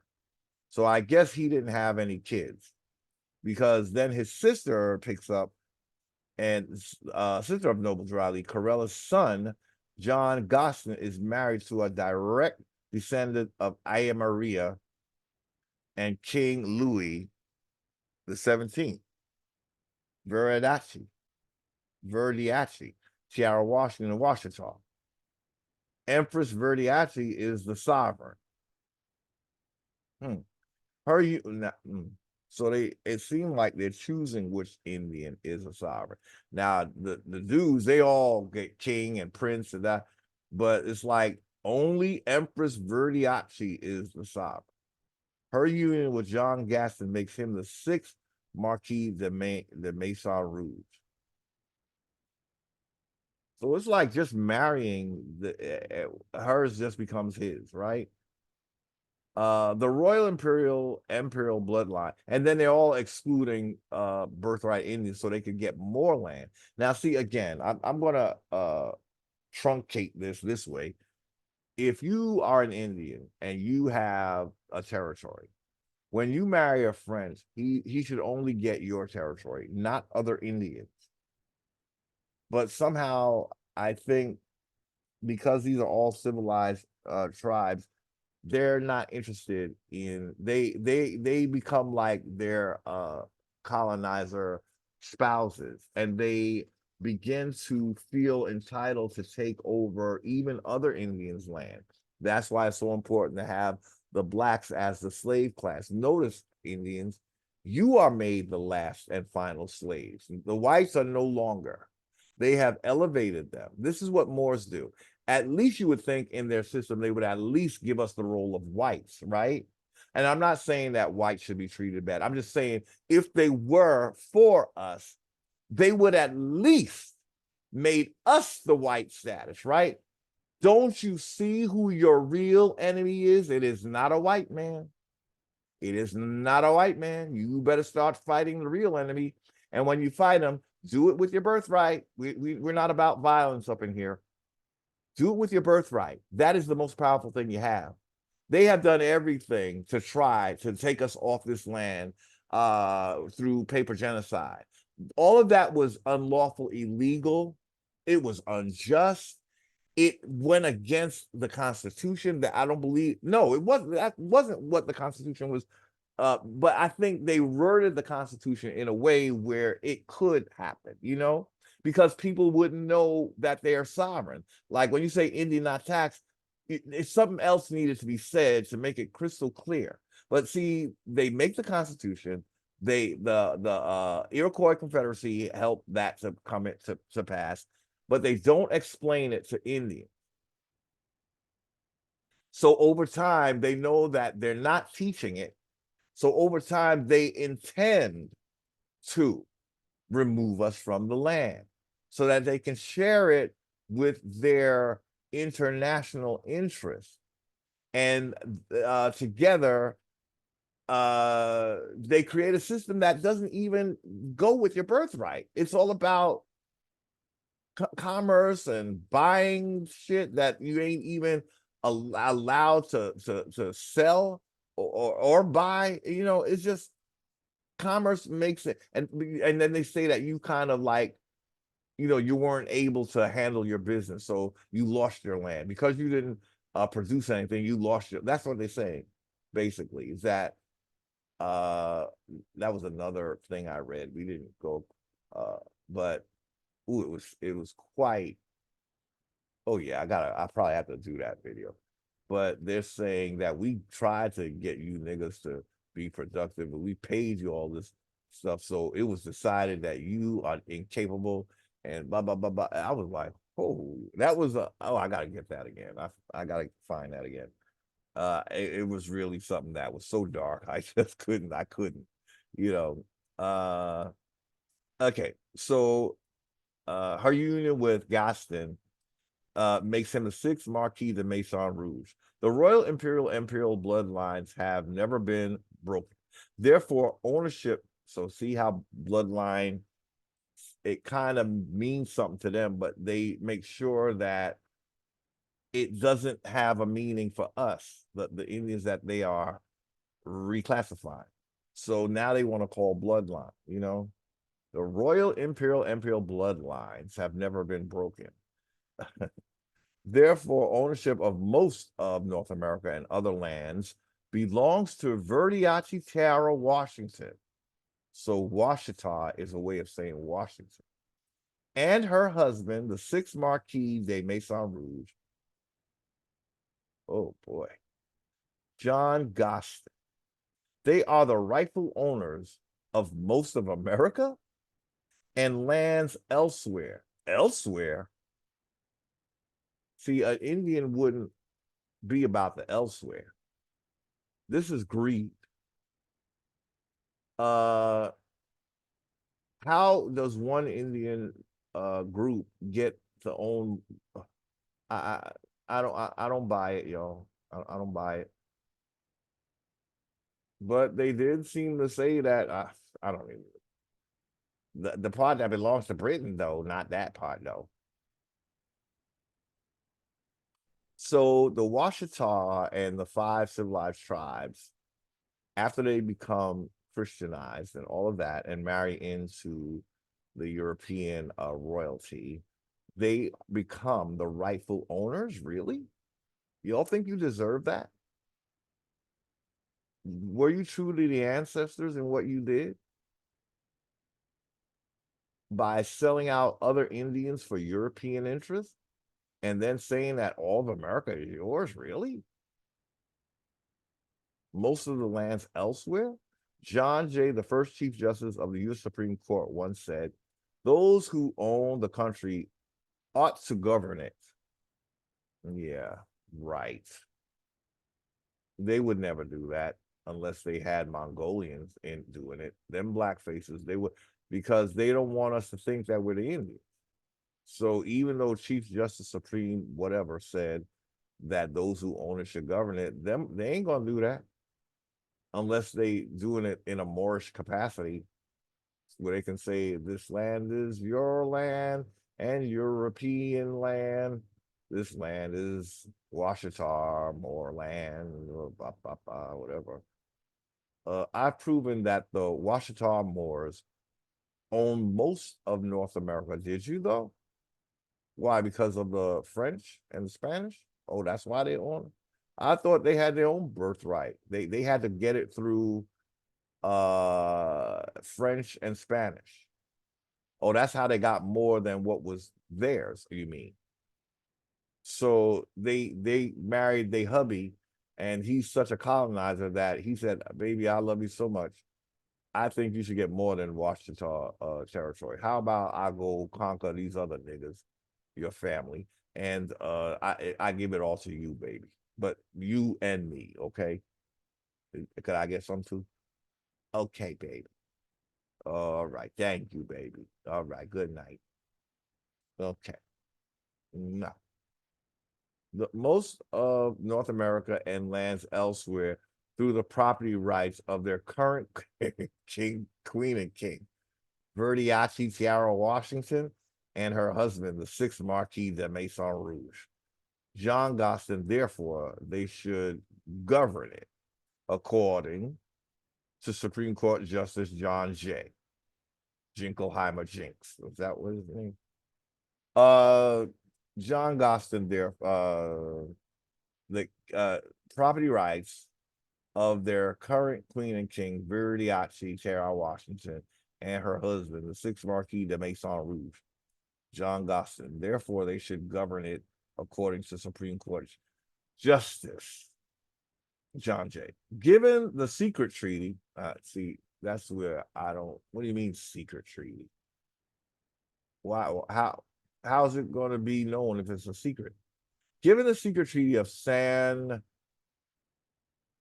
to Defonso of 1800, the de Bourbon Charles, I'm sorry, given the secret treaty of San to Defonso of 1800, the de Bourbon Charles IV, King of Spain, succeeded to the French Emperor Napoleon Bonaparte, the seaport city of New Orleans only, not the whole of Louisiana. So what Napoleon ceded to President Thomas Jefferson was the port of New Orleans, not the whole of Louisiana, as claimed by the U.S.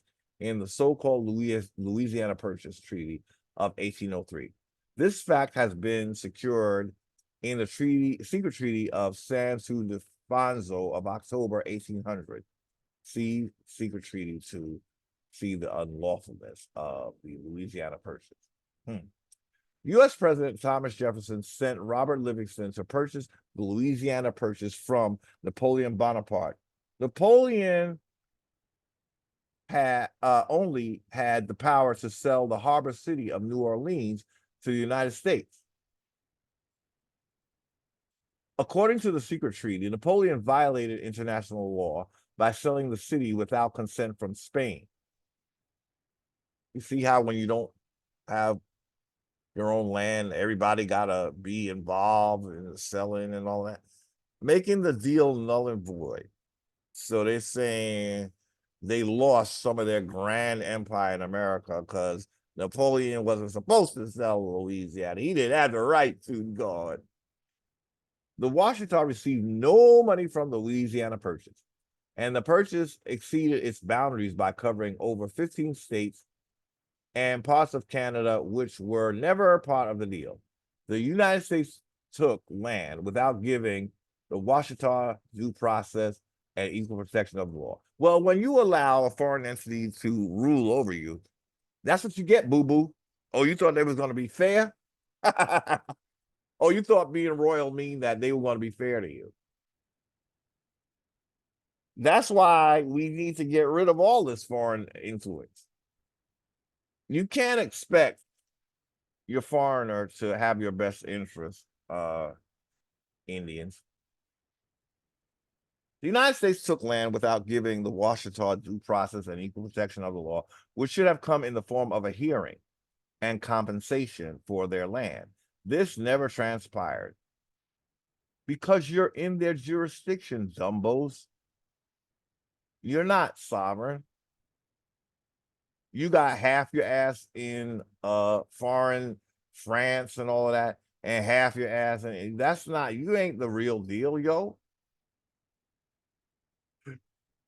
That's why the United States says you just like a $5. Y'all ain't the real Indians. The real Indians are the Negroes, yo. And we trying to control that shit. We got this. Go sit down. You're the king and queen of what?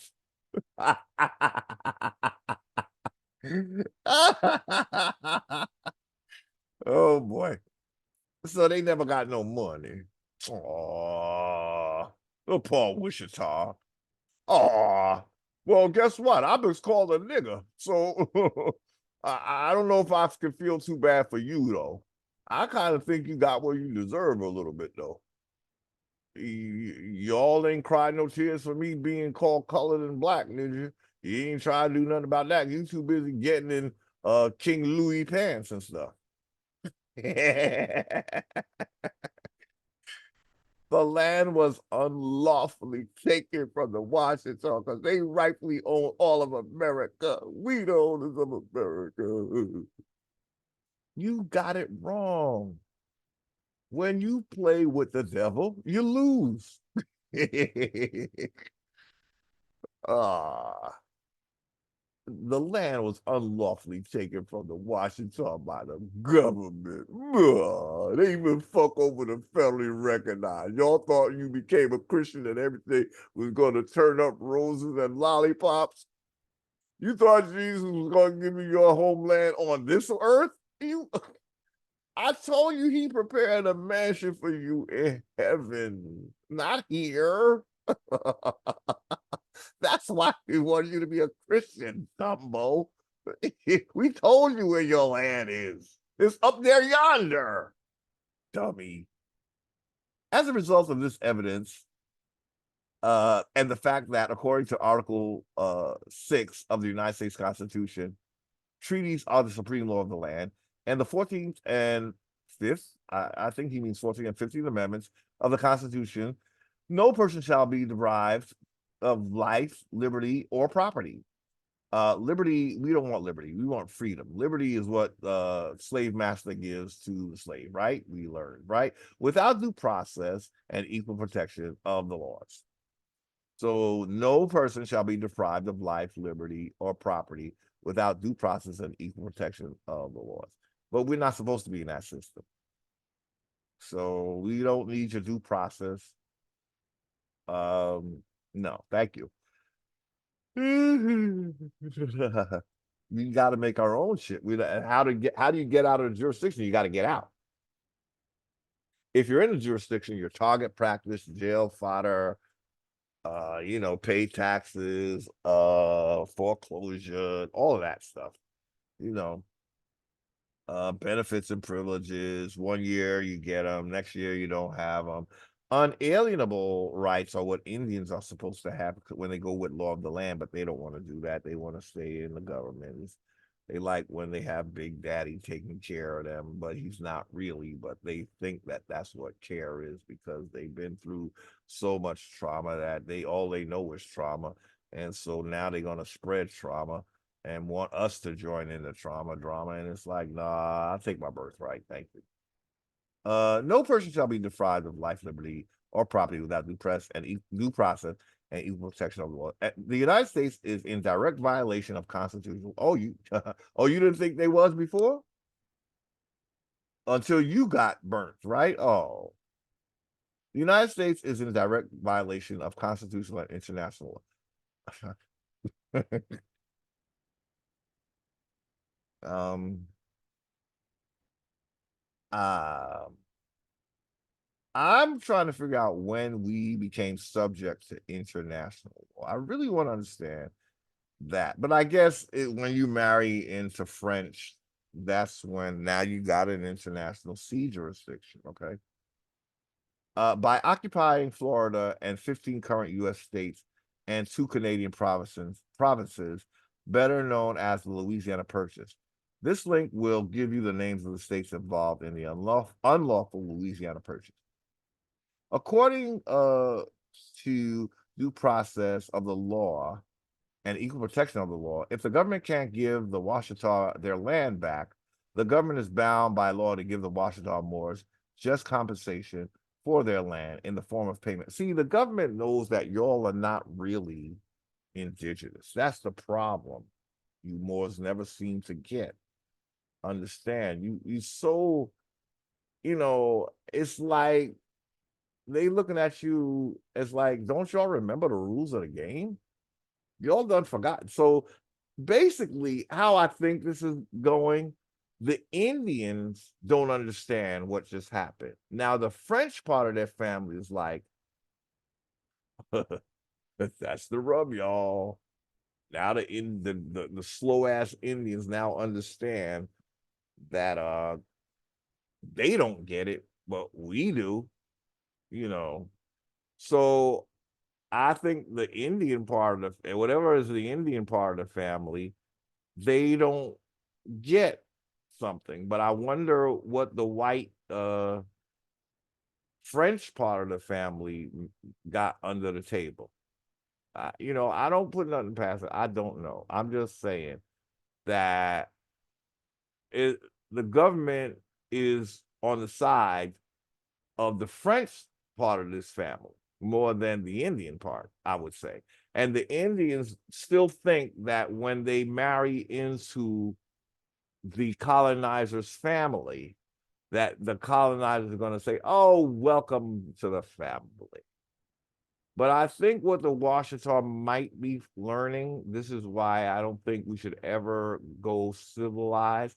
When you play their game, you lose. You have to play the birthright game, baby. You play in the commerce game and you're going to lose. Maybe the French part of your family will win in the end, but not you. Or if this whole tribe is white, that's another possibility. That might be why. Because they probably the Indians that are Caucasians pretending to be Indians or Mongolians pretending to be Indians. So maybe the government is like, y'all taking this too seriously. We didn't do this so y'all could actually own shit. It was just so we could get these niggas off of it. Come on now, y'all could go get France and all in Spain. That's yours, but not this. Y'all done forgot the game. Them Asians like, damn. So I don't know what these people look like. I mean, they saying that Noble Drew Ali was part of the family, but as you see, they kind of went around him, and his sister got with a French nobility, and then her son becomes blah blah blah blah blah. Now, Noble Drew Ali, I don't know if he had any kids. Anybody ever talk about that? No one ever talks about that, right? They never like to make their leaders look suspect, right? But I'm like, where is his kids? Y'all, y'all say, what happened? He just died, and that was that. Yeah,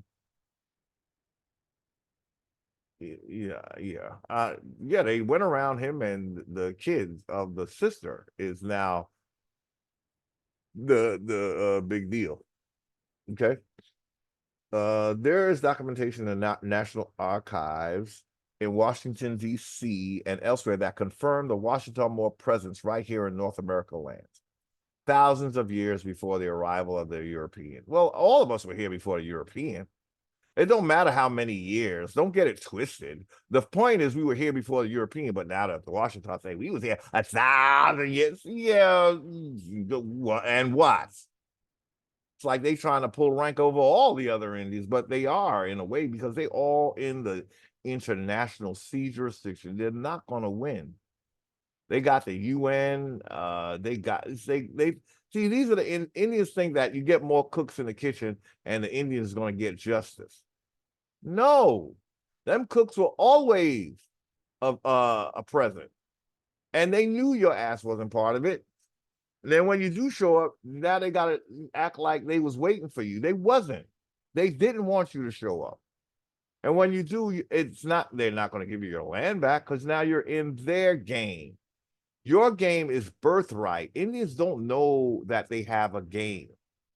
They think the only game in town is commerce. That's the problem. That's the real problem. I know we would never talk about law of the land because we are the law of the land. We are supposed to know something about that, know that we have a right to this land. But then y'all don't want to even hear people that talk about it. Like when I speak of Anna, I know y'all hate it, but it's not that I'm saying we become what she is, but we got to hear what she has to say about this government. And that begins to let us know that, oh my God, they are really in breach. But we think they are legit. Like a lot of our people feel, if I play by the rules and blah, blah, blah. See, the Washitaw found out that no, even when you marry into the European family, things don't go all right for you. But our Indians insist that one day the government is going to love us and hug us and make love to us and kiss us and do all of that. And we're going to feel love from our great and wonderful European colonizer for once and for all, just like Jesus. You're still colonized. You're still colonized.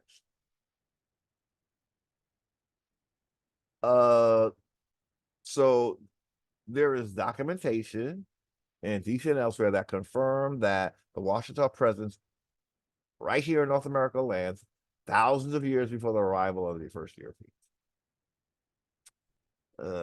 And their advanced civilization identified them as the ancient ones. See, if y'all are the ancient ones and y'all were so given to run to the arms of the French, you are not worth those ancient years.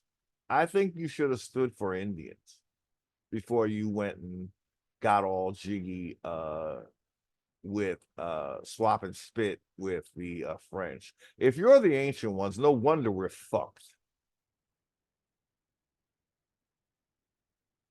You ain't the ancient ones. The priests are, and you're just another casualty. And they're not ancient either. What I'm saying is they are keepers of the records and stuff. Like, you know, they know the history because it's passed down, as we found out in the Yakub, father of mankind, that you know, they pass it down from son to father to son, and no body but 12 ever know. So we're all being punked by the priest. Now we thought they were supposed to serve our ass. They said, "Oh, what? Oh no, baby, you serve us. We're the ones that's talking to God for you, right? So who do you think should be served?"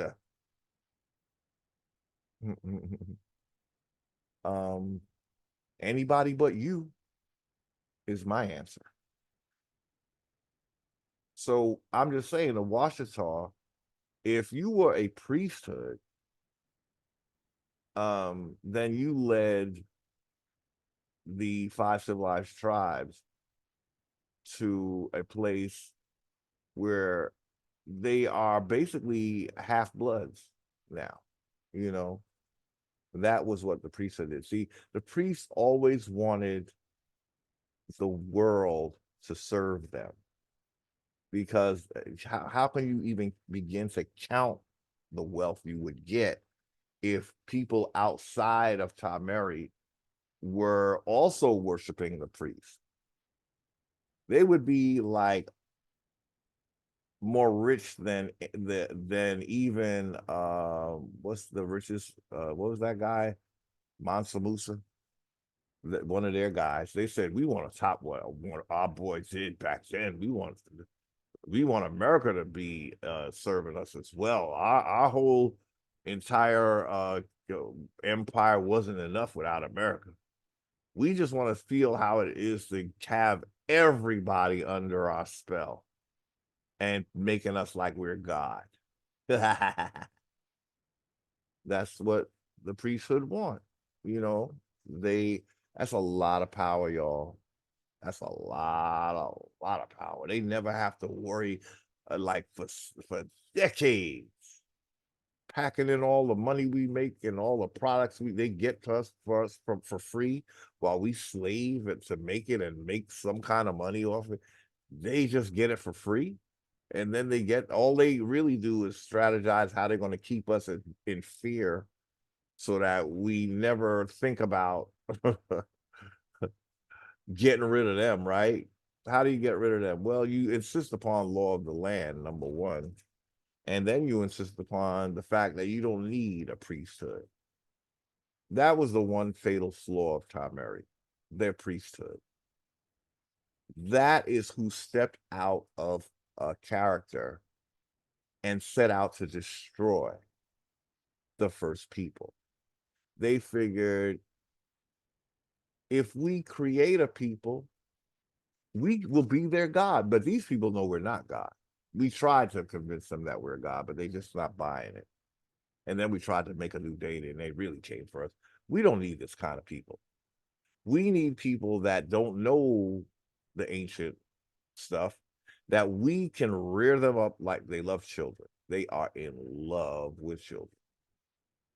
Not just for sex, but for the purpose of molding that mind and having a complete idiot to manipulate.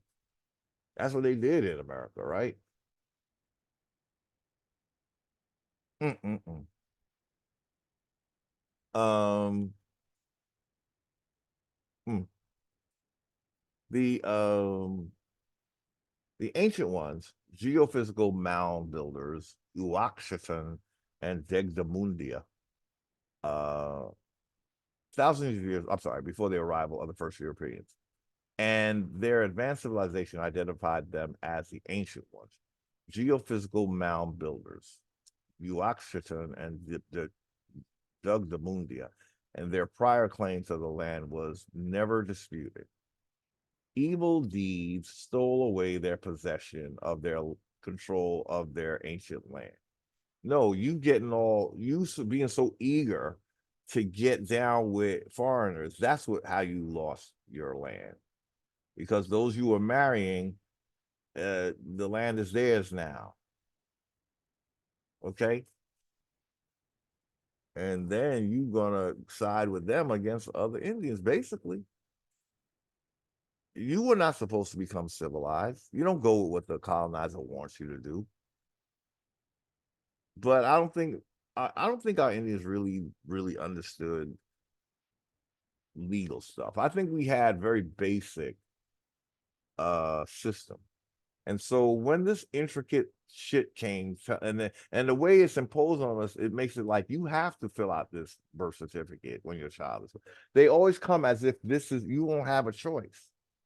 And I think in the new system, we will know that there is nothing that an Indian has to do on their land mass, except be a sovereign Indian that they are, and call the shots on their land.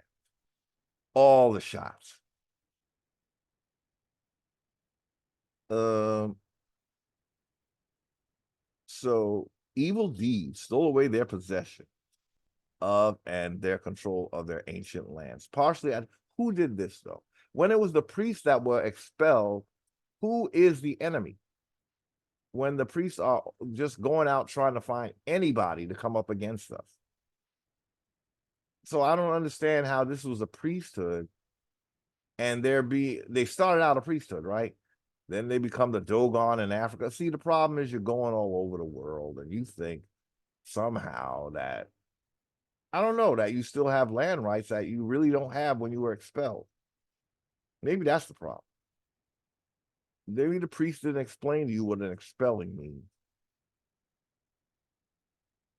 And their prior claim to the land was never disputed. Evil deeds stole away their possession. Whose deeds, though? Who did the evil deed?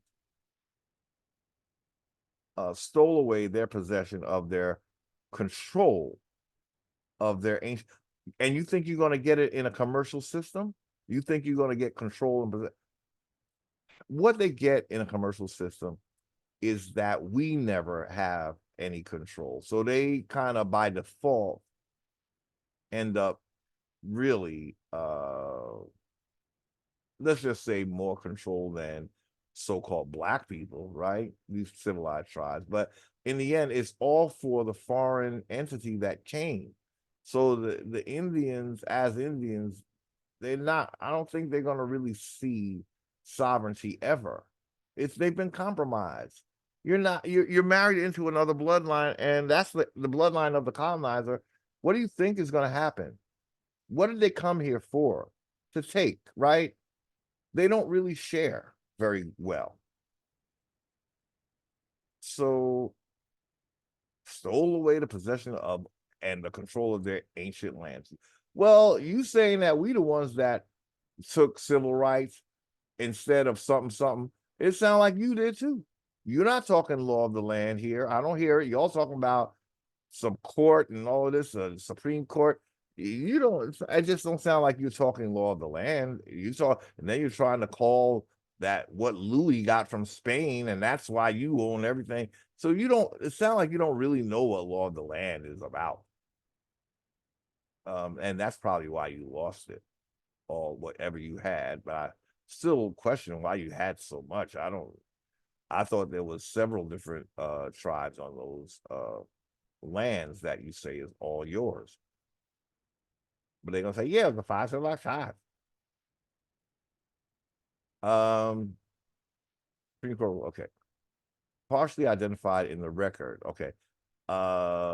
Evil deeds stole away their possession of their land and of their ancient lands, partially identified in the record as 1848 U.S. Supreme Court ruling in the case of the U.S. government versus heirs of Henry Turner Tunica, in which the High Court found that the neutral strip, 2,961,983.5 acres of land, damn, was given to Bill Gates, was definitely not a part of the territory ceded to the United States.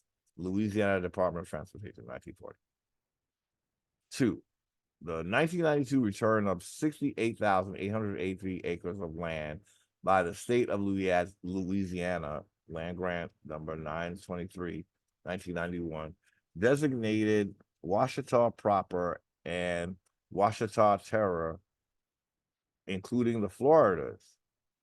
I have attached two United States Supreme Court cases, which the Washitaw won these cases. The United Nations High Commission for Human Rights, recognizes the self-declarations of indigenous peoples and acknowledges Uaxatan Empire Washitaw as the oldest indigenous people on the earth, and assigned UN grant application number 215, 1993, to the Washitaw Moors. The United States has recognized Amurru Washitaw Jegjamundia as an indigenous people of North America and had under consideration in the 105th Congress, H.R. number 260, the Guadalupe Hidalgo Treaty Land Claims Act of January 1990. So they're all involved in acts of Congress. The Congress is the plenary authority over Indians, number one. So you don't have any say over what Congress does. Washitaw. This is a system that you're in. Maybe the priesthood didn't explain it to you. Whatever Congress does, that is it. So what am I saying? Okay, in this case, Congress apparently recognizes you somehow, but that's just it.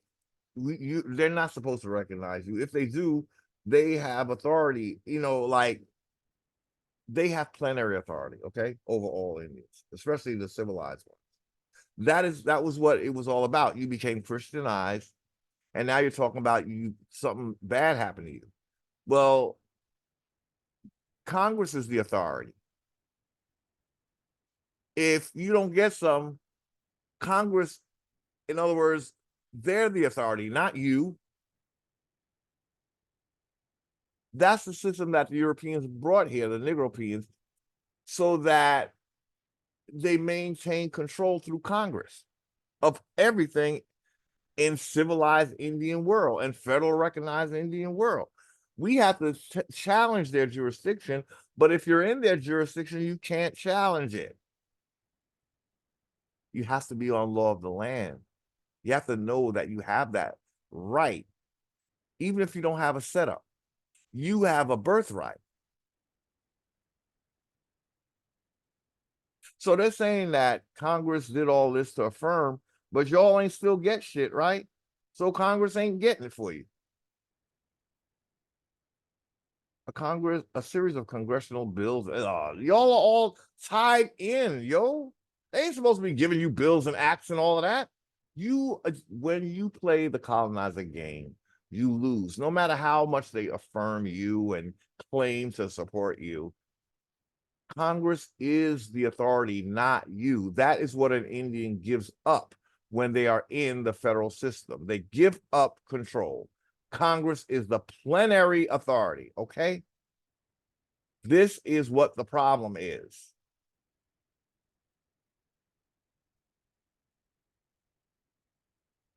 So the Indian ceded all their power to Congress, but the European,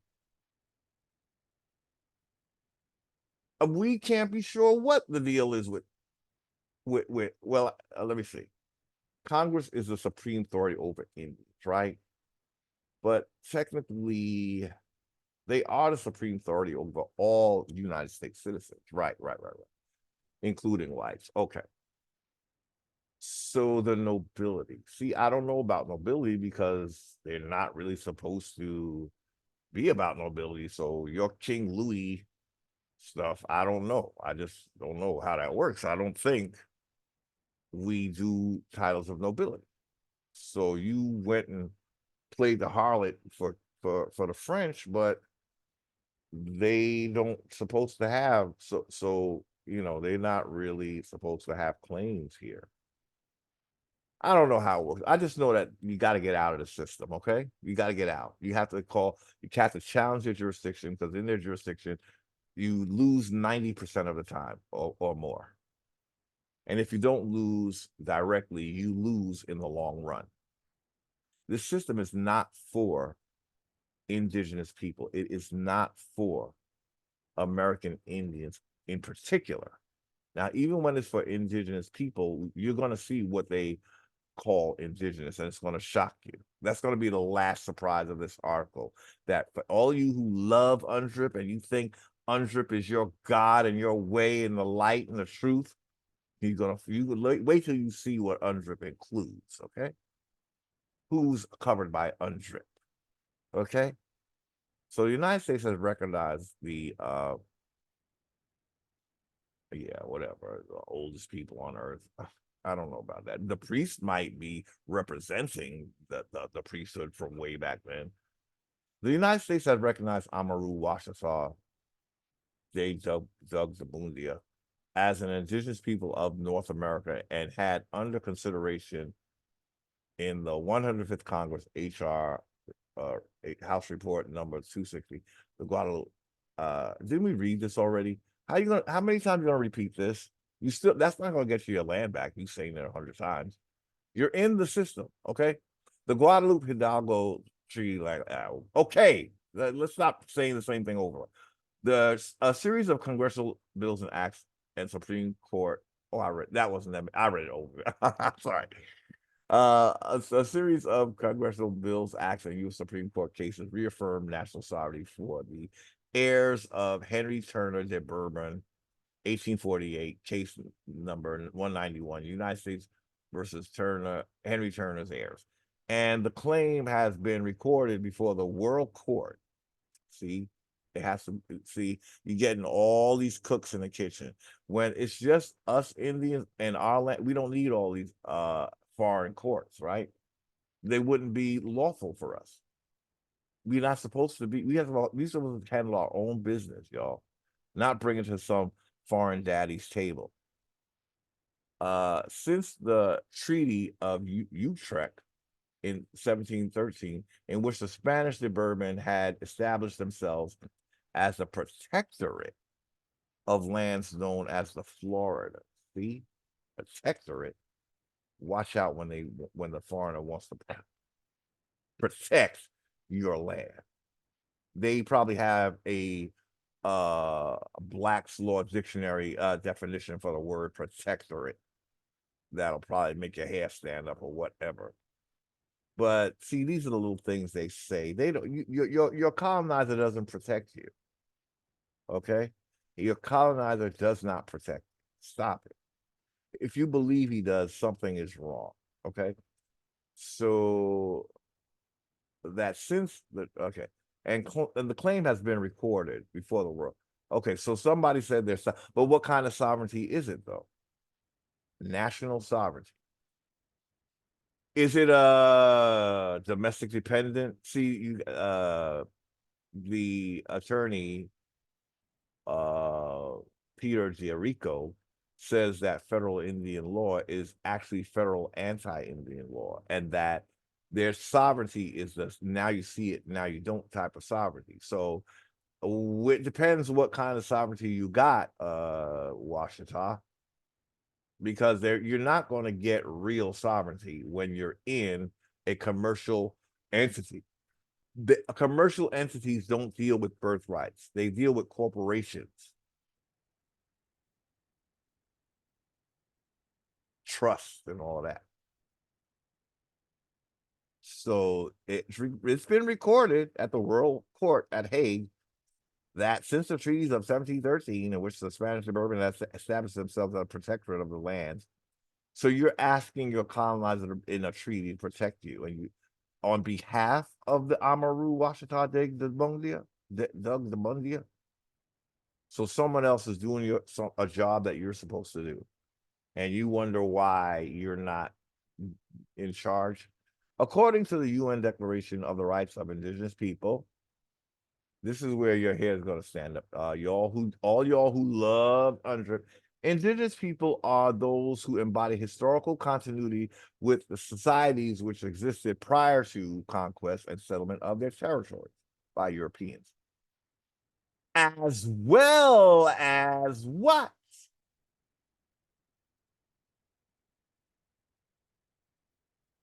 As well as people brought involuntary to the New World. What's the New World? America, right? They still call us the New World, right? Even in UNDRIP, they still call us the New World. Oh God.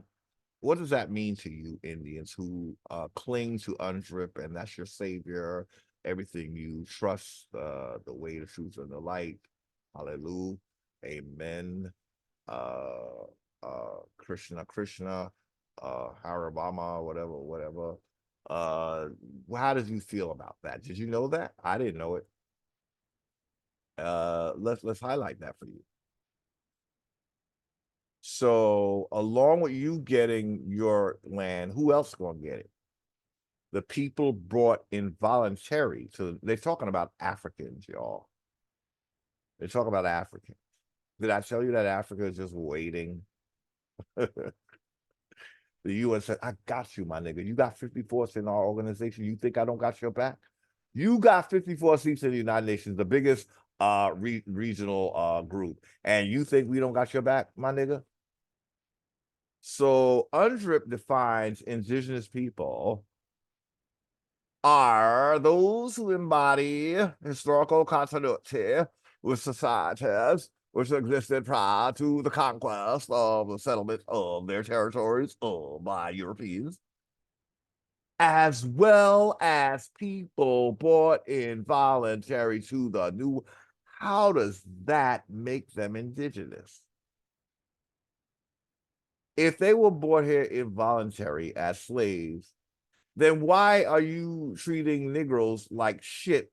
Even, oh yeah, they want us to cling to UNDRIP. That's why. Come, UNDRIP will save you. We are your Lord and Savior. My birthright is, if Indians ever learn how to stand on that. We keep looking for the daddy, y'all. We keep looking for his paperwork in UNDRIP and ADRIP. I know ADRIP has a surprise package too, but I know y'all think it don't. But there's the big surprise package with UNDRIP. I don't know what to tell y'all, but again, it's not ever for the Indian's best interest. It's going to be the Indian and a little something, something, something, right? So that's why we can't use UNDRIP. We have to make our own version and tell them who we are and what we expect as the first birthright people of this land. If they can't come through, we will charge them with genocide of indigenous people. But we have to make our own documents, because as you see, there's highlighted right there. If it's a lie, he told it, but somehow I believe it. I know that there's if we don't make it, y'all, somebody's gonna insert something and we're gonna go grab for it. Just like with affirmative action, right? That's how they do us. We're the definition of insanity, because we keep thinking they're gonna do something different. Indians, when are you gonna wake up? When are you gonna wake up? When are you gonna say goodbye to all of this? Anybody ever taught you how to say goodbye to abuse?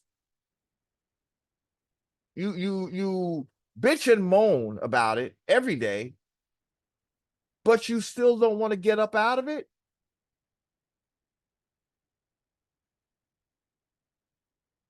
Okay, so there's your UNDRIP, y'all.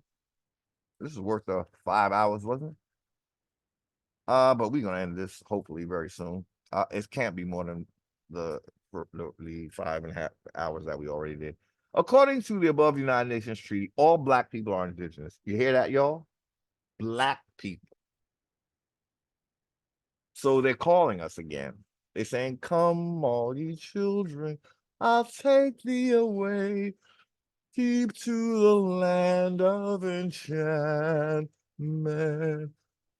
Come, little children, time to go play here in the garden of... I forgot the words. I'm not singing the melody right, but that's the hocus pocus. Hocus pocus. Come, little children, I'll take thee away to the genocide today. According to the above United Nations Treaty, all Black people are indigenous, as well as Indians. So that means Africans are indigenous. Whoever came here involuntarily is indigenous. Was it, could we say that those, what do they call them? Migrants, are they involuntary? They were brought here, right? Because they being shipped away for, so is that voluntary or involuntary? So they indigenous too. Whoever was brought here, as well as people brought involuntary to the New World, okay? So they don't even want to say, because they would leave that door open.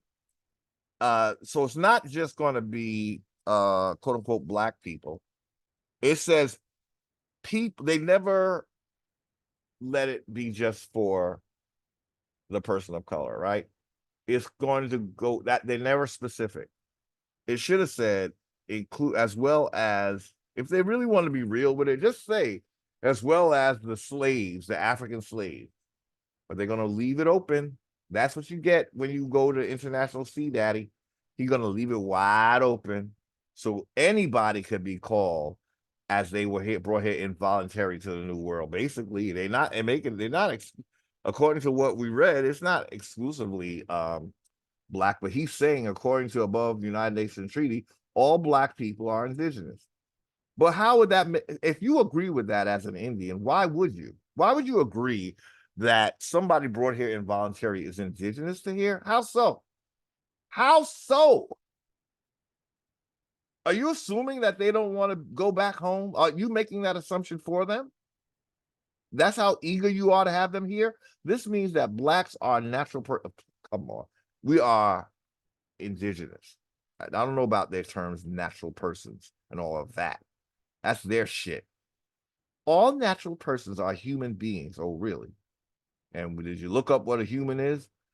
And sovereigns of the land. Oh, so they're not only going to make these involuntary indigenous those who brought here involuntary, they're going to make them sovereign. But then again, I'm sorry, nobody is sovereign in this system. They just using that term again. I'm getting I'm not dodging the hijack. There are no sovereigns. Now they'll bring your ass here, but they ain't trying to have you be sovereign here. The whole point is to have a diverse pool of slaves. So all that, see, he's dreaming again, and he's trusting in the enemy again. All natural persons are human beings and sovereigns of the land. But an Indian wouldn't want this. A Moor would be okay with this. But an Indian would say, what do you mean? People brought here, we didn't bring them here involuntarily. We didn't want them here. As if you're saying that they were brought here involuntary, did Indians bring them here or did colonizer bring him here? So how's colonizer now going to say that? So that these people are also indigenous? That's undrip for you. That's undrip for you. See, once I got a clue, I didn't even read this, but I knew that undrip is not for us because it's in an international jurisdiction. So, but this, oh my gosh, hell no. Nah. This means that blacks are natural persons. This is coming from Black's Law Dictionary. Yeah, the book of spells. We don't want to use that book, yo, bro. You're not talking sovereignty language. You're looking in the book of lingua franca, the Black's Law Dictionary. This is coming from the black. Yeah, that's why it's bullshit. Just look up natural persons. All blacks are beyond first-class citizens because we're really the Indians. So what are you talking about? We're not here at involuntary. What are you talking about? See, Moore doesn't know how to tell our story because they're too busy jumping for joy that they are seen as one of us. And then they tell the truth while they jumping for joy. You'd be like, oh my God, this nigga's a foreigner. And he laughing and having a good old time. This means that all black people are natural persons, including me. Like, oh shit, we done got taken advantage of again. We done got sideswiped again. All blacks are beyond first-class citizens and don't even know it. Because we have accepted history and slave labels like Negro, black, colored, and African American. Well, you're still using that term in this article. So, what makes the above treaty so powerful? It's a treaty, y'all. See, that's a grab. Did y'all know that that's a treaty? UNDRIP is seen as a treaty? Is that according to Article 6 of the United States Constitution, treaties are the supreme law of the land. But but who made the treaty, though? It's the law of what land? What land was the UNDRIP? What landmass was UNDRIP formulated in? Supreme law of the land, but you're talking about a sea. That treaty is in the sea jurisdiction, brother. The United States of America is a member of the United States, the United Nations. So this government is bound to it. No, it's not. No, it's not. This government was bound to the Constitution. And if we go ignoring that, they get to make up any shit they want, including an UNDRIP where they say that those brought here involuntarily are indigenous as well. Indians, if you don't get off your ass and make your own law and tell this government that effective immediately, none of your laws apply to me, including UNDRIP and ADRIP, I'll make that. Thank you very much. I will make my declaration. I will make my driver's license. I will make my passport. I'm an Indian. I'm an Indian. I do my work, not you. You're the foreigner. You don't do my paperwork for me because then you'll think that I'm you. It's his birthright. This is law of the land. And if we don't stand up for it, nobody here can. We're the only ones who can resurrect law of the land here. That's why they don't want us here. And they're doing everything to take us out of here. Oh boy, here we go. Another eye opener. This brother who's writing this, it's like I think people we very messy with the delineations of nationality. Although this guy's a Moor, it's very, but that's how a Moor would do it. They want to be everywhere and be everything to everyone. They don't care about the birthrights. They want to be everything, and everything is you. That's what they want to be. Okay, this means that blacks are natural persons, blah, blah, blah, blah, blah, blah. What makes above so powerful that according to blah, blah, blah, United States is a member of the United Nations. So the government is bound by it. No, it's not. It's not bound by that. Sovereignty resides in your, if you call it up, though, the government would love for you to call it up so you can take yourself out of the original contract, the Constitution. Because how do you call on two different documents, the Constitution and UNDRIP? And the government is like, oh, we didn't notice in the Constitution that you also, like we were going to go outside of this agreement, but okay, you want to, good. We don't have to honor that bullshit. They signed the Constitution, not UNDRIP. We didn't sign. Where did it come from? Did this government even draft it? So already we're going into somebody else's territory for UNDRIP. We got an international sea daddy. And we think that that's no different from a sky daddy.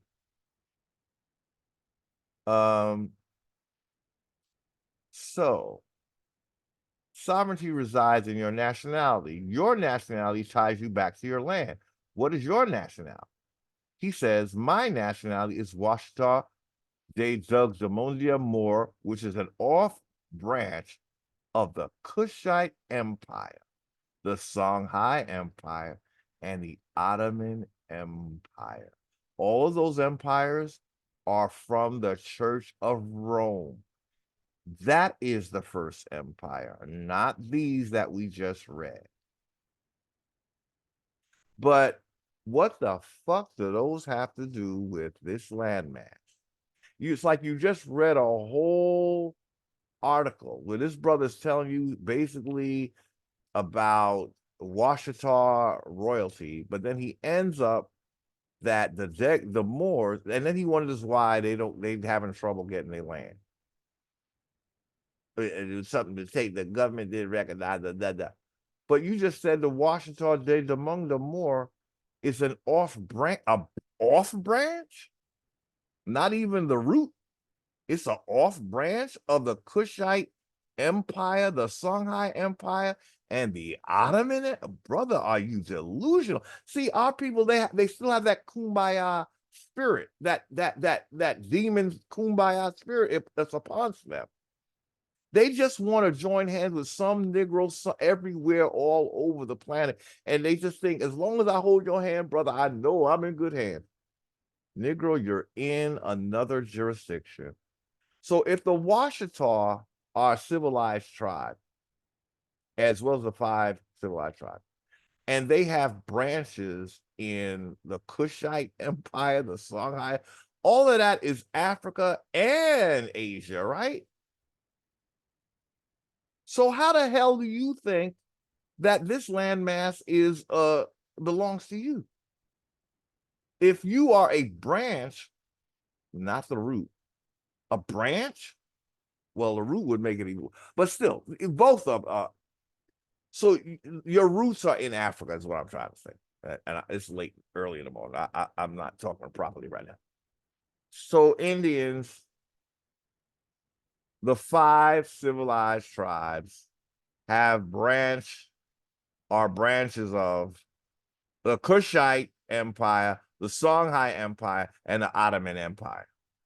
The Washitaw tribal Moors are listed at the United Nations under the Indigenous People Organization number 21593. This became effective in 19. So if the UN is recognizing these people, then that means the UN is not doesn't care that they are saying that they're from Africa, basically. So the UN are they protecting the interests of indigenous people really? If they think American Indians and they are affirming that these are really American Indians with branches from a root in Kushite Empire, Songhai Empire, and the Ottoman Empire, offshoots of the Roman Empire, the Washitaw tribal Moors are listed at the United Nations under the Indigenous People Organization number. Oh my God. Oh my God. This became effective in 1993. The seat number for the Washitaw at the United Nations is 215. So these Washitaws have a seat. So we already have a seat at the table for those Indians talking about, we don't got a seat at the table. But you see, when you come to that seat, first of all, it's the seat of your enemy, so you don't want to be there. I don't care what it looks like. It's a sea jurisdiction. It's the one world order, basically. We need our own table. We need our own table. This is who's at that table. Did they ever try to have a table here with other Indians for us to talk business? No, they went straight to the international. In the international UNDRIP, those who are brought here so you see what the UN is encouraging Indians. That's why we don't want to see at the table, because they're saying that indigenous include those who are brought to the New World involuntarily. Can you end your delusions about the United Nations now, or do you need more evidence that they're not for American Indians? Oh boy. Okay. According to international law, we don't go by international law. The Washitaw has established itself as a sovereign independent nation, United Nations, NIS, blah, blah, blah. Apart from corporate union of 1781 and the corporate United States of 1787. So they got incorporated before the corporation did. So you're still a corporation. You're still being led by French forces. You're in an organization, the United Nations, that was not here in 1781 or 1787, but yet they're giving you all of this cred. And they're, again, we're going to keep stressing this, in their world, those who are brought to the New World involuntarily are also indigenous to America. And then you talking about you from the Kushite Empire, the Songhai Empire, and the Ottoman Empire, but you want to be seen as American Indian too. But that's because that's why you like that part where those who were brought here involuntarily as Africans, because you are African, basically, is what you're telling us, Washitaw, Moors. See, Moors are always African, right? Or European, or even Mongolian. All of those are Moors. The land claim of the Washitaw has been affirmed by Spanish and French as well as British, pursuant to Spanish land grab, blah, blah, blah, blah.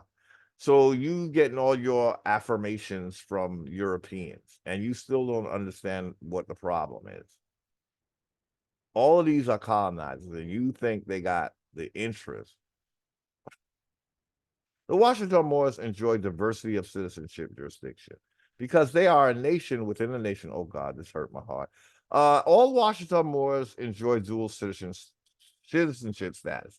They are citizens of the United States of America, not the United States, and citizens of the Washitaw Nation. When we break out of this system, we will not have a dual citizenship.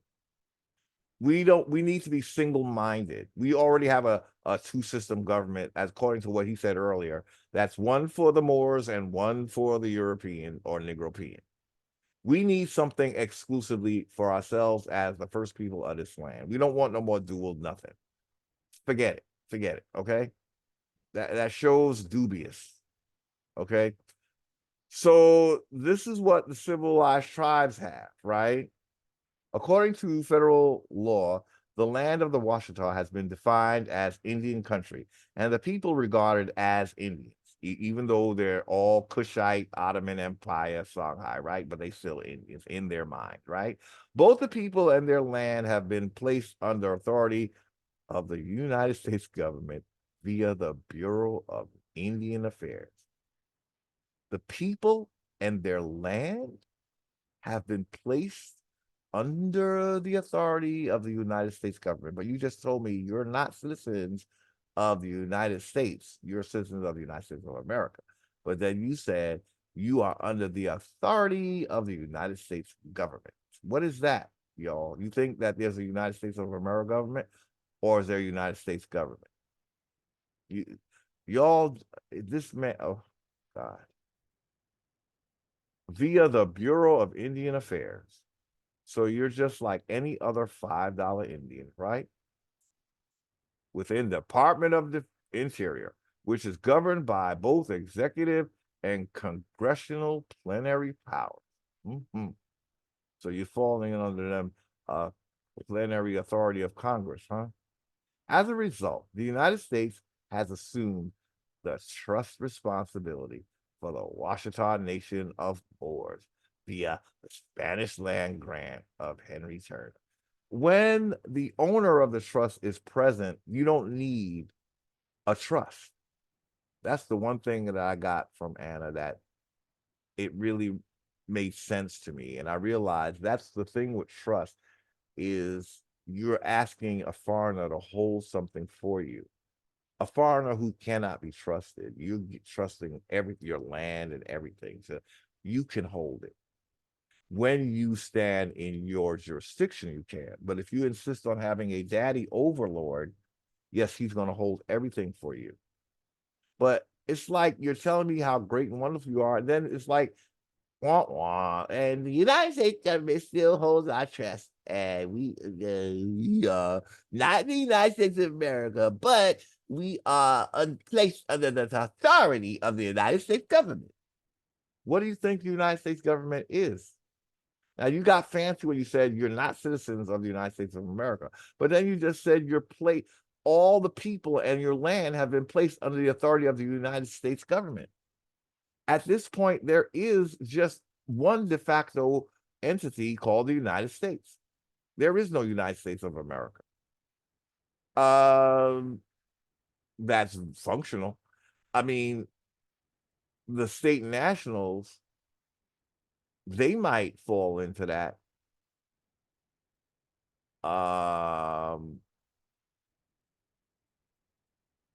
But I'm sure from what I'm reading that these Indians have no clue about the way government works, really. Because they shouldn't be all entangled into this corporation like this. I don't hear anything about law of the land. I don't hear anything about birthright. All I'm hearing about is what Spain and French got them, and I'm hearing that they are from Songhai and Ottoman Empire and the Kushite. It's like, what the fuck? The Iroquois League of Nations, our old friends, the Iroquois, they couldn't have this conversation without them, right? The Iroquois League of Nations has a lot in common with the Camp Holmes Treaty that recognizes the five civilized tribes as part of the Wichita Washitaw Nation. The Treaty of Camp Holmes can be read here. These are five civilized Christianized tribes: Cherokee, Chickasaw, Choctaw, Creek, and Seminole. Anyone claiming to be one of these tribes is a Washitaw Moor. You're hearing it from the horse's mouth, someone who is part of this. He just said that the five civilized tribes or Christianized tribes are Cherokee, Chickasaw, Choctaw, Creek, and Seminole. Anyone claiming to be one of these tribes is a Washitaw Moor. And I got the Camp Holmes Treaty of August 24th, 1835 to prove this. Prophet Noble Ali was also a Cherokee. Cherry tree, red flag, old glory, red shield. Now, I heard somebody that red shield stands, that means Rothschild. Red shield is another way of saying Rothschild. Indian chief from North Carolina. So Noble Drew Ali was also a Cherokee Indian chief from North Carolina. This makes sense because he was a prince of the Washitaw Moors, and he was also the fifth Marquis de Maison Rouge, Mason, that sounds like, king of the French Acadians. Oh, Lord. Additionally, the Cherokee Indians was one of the biggest tribes, and it was an off branch of the Amurru Washitaw of the Dugdamundia Moors. The Americas was ancient Sumer because Amurru was the Sumerian Akkadian god of the Amorites. Oh boy. Amorites, aka the Mound Builders. The Amurru Washitaw Dugdamundia Moors, Moor, Merowe. The Amurru Washitaw Dugdamundia Moors are the oldest indigenous people in the world. But I thought y'all was from the Kushite and stuff. Kushite, Songhai, and Ottoman Empire. According to the United Nations. According to the United Nations, they're gonna make you that, I guess, because you're so willing to be African, and you everybody that was brought here involuntarily, no matter who they are, they're indigenous too. We are the world. We are the children. Yeah, so the United Nations like that kind of stuff where you just really is you, everybody is you, and you is everybody. That's what the Moors are. They are everything to everybody. Okay. It's a pitiful, as I read this, it's just now hitting me how contrary this article is. I mean, he does hit you with a lot, but it's like it seems like you don't have no real boundaries. You don't know what a boundary is. You just, I don't know. You're blinded by the nobility of it all, but in the midst of that, it seems like all you talk about is the foreigners. You don't even talk much about the Indian side of the family. You're so proud of the Mysons and the what do you call them? He's the prince of the Louis and the fifth Marquis, the Massa Rouge, and the Washington. Blah, blah, blah. It's like you just enamored with your French nobility part, and not so much with the Indian, because I think you realize that really your allegiances are outside of the Americas. You just want the land here as part of your empire that stretches over to West Europe and all of those European. You just like collecting land. It's like just to have. Now you can't live in all these places, but you just like knowing that they're all yours. And the real American Indians is barely holding on like to the cliff, trying to stay on the land, and you're so happy that you have land here, there, and everywhere, and still don't want to share with the American Indians. It's just we just gotta just try to hang on as much as we can. Yeah, okay. So Moors are the oldest indigenous people in the world, according to the United Nations. Well, we don't really see the United Nations as the authority. Anyway, now we have a very strong connective here because the Sumerian god Amurru, see, Amurru is Sumerian, and again, even if Sumer was in America, it's not the oldest thing in America. Okay, yeah, circa 2600, 2900 BC. That's it. That's not the oldest. The Western serpent dragon correlates to the oldest indigenous people in the world because you can see the god Amurru in the tribal name of Amurru Washitaw Muurs. Also, the general name of America was Amurru. No, it wasn't. According to the Western Dictionary, Western 1936 Universal Dictionary.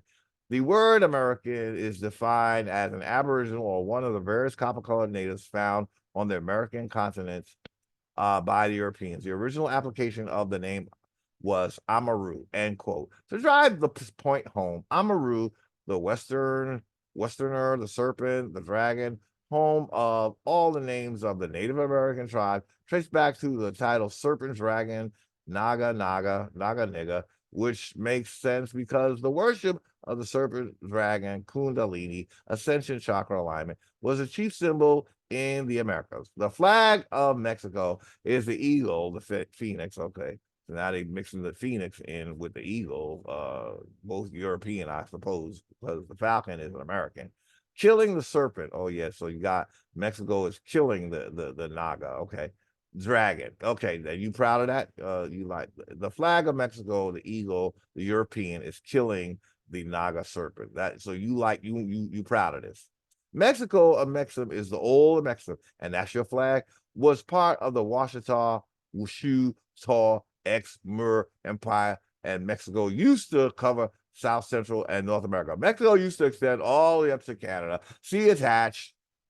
Oh God, this thing just doesn't end. Image of the 1810 map of the Viceroy of Spain. He's just all about Spain and Rome and blah blah. As you can see, Spain took a lot of land from the Moors, the Nagas, and Serpents. This map does not show how big the Florida's once was, but I found an older map of Florida. Yes, Florida was once so big that it covered several states, according to the attached 1657 Sanson map of Florida, which used to be part of the Washita proper, aka Louisiana County. Also notice how the Moors were known as TaMERI Khans.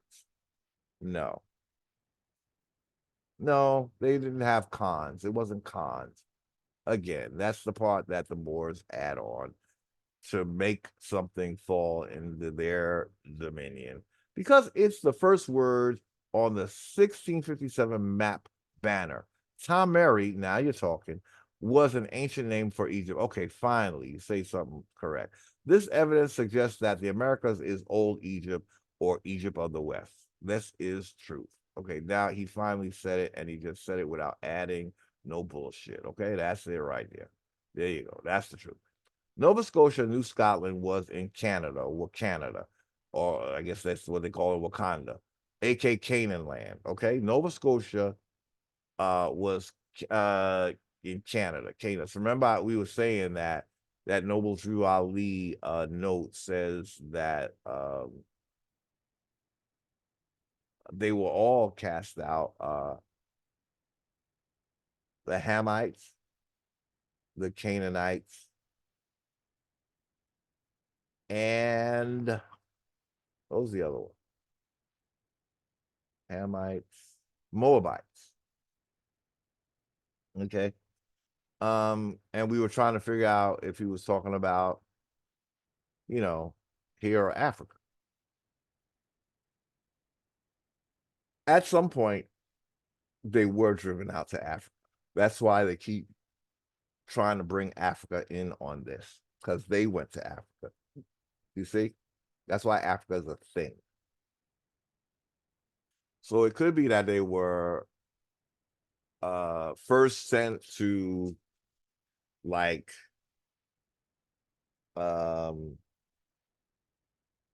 Canada, and then they probably were expelled again, this time to Africa, because Africa did become the landing place. That's why Egypt ended up over there when it was here first. The priests figured, we're gonna try to resurrect what we had in America over here in Africa. So they ended up in Africa. I don't know if they'll ever tell that story clearly, but evidently you ended up in Africa. Then you're talking about Tunis and Algiers and Tripoli, because you're saying, the Pharaoh let you, I don't know, and then they gave you something, and then you were able to establish Morocco when Tripoli and all of that, right? So you were secondary to America. You did not come before us. You were here, but you were not something that like that preceded us. And you were not the first thing we were known as. You tell us that it was the Greeks that named you Moors. And I always say, it's like, why would you want to be defined by a European? Why? Why would you not? What identity are you not wishing to talk about, that you would rather go with what the European who didn't know your history, they called you something, right? And you went with that because that was your way to not have to address where you came from being expelled. So you prefer to be known as Moors because that was a new word for you, and it didn't connect you to being expelled at that time. You were a brand new thing, and you went with that. It's like you got a new identity. You said, yeah, I'll be that. Yeah, that's what I'll be. And then you'll tell the world that we are the new world. See, everything, I don't care how you keep trying to extricate yourself from this drama, you are a major player in the reason why America is so overrun with foreigners.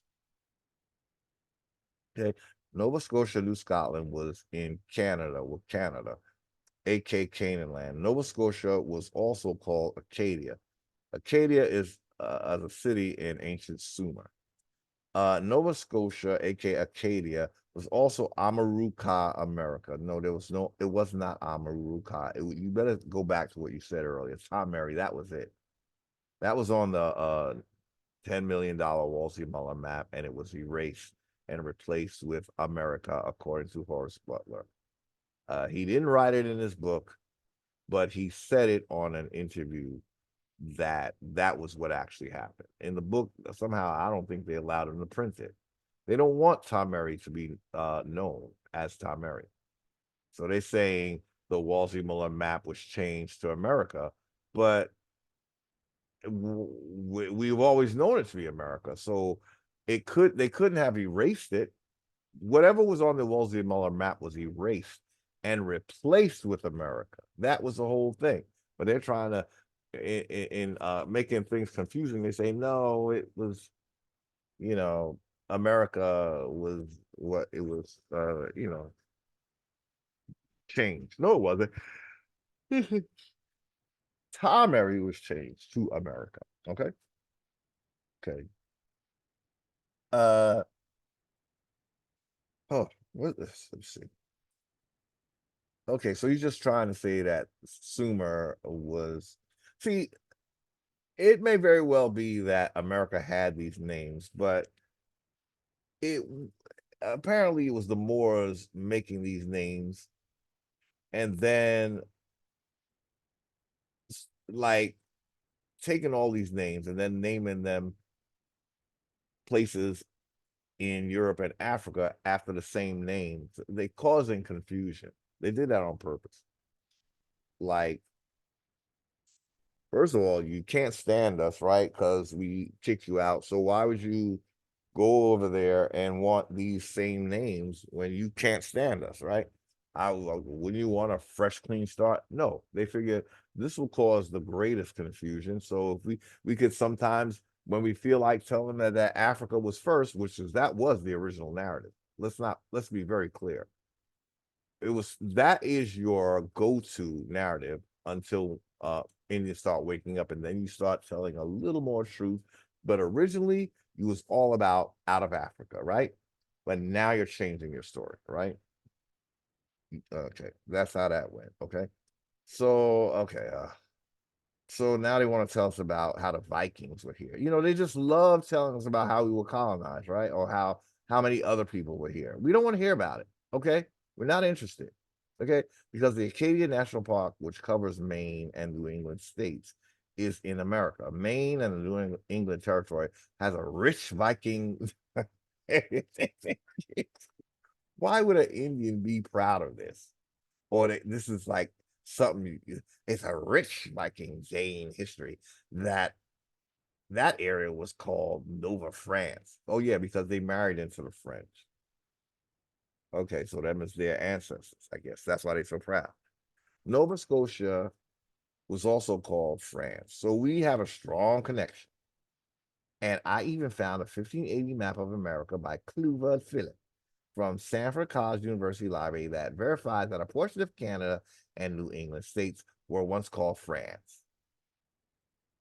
So he's happy that France was here, but he doesn't understand why it ended up in Europe. The expelling just goes over his head, right? But I guess that's where he's finding some kind of comfort. He's sort of like living in La La Land. Like the expelling didn't happen. We just ended up with why is France in Europe and in America? What happened? We'll wait. But it doesn't matter because what he's saying that the Washitaw is all mixed in with French. Okay. So he found a map that made him so happy that New England was once called France. You have to click on the map to zoom so you can see France on the map. Additionally, here is a 1562 map of America by Spanish cartographer Diego Gutierrez from the Library of Congress. This map shows Francisca, France, and what is it? And the mythical golden city of Norimberga that was allegedly built by Vikings. He's just going in with these Europeans. This map also shows you Moscow, Russia, blah, blah, blah. Well, so much for Norimberga being a myth because it had to be real for it to be on an authentic map from the Library of Congress. Yes, the original French were Franks, Clan Ross. And they were French Moors. Oh boy, Blackamoors, aka Berber Merovingians, Merovingians. I don't Merovingians. Okay, I guess. This also explains why you have a French quarters in Louisiana, and they also refer to themselves as Acadians. So the French were Acadians. So that means what? They would have been like Sumerian or something like that, I guess. I have attached a YouTube video from a European who has told the truth entitled Breakdown, Steely Dan, the Royal Scam, Orphan Origins, True Acadians and Indigenous by Deciphering the Devil's Detail. Yeah. This YouTube video demonstrates that the original French were Moors.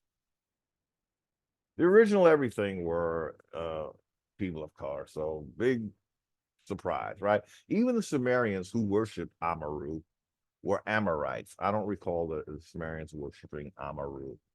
When I read the Lost Book of Enki, they said Ningazida was Ningazida when he was in Samaria. When he leaves Samaria, then he's called Amurru in the New World. But this is all the Moorish stuff because Amurru is not the oldest thing in the New World. So they saying Amurru came here and he started civilization. But again, Amurru only starts with the Inca. We go back circa the 3400 BCE, and there was no Amurru back then. It was Osar, Peru, Osset, Ra, and stuff like that. There was no Amurru in the Egyptian, aka Tamarian pantheon. There was no Amurru in that. So you're going back to Samaria, which is not going back far enough. So no, Sumerians didn't worship Amurru. No, no, no, no. It would have been Ningazita, according to the Lost Book of Enki. Talking, okay. You can get the word America very easily from Amor, Amur, America, American, Al Mary Khan, Al Mary Kim, Al Mary Raka, Al Morocco. Because with ancient Semitic, Kemetic languages like Hebrew and Aramaic, the vowels are interchangeable. Let's play with both Amurru and Amor to see how many Americans, Amurru Khans, we can come up with. Now, please keep in mind that you have the god Amurru, Mur, Mu, Lemuria, Mur, Maur, Meru, Meroe in the word America. For example, you also have TaMERI, okay? When you knock off the T and then you start playing word spell names. For example, Amaruka, TaMERI, Inca, oh, TaMERI Inca. Oh boy. Well, that would be a little more accurate because the Inca worshiped Amaru, from what I recall. Amen Raka, you getting hijacking Ra again with Min, or Al Morocco, Al Maraca, Amaru, Amexum, Mexico, I mean, and etc. You see, etymology is very powerful, true science. It's a tricknology when you get too jiggy with it. The Sea Ano people, aka the Olmecs, are the first inhabitants of the Americas. The Olmecs heads have been carbon dated to be over 5,000 years old, but this is not accurate because the Olmec long calendar, which is the Mayan calendar, is a lot older. That this arc was just ridiculous, man. He's all over the place. I just realized how annoying this is becoming. Uh, okay, the Mayan calendar is a lot older than 5,000 years old. Also, you have to add zeros behind 5,000 because behind 5,000 years because William Niven found over 2,800 Egyptian style artifacts in the Valley of Mexico, which is dated over 50,000 years old. The Olmec heads were found in the same region that William Niven found his artifacts. My God. So we do have a strong connection here to suggest that the Olmec heads are easily over 50,000 years old. Academia tries to keep modern day man in the time frame of 6,000 years in accordance with Christianity and the Bible creation story. This explains why your timelines are completely off. The pyramids and other megalithic structures are much older than what academia claims they are. Olmec is also a original word for Mexico. Olmec equal Old Mexican. When the Olmecs, who were survivors of the Atlantis disaster, breed in with the Berber Moors from Morocco, Indiana. So Atlantis is allegedly so way back in time, but they managed to mate with people in 1851 when Morocco in Indiana was established. Are you being for real right now? So he's saying survivors of the Atlantis disaster breed in with Berber Moors from Morocco, which is only established in so Atlantis again is so said to be so far in the past. There was no America as we know it at the time of Atlantis, right? So how did they manage to mate or breed with Morocco in Indiana Moors? The union of the two created the Washoe people, the Washitaw Moors, aka the Raccoon people. The union of the Olmecs and the Moroccan Moors also created Al Moroccan Empire. Also in this thread is the North Carolina Negro law that states that Negroes are the descendants of ancient Berbers. The Berbers were the Moroccan Jews. The Olmecan are Morocco. Also, Al Moroccan is derived from raccoon, which is one of the nicknames for the Washitaw Moors. And coon, oh yeah, that one is more fitted. We can work with that one. It's still used to this very day as an insult to Moors because they know who we are. Also, coon is also referring to the Kundalini energy or sex energy that flows up and down the human spinal column. Kun was actually a noble title holder that, like the serpent, used to be because it was the energy I used to raise up the 33 spinal vertebrae. and the science of the Holy Breath, aka the Holy Spirit, so that you can walk with God or to be one with God or to be in harmony with life.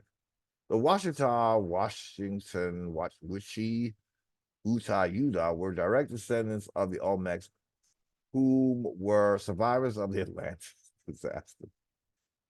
Oh my gosh. So the Olmecs were not from Africa. Well, you said you from Africa. Okay. You said you come from Songhai. This is very, very contrary, y'all. Very contrary. The Olmecs were not from Africa. Not from African.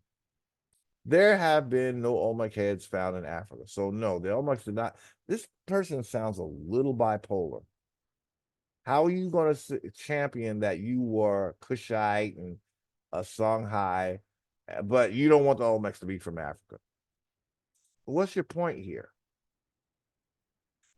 I think it's just double talk. Everything is double talk.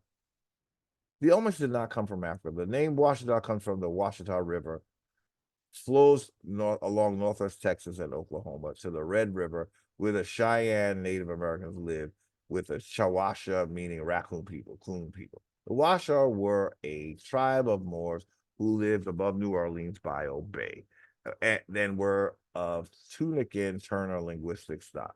Never heard of Turner linguistic stock? I would have to look at Tunican linguistic stock. The name Washita is a derivative of the term Wichita, or now Wichita. Wichita. The term is Choctaw term, which means big arbor, which represented the grass thatched arbor homes that the people lived in. I wrote this blog to educate the public and confuse us about the Washitaw Moors and to show and prove who owns America lawfully. Really. Oh, I hope and pray that this blog will help you discover who you are by empowering you with truth. Make sure you all purchase my new ebook, America is a True Old World. This book's as an ebook, which can be purchased for $9.99 by clicking the purchase page. In my new ebook, I give greater detail about ancient Sumer, ancient Indian, ancient Atlantis, Hyperborea, the lost continent of Mu, and so much more. Also, please support my research efforts by donating whatever you can through the PayPal button below. God bless you all, and thank you for reading this blog. Peace. I'm going to end now because this is a 6-hour video. This last part, for some reason, doing this, I feel like this last part of this article was extremely grueling. He just goes on and on and on, and it's like maybe I shouldn't have read all of this. It's just like it's too random. It's all over the place. I did find this interesting that Washita somehow relating to Washington, Wichita. He must have spelled it wrong. I don't know, because then he says it's Wichita. Yeah, where he says Wichita. Yeah, here. Where does it go? Where did it go? Oh, Wichita, right here. So that's what he meant. There's a lot of typos, but I can relate to that. But anyway, we got through it. Let's see if this one posts. I wanted to talk about blood, but I think I explained it. Maybe we'll do that in another video. This is already 6 hours. So we're gonna end this video. Thank you for watching. I just had to do it over again. This is the third time I'm attempting this. So thanks for watching. I apologize again for the technical difficulty. I don't know what happened. I wish you peace, joy, health, wealth, your land back, your identity back, all the great things. Till next time, be and stay highly favored. Thank you.